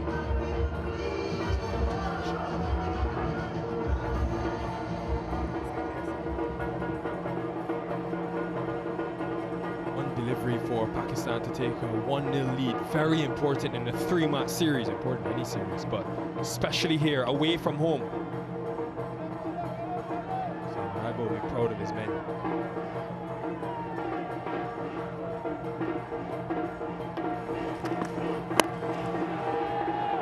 That will travel for 6, but it doesn't matter. It has been a commanding win for a Pakistan team in transition under new leadership. They've unearthed and found another gear today. Senior players back. They've got the job done. 1-0 to Pakistan. Impressive from Pakistan. They've been the better side all tonight. With the bat, they made sure they got a good enough total. And then with the ball, especially in that middle phase, where they completely choked and suffocated West Indies with the wrist spin and the finger spinners doing the job. That man on screen will be very happy with his performance. And Nawaz with his wickets, we're happy that his bowling came to the fore. Saim Ayub with runs, so almost a complete performance for Pakistan. They also feel it much better than West Indies. West Indies with a lot of questions to answer. The combination of the side, the way that they're going to tackle Pakistan, especially in those middle overs going forward, and maybe have to also look at if they want to chase or bat first on this surface. Overall, it's a day which belonged to Pakistan, and especially their spinners and Saim Ayub. West Indies, 2 wins in 21 T20 internationals. It's going to take patience from everyone involved, really, but they need to find a win. Jason Holder getting 30 not out. The openers got off to a decent start, but then lost their way after the power play to the spin, and it was just too much pressure for the middle order.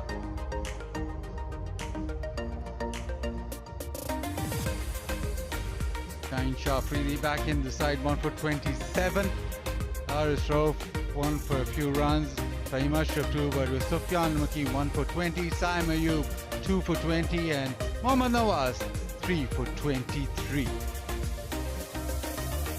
Pakistan march into the United States of America and take a 1-0 lead. Salman Agha will be very pleased with the way his batters went about things, and then his spinners who wreaked havoc in Florida.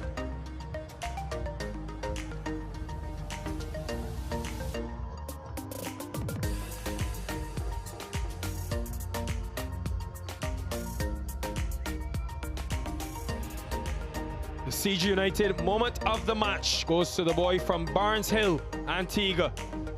18 years old, getting his cap from Casey Carty, and it was definitely another chapter written in the story of Joel Andrew. 3 sixes. He definitely has fearlessness. CG United moment of the match.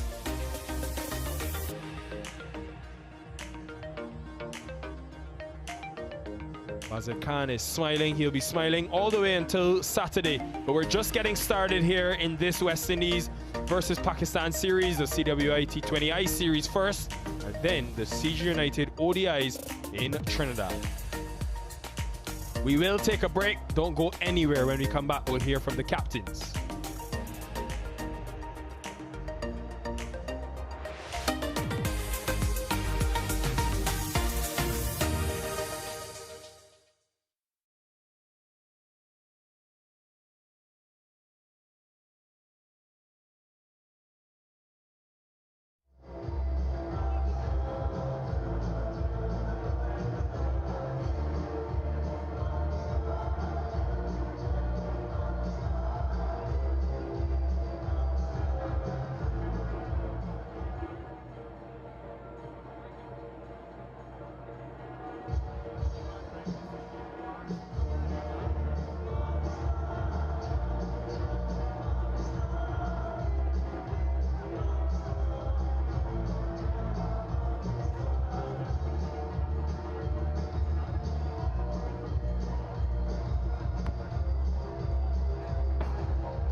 Pakistan takes a 1-0 series lead in the tournament by virtue of a 14-run win against the West Indies in the first T20 International.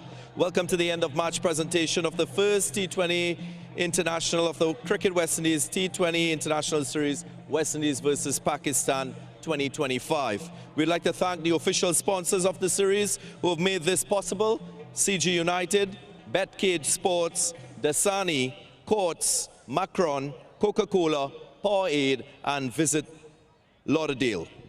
I'll now invite Mr. Miles Bascombe, CWI Director of Cricket, to come forward and present the CWI Player of the Match Award, and that award goes to Syam Ayub for his brilliance with the bat. Firstly, his innings of 57 from 37, and then with the ball he picked up 2 wickets, also had that brilliant catch to dismiss Gudakesh Moti. Congratulations to Syam Ayub, and we'll have a chat with you first upside. How would you describe that innings, your second T20 international half century? Yeah, first of all, it was challenging pitch to bat on, but yeah, we were it was in our minds to build partnership and not to get panic. You had that great partnership with Fakhar Zaman. You got out in that 12th over. Is it part of the team's plan for you to bat all the way through to the end, and is that a goal that you'd want to achieve next time around? Yeah, we plan too much, but we are also flexible in plans because in the present moment, what we have to think about, like being flexible on the conditions, about the conditions, what shots we are playing, and what strategy they are going to make against us, and then we are challenged, and then to make that challenge easy for us. So it's about the present moment, what to apply. Staying with the conditions, it's the first game of the 3-match series at this venue. How difficult were those conditions?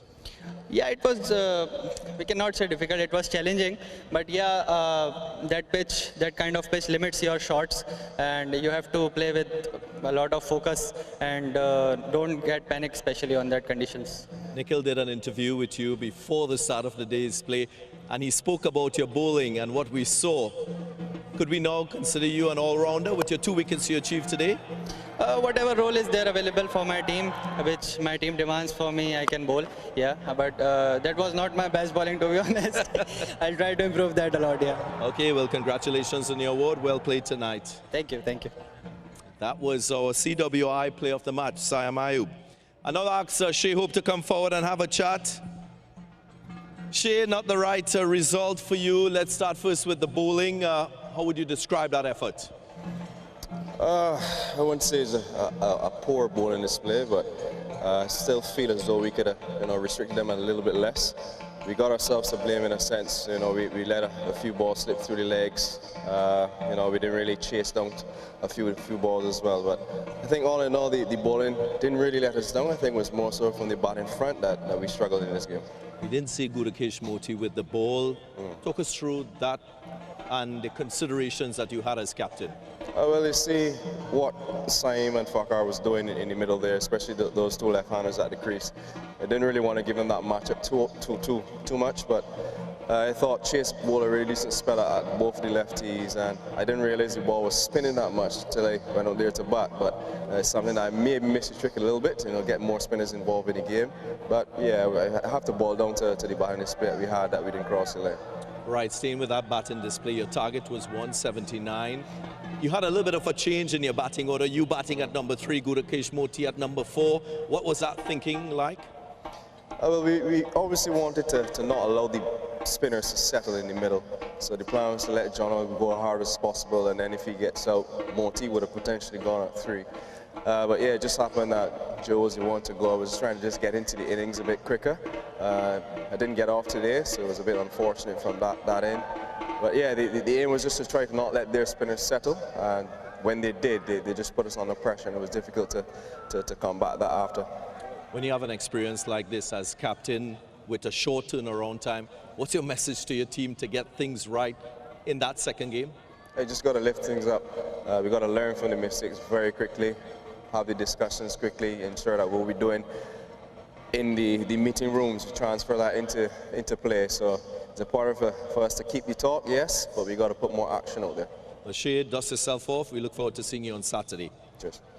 I was Shay Hope, captain of the West Indies. We now ask Salman Aga to come forward, skipper of this winning Pakistan team. First, share your thoughts on this win, firstly. I think it was a great game. We assessed the condition really well when it's come to batting. We batted really well first 6 hours and we finished it well as well. And when it's come to bowling, we started really well. And in the middle hour, we were outstanding. We take wickets and spinner comes to the play and they bowled really well. At what point in time you felt you had this game secured?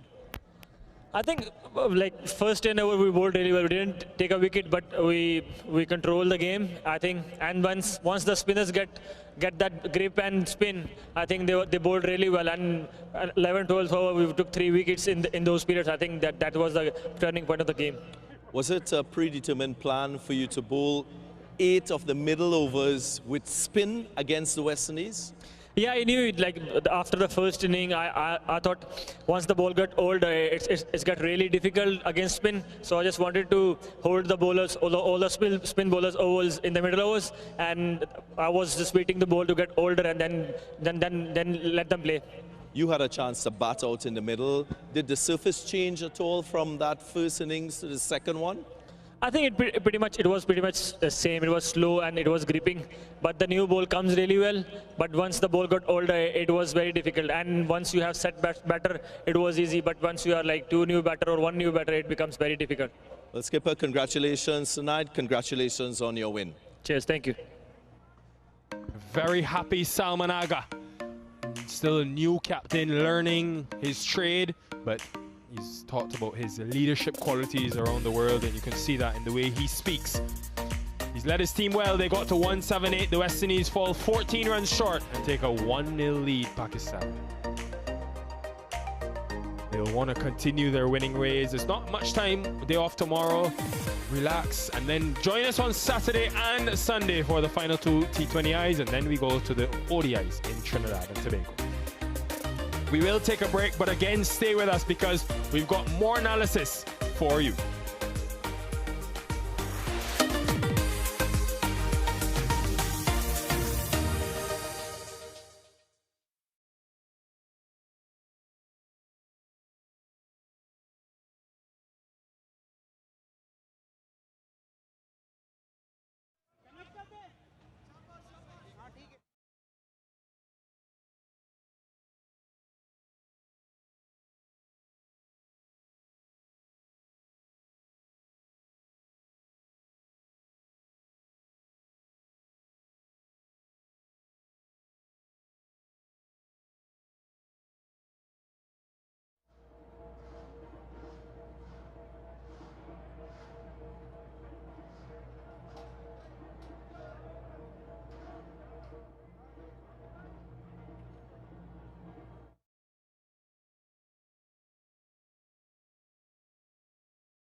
Back here at Lauderhill in Florida, in the first T20 International, Pakistan have pulled off a win, quite convincing in the end, by some 14 runs, having gotten to 178 for 6 after the West Indies won the toss and elected to field first. Saeem Ayub top scoring with 57, and then the West Indies really struggled against the spin. 164 for 7, Nawaz 3 for 23. Saeem Ayub himself picked up a couple after getting a half century.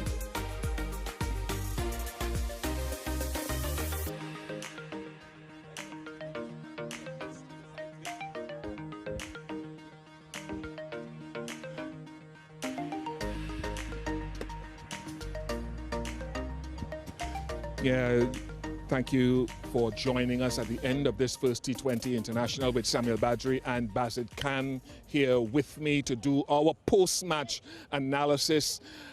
Samuel Badri, your thoughts on the eventual outcome? Yeah, I think it continues to be disappointing from a West Indian perspective to see another defeat at the start of this series. And not only the defeat, but also the manner of the defeat. It was a timid display with the ball firstly, and then in that chase. I know it looks a lot closer than it actually was due to Jason Holder's heroics and Shamar Joseph partnership at the back end. But for all intents and purposes, this match was over long before that. So it started off disappointingly, and hopefully they can pick things up in the second one. Basit, Pakistan pleased? Yeah, I think that they'll be pretty pleased with the way that, especially the spinners bowl. I think the surface suited their spinners. Now, the problem of West Indies now is that I reckon they're going to play all 3 matches on the same surface, so it's not going to get better. They'll have to play the spinners better. I think the one thing that Pakistan will be pleased about is the way that they batted. I think Saeem Ayub coming into form is very important, and the middle order, which sort of rallied around to get to the 170. Those couple of shots against Akil just got him started, but then afterwards he got into his stride, and once he's timing the ball and once he's able to actually hit through the line, then you know that he is in form, and that'll please Pakistan. Your thoughts on Saeem Ayub's knock? Yeah, I think it was impressive in that he was able to score at a healthy strike rate, 150. He's the only batter to score of a strike rate of over 150 for those who face 12 deliveries or more.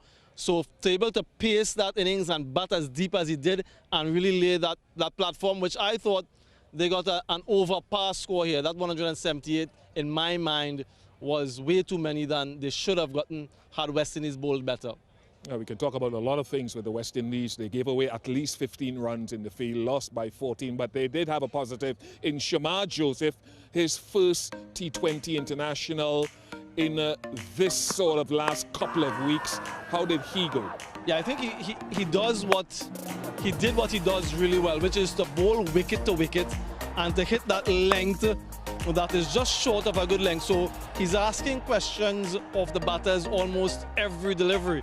And to see him pick up those 3 wickets back, as you mentioned, their sort of return for him was quite pleasing to see. West Indies are searching for specialist bowlers. They're still trying to find those guys who can give them 4 solid overs, bankers as we call them in T20 cricket, and from what we saw today, he certainly can be one of those. Yeah, and he's got some tightening up to do. A couple of times, Basit, to me, in that second over, he bowled a couple of slow balls that he shouldn't have attempted. But let's focus on the fielding and how significant that is in this format.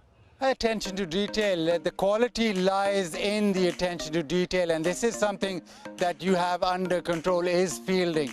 And once you give, Badri alluded to the fact that it was over par. I think they gave away about maybe 15, maybe 20 runs via mistakes in the field. That's actually gone for 6. So if you give that many on a surface which is difficult to bat on, you're out of the game already. I think Pakistan fielded better. They got their catches and also didn't give away extra runs in the field. So that's an advantage of 20 runs altogether with both the sides.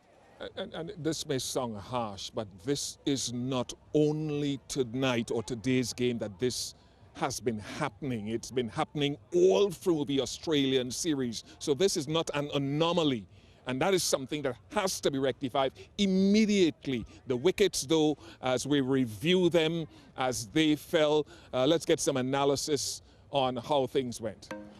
Yeah, the wickets falling to the spinners. 3 wickets for the left-hand orthodox Nawaz. He picked up 2 in succession, but just his control, his flight, his guile. He's an experienced campaigner. So this is something that the West Indies should be planning around, the way he's gone about his body of work for such a long time. And the West Indian openers struggle. As a matter of fact, all of West Indies struggle through that middle phase where they scored, 53 runs in those overs as compared to Pakistan, who scored 80. That's a massive difference in that middle period where, in my mind, the game is usually won or lost in conditions like these. So the spinners just continue to, do what they do when they're getting favorable conditions out there. And it sort of reinforces the struggles of the West Indian batters against this bowling type when it's not altogether straightforward to bat. Someone like Mohammad Nawaz picking up 3 wickets in the over. Saim Ayub, Bassett coming in and getting a couple of wickets. Yeah, and normally Saim Ayub bowls at the top of the order in the power play, but because of the fact that there was a little bit of hole in the surface, he was brought into the attack. And remember, Pakistan still have the option of bowling Salman Ali Agha, so they've got an option of plenty with the spinners on this surface. I think West Indies sort of lost all rhythm once the spinners after the power play were bowling, and there was obviously lack of rotation of strike, but also lack of being able to put pressure back, and the game just drifted away in those middle overs. At the end, there was a bit of fight when the Pacers were back on. I thought Jason Holder was probably the best batter, but at this moment, the ball's not coming on, and they're trying to hit boundaries galore, which they had too much to do at the back end, and that's why they struggled really to be able to keep up with the run rate. I think some of the captaincy was quite good, actually. This move to get the wrist spinner back on at Romario Shepherd in particular, I thought was clever. Yeah, it was. It was an over that they held back from him. I think he bowled 3 on the trot and they just held back when he came off the field injured, so that perhaps also led to the delay in his reintroduction. But when the spinners can bowl 10 overs and just concede 63 runs and pick up 6 wickets, it really shows how dominant they were. And it's not the first time we're going to see Mukim and what he's able to do with that left-arm spin. It's not something that you see often in the world game. It's a mystery, a mystical sort of art form, and the West Indian camp will have to find a way to contend against him. And the West Indian camp would like to find one like him as well, because we've talked about wrist spinner. We just had Adam Zampa here in the Caribbean, and what those types of guys can do in terms of wicket-taking, attacking bowlers, not defensive bowlers. So as we look forward now to the day off tomorrow, we're not looking forward to that, but we're looking forward to the game on Saturday. How do the West Indies recover? Because remember, they won the toss for the first time in 8 games and decided to revert to their strength, or supposed strength. They'll have to look at that. I think the pitch will get slower if you play on the same pitch again day after tomorrow and then consecutive games, so it'll help the spinners. Now, if you want to bat second, then you're up against it with the spinners more into the game, so maybe you'll have to change tactic there. I think Pakistan still have the option of including Abrar, which I don't suppose they will, but if they wanted to, they could have 2 sort of mystery spinners which would challenge West Indies further. But I don't know, in a couple of days' time, how you recover. You now maybe got to push your better batters of spin up the order and give them more time to play the spinners, because it was, even with the openers batting after the power play, when they lost all rhythm, the game was gone. And also, Bish, I think they also need to have a look at the composition of their squad. They had Gudakesh Moti in that playing 11 today, and he didn't bowl. And we've said it a lot of times, there's sort of an overemphasis on that negative matchup. Left-handers were out there, and they felt that it might be, a little bit risky to bowl Gudakesh Moti. Sometimes there's that over-exaggeration on that and a misapprehension as to that negative matchup. I say that a little bit guardedly, because if we reflect in St. Kitts. Those 3 overs of spin went for 71. That sort of changed the tide. But in conditions like these that are sort of favorable for the spinners, the captains have to be a little bit more switched on. So maybe the composition of the West Indian 11 will also change, or perhaps a more utilization of the resources available. Yeah, Johnson Charles has to be much better. Thank you very much, Bazid. We'll hear from Bazid and see Bazid on Saturday with Samuel Badri here again. Just a reminder of what happened in this opening T20 International. West Indies have won 2 of the last 19 completed games. Just 2. Pakistan 178 for 6. West Indies 164 for 7. Nawaz with his left arm spin. Ayub with his carrom ball and off spin doing a lot of the work. A win by 14 runs. Rest day on Friday. Saturday, we'll be back here at 7:30 p.m. local time for our build-up second T20 International between West Indies and Pakistan. West Indies will be hoping then to keep the series alive. We hope that we'll have the pleasure of your company then from Lauderhill here in Florida. Bye for now.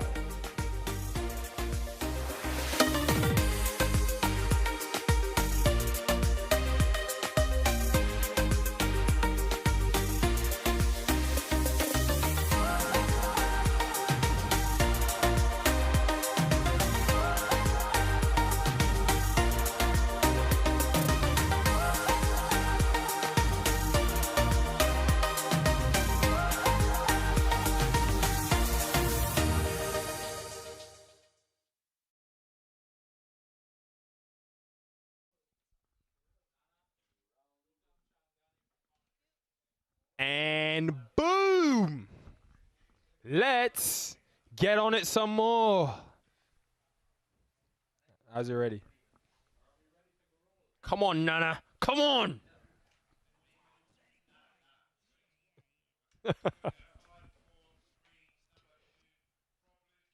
Highlights of the first T20 International between the West Indies and Pakistan. It was the day of Saim Ayub, a new opening partner in Farhan, but he didn't last too long. Shamar Joseph back into T20 cricket and into the wickets. But Fakhar Zaman showed his prowess throughout the innings, using his feet and using a bit of dexterity as well. A 6th though from Saim Ayub, and it would be a second T20 International half-century for the young talent that Pakistan have invested heavily in. But Jason Holder would end his day with the bat quickly after. And Fakhar Zaman never really found fluency in his innings. He fell in the following over. From here, the West Indies had a sniff, but it was the Pakistan middle order that powered them against the spin, and the 2 Nawazes put the attack to the West Indian spinners. Akil Hussain again using his intelligence to force Hassan Nawaz to hit square, and then Mohammad Nawaz fell. After that, it was about salvaging as many runs as possible. Fahim played an impactful 15 from 9 with a couple of boundaries. And what about that shot from Mohammad Harris? Went for 6. That could have been a big difference maker, getting to 178 for 6. Joel Andrew making his T20 International debut started with a flurry, much like his partner Johnson Charles, who in the power play striving to prove himself once again. Joel at 18 showing the world his ability with his clean ball striking and timing as well. But after the power play, there was a struggle for the West Indies. Charles, Andrew, and in this over, Moti and Hope as well. Mohammad Nawaz 3 wickets in the 12th over, and the West Indies all of a sudden in deep, deep trouble. They slumped in the middle overs to 53 for 5 with the wickets of Rutherford, who was caught at deep square. Roston Chase looking to find maximums at this point. And Romario Shepherd, who would have been the West Indies' final hope, being dismissed by Mukeem, the left-arm wrist spinner, quickly after. Jason Holder, it was just too little, too late. He found the middle of the bat a couple of times using his reach and levers. But even with his prowess and a 6 from Shamar Joseph, it wasn't enough. Pakistan win and take a 1-0 series lead.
Naina!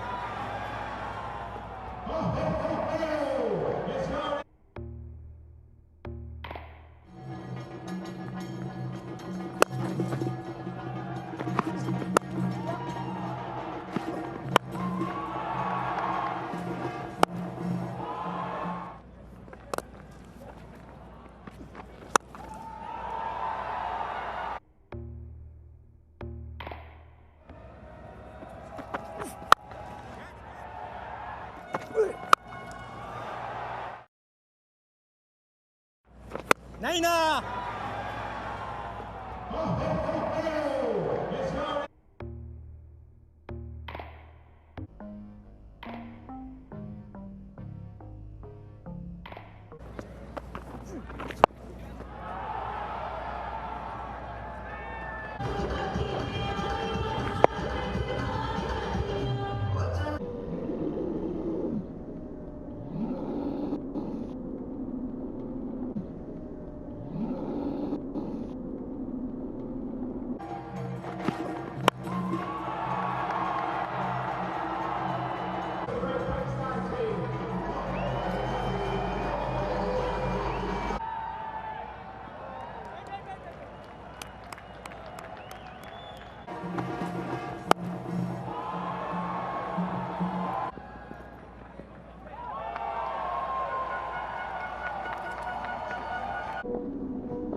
Naina!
Thank you.